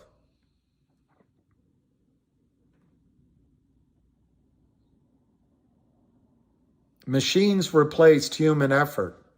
Machines replaced slaves. Here in the United States, our slaves were horribly, evilly imported from Africa. But in Africa, slaves are still there in Libya. And in history, slaves were Jewish. In history, slaves were white. One could argue that the Irish were slaves for the English. But we don't have to get in that debate. We can just be thankful that oil allowed the human population to get away from indentured servitude. But maybe that'll come back. Maybe AI can operate without oil. Maybe Amazon can operate without cheap oil. Maybe. We'll find out. So anyway, there's a very long riff to tell you that I think the longer that Nextbridge takes to settle, the more risk the criminals and Wall Street takes, the DTCC takes, that not only will Nextbridge increase the size of its reserves, increase the per share asset value based on volumes. I also think oil could be $400, $500, $600 a barrel. And if you add in that the United States has decided on Samantha Powers and Victoria Nuland's say-so, and the other neocons, to start a ground war with Russia, of all things,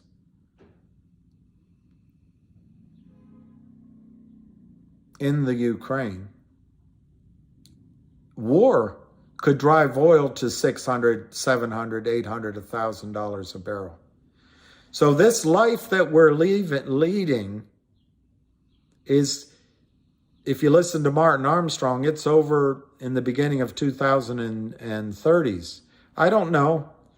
Human beings are very creative. There'll be commerce.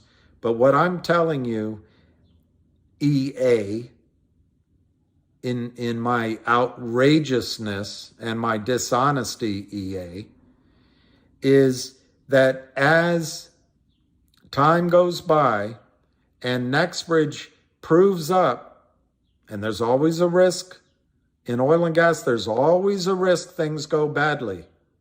But if they continue to prove up the Oro Grande, and it's not 4 billion barrels, but it's 20 billion barrels, it's not 7 TCF of natural gas, but maybe it's 30 TCF. I don't know, because they could acquire other acreage. Who knows? They could acquire other companies. But I'm just telling you, EA, it's in the realm of possibility that the volumetrics grow extensively from 4 billion barrels, 25 billion barrels. I don't know. But that's the risk Wall Street's running. So number one, on a per share basis, there could be more oil and more gas. And that's the risk the other side runs. Is that outrageous? I don't think it's outrageous. I just think it's a fact, Jack. And on top of that, oil's trading at $70 a barrel. In war or in panic or in an announcement from Saudi Arabia, we're saving our oil for our next generation. As soon as the banksters realize that there's not enough cheap energy to pay back the debt, the bond market is going to roll over like a behemoth and crush the stock market. And oil could go to $700. But it's going to change our lives in North America. And for you, EA, if you get out of your Nexbridge at $25, I hope with that $25, maybe you buy silver or gold, or you make sure you pay off your mortgage, or you make sure you buy an orchid, I mispronounced it, a fruit tree farm, or you buy something you know about, a coffee shop, so that in the economic disruption that's coming, you're ready, EA, to live on your reasonable and sensible settlement at $25, not my outrageously intellectually dishonest $1,000 a share. But I think my numbers are going to prove to be inexpensive as that project is proven up and as oil prices go much, much higher. Now, there's no business, and this is the last thing I'm going to say to you, EA, there's no business quite like the oil business in terms of low prices solve low prices and high prices solve high prices. In other words, as oil prices go high, it's going to destroy demand. That's just what happens. There isn't enough oil to go around, and it's going to change how we live. So EA, one of the premises of what I try to talk about here is that all of us have to get ready for the new world. And I'm not talking about WEF. I'm talking about a world in which the dollar is no longer preeminent, but this entire lifestyle that's based on some 60s, 70s approach is not going to work anymore. So I think owning oil and gas companies, gold, silver, farmland, real assets, those are the people that are going to be independent in the future.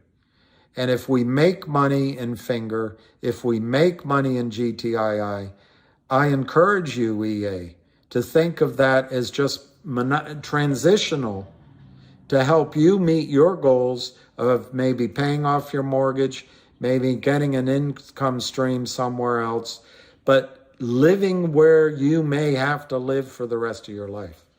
Travel's not going to be the same anymore. Jimmy Rogers, who's as intellectually dishonest as I am, EA, Jimmy Rogers co-founded the Quantum Fund. Jimmy Rogers is purportedly a billionaire. Jimmy Rogers says in the future, stockbrokers are going to drive taxi cabs. Farmers will drive Maseratis. That's his way of summarizing that this direction of wealth to the paper money pushers, the banksters and the fraudsters, that wealth isn't going to go in that direction anymore. It's going to go to the people who really produce something that everyone needs. So EA, I hope that I've given some of my dishonest intellectual perspective for my outrageous prices of NextBridge, but I'll stand by them. I think NextBridge in a settlement will be over $1,000 a share. It's possible people like yourself will accept much, much less. But they're not going to get my release on a class action suit unless the number is really high. So that's my answer, EA, and I'm sorry I took everybody else's time for it.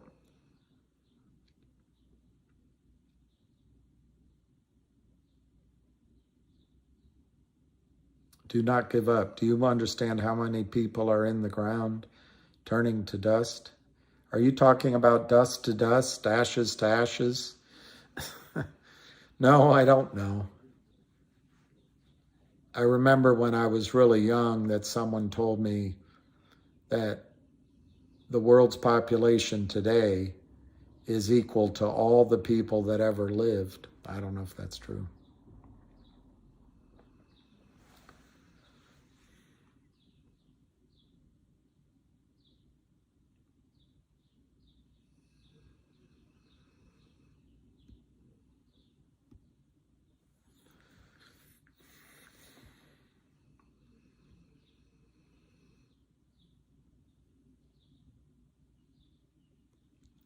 I'm gaming the system? No, I'm not. I'm not gaming the system.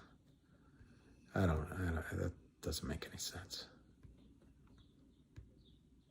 But I think when you're investing, you have to have a framework of your overall view. My overall view is the financial system is going to go through a panic at some time. I'd like you guys to be able to survive it. And I think the adjustments could be difficult. On the other hand, counteracting everything I said, there's an argument that we're going to have a population decline. But anyway.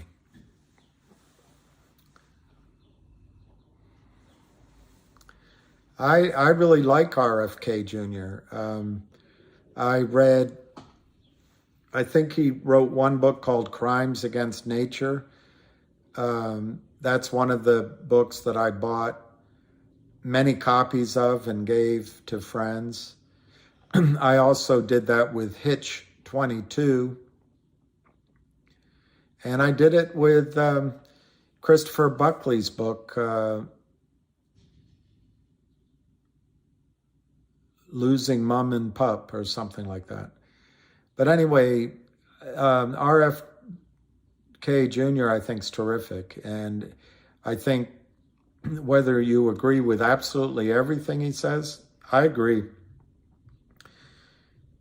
So far, I've agreed with everything I've heard from him.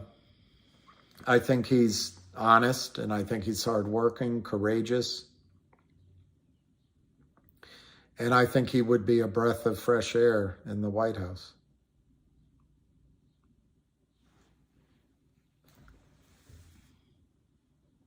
Jenny must have gone to,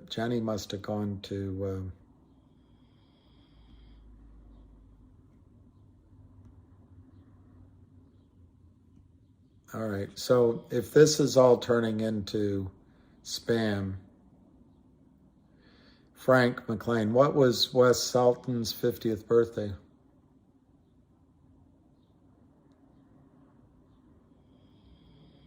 You're the image of a shell. Oh, you were at the Sultan's 50th birthday. Called him Kula, but you're the image. That's great, Frank McLean. I met that guy. I shook his hand. I don't have a picture because the guy I asked to took a picture for some reason didn't do it.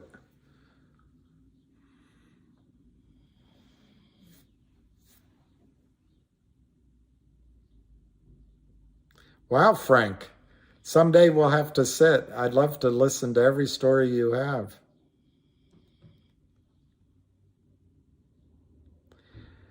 I think the Ora Grande is extremely valuable.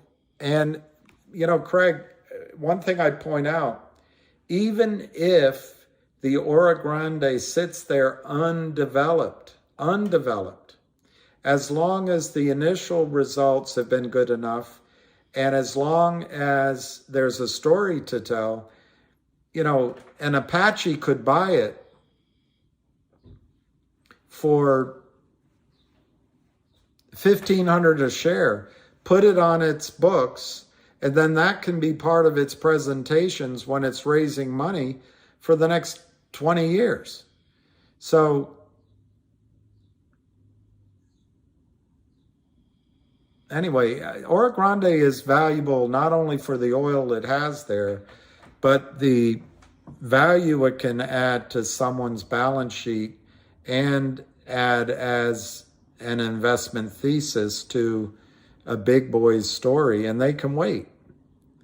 So, yeah, I think the Ora Grande potentially is extremely valuable. But in oil and gas, I have to emphasize, it's always something.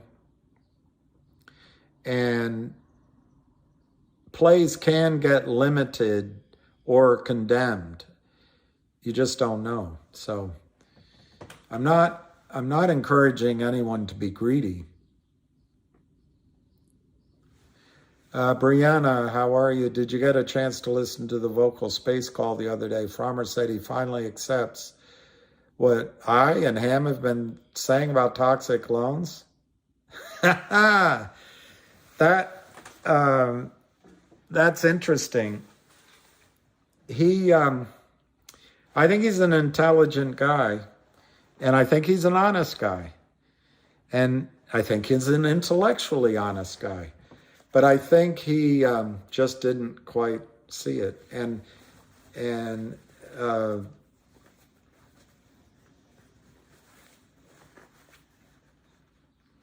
well. How am I gaming the system, Moody Waters? I don't quite know. I don't even know what it means. I don't think I'm gaming the system. I am starting to learn how to use this. I'm starting to think there might be a platform for me to advise companies or advise people. I don't know. You know, I'm an old white guy. In America, being a white male ain't the ticket to sex, drugs, and rock and roll. So you got to do something. I don't know what I'm gaming the system in. Oh, all right, Moody, I got you. I wasn't. RFK Jr. is the most anti-corporate. Well, I think the current United States system is corporate welfare. I think we're quite socialist, and unfortunately, we're a Nazi or fascist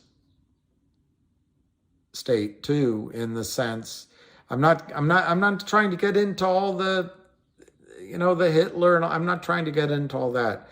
But when you marry government with big business, drugs, military, journalism, high tech. That's fascist. When government is purchased by the banks and the government work together, that's fascist or Nazi or socialist. And then when the banksters take risks, keep the reward, and then you pay the losses, that's socialism. So I'm not sure the United States has much of a corporate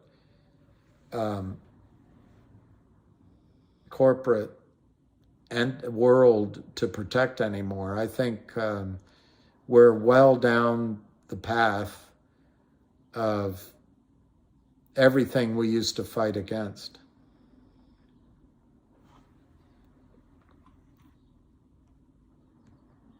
Debt equals slavery. Well, I think RFK would also bring back the integrity of our government, because despite everything I've said, which might sound very doom and gloom, I think the United States has tremendous natural wealth, tremendous human wealth, and we have an idea and a government. And as long as we stay true to that, people are going to still want to come here. And we can build and benefit from. We also have the best business minds in the world. We can, some of anyway, we can build a really bright future, but we've got to change. We've got to just change. I even think the dollar can be preeminent again, if that really matters. As long as we get integrity back to our financial system, honesty in journalism, integrity. We still have a court system that seems to have integrity. And but right now, our elections, we got to get back to normal.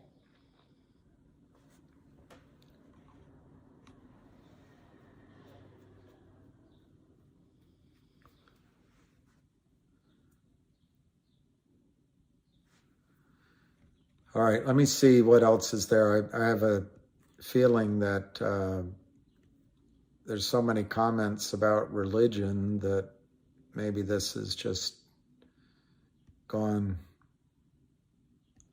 down an avenue that I can't really add much understanding. Sell them at $25,000, ha ha ha. Well, look, everybody's got to make their own opinions. In many ways, I want to make it clear that I think the numbers are really high. But I also want to inject a little bit of rationalism. In a normal oil and gas company, even I don't know, Exxon's 140 now, I think, but it was 40 or 50 maybe just a year ago.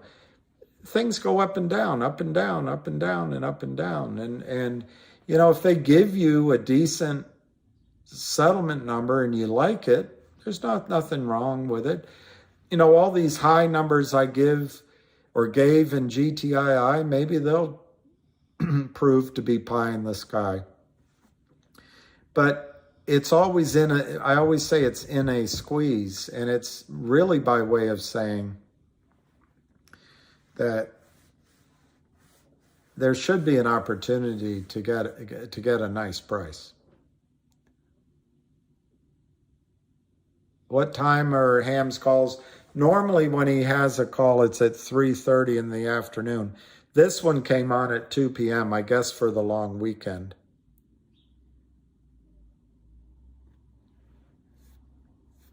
Being a white male's always worked pretty good for me. Yeah, it's funny. I'm not trying to get into that debate. I was talking about going out and getting a job, doing something right now. I've got quite a few strikes against me. Age and my skin color are probably pretty high up. If you're a human resources person right now, you're going to check the boxes on diversity, and you're going to check the boxes on someone young enough to train. That's all I'm saying. I don't know if I can find a legitimate question up here. Let me see.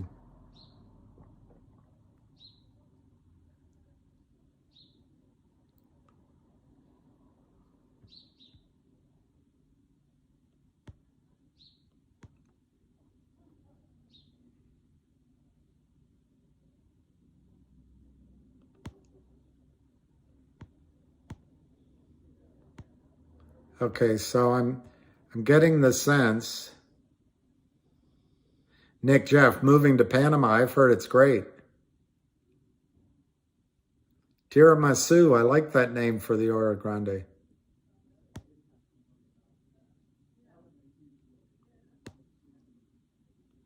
All right, I'm trying to look for one more question, but I think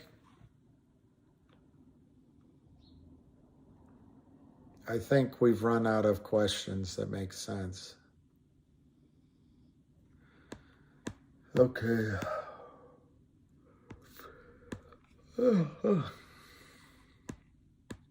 Sorry to yawn.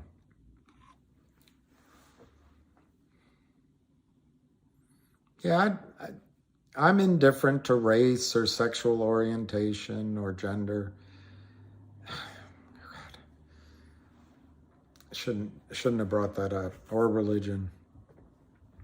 I'm just saying, all I was saying is I'd like to keep working, and it may be in this kind of environment. That's all I was trying to say.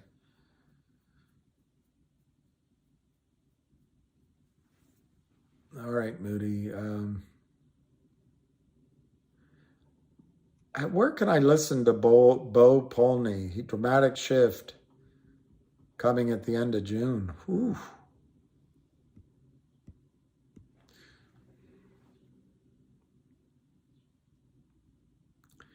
I don't really like listening to Joe Rogan, but I like RFK very, very much. Very, very much. All right, so let me just see what the closest checkout time is. I'll give it 8 more minutes. 8 more minutes. And I'm gonna hang up.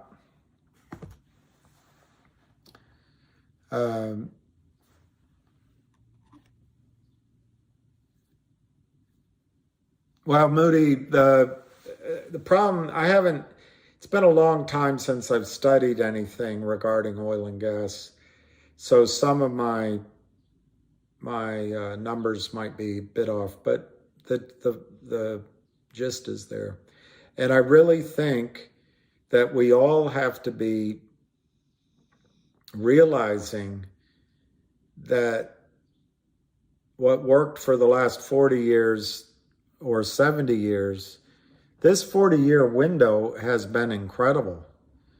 I never thought it would happen, but somewhere around, from Paul Volcker, 82, all the way till the end of Trump, we've had, and I'm not politicizing it, but basically it was 40 years of a great stock market, technology improving everything, internationalization of trade, just-in-time delivery systems, excellence in education, very few wars,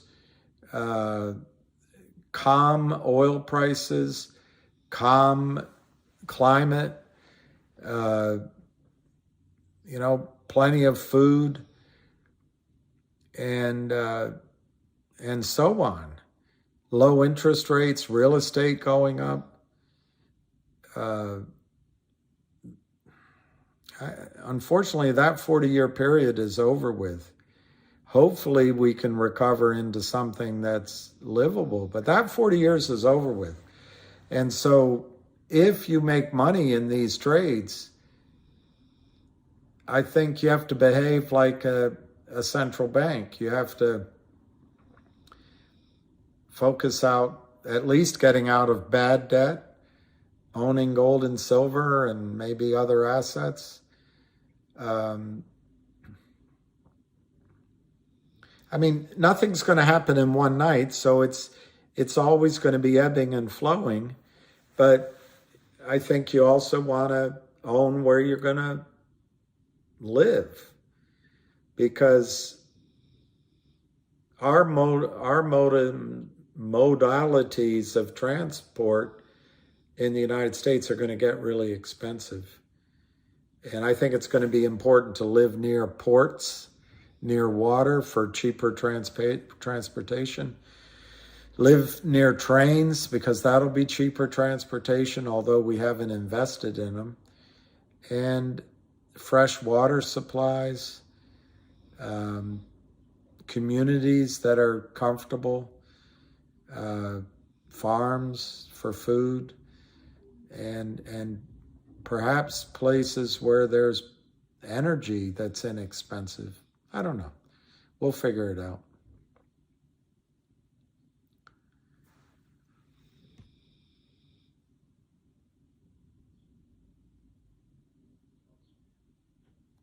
What's your trade, Spiny Norman? What's your... I mean, I want to keep working. I think I'd get bored if I were retired. I have to find work to retire from. No, just kidding. All right, let me see how much time's left. 3 minutes. Let's see if Ham said something.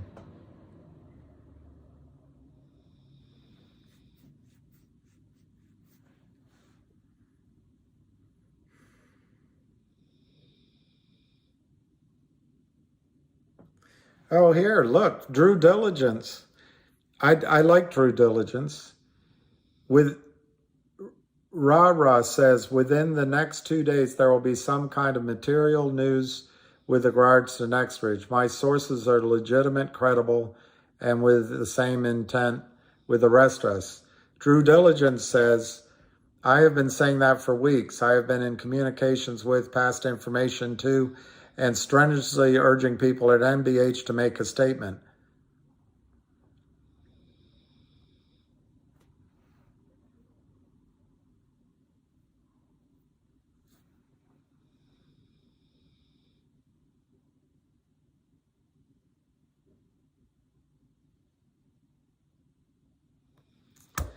So that's pretty cool.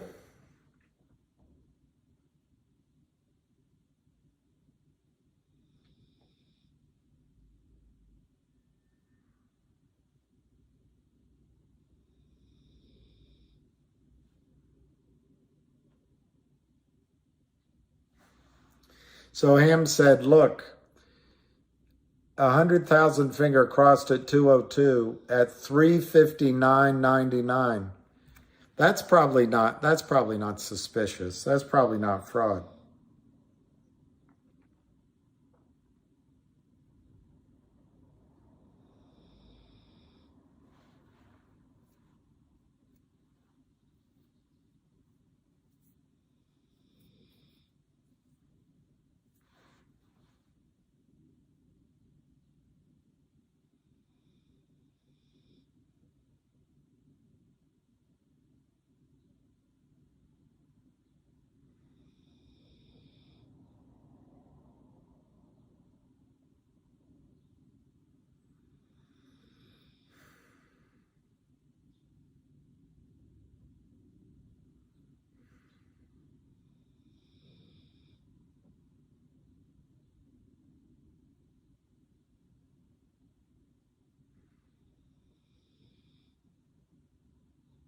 He didn't say much more. A co-op, I like that power company. I took finger profits today. That's good. HVAC in Southern Florida, that's awesome. No one wants to do it, I bet.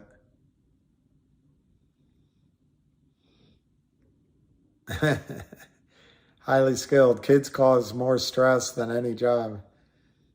But kids are worth it.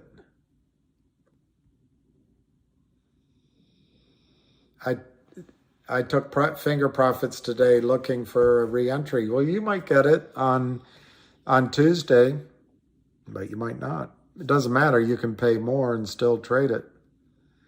There's nothing wrong with trading out. Absolutely nothing wrong. Nothing wrong with taking profits. I'm not telling anybody to be diamond hands. There could be wars over water. And more than that, there could be wars over clean water.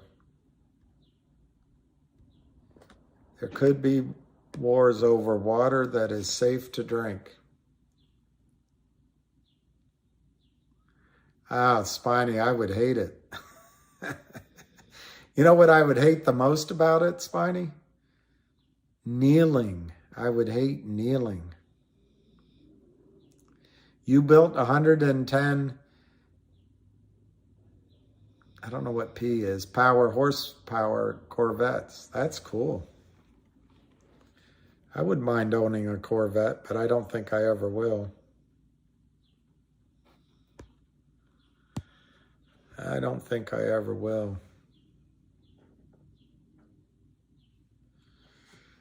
I don't think so. All right, so it's 7:01.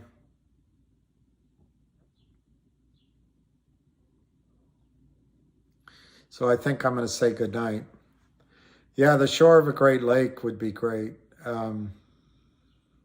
That's one place I'd consider living, up there where Niagara Falls is a power station.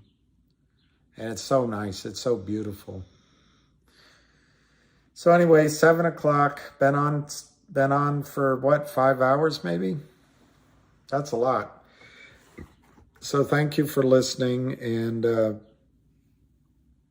let's see what happens next week. And, you know, one thing with MMTLP, whatever numbers I say, I don't think it really matters, because it doesn't trade and I'm just one guy.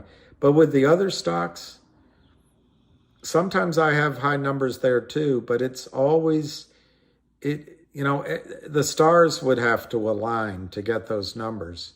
So use sensible money management and, definitely take money off the table. All right. Thanks, guys. Thanks, Doug and Woody and everybody. So peace, love, and happiness. Enjoy Juneteenth, and we'll talk at you later.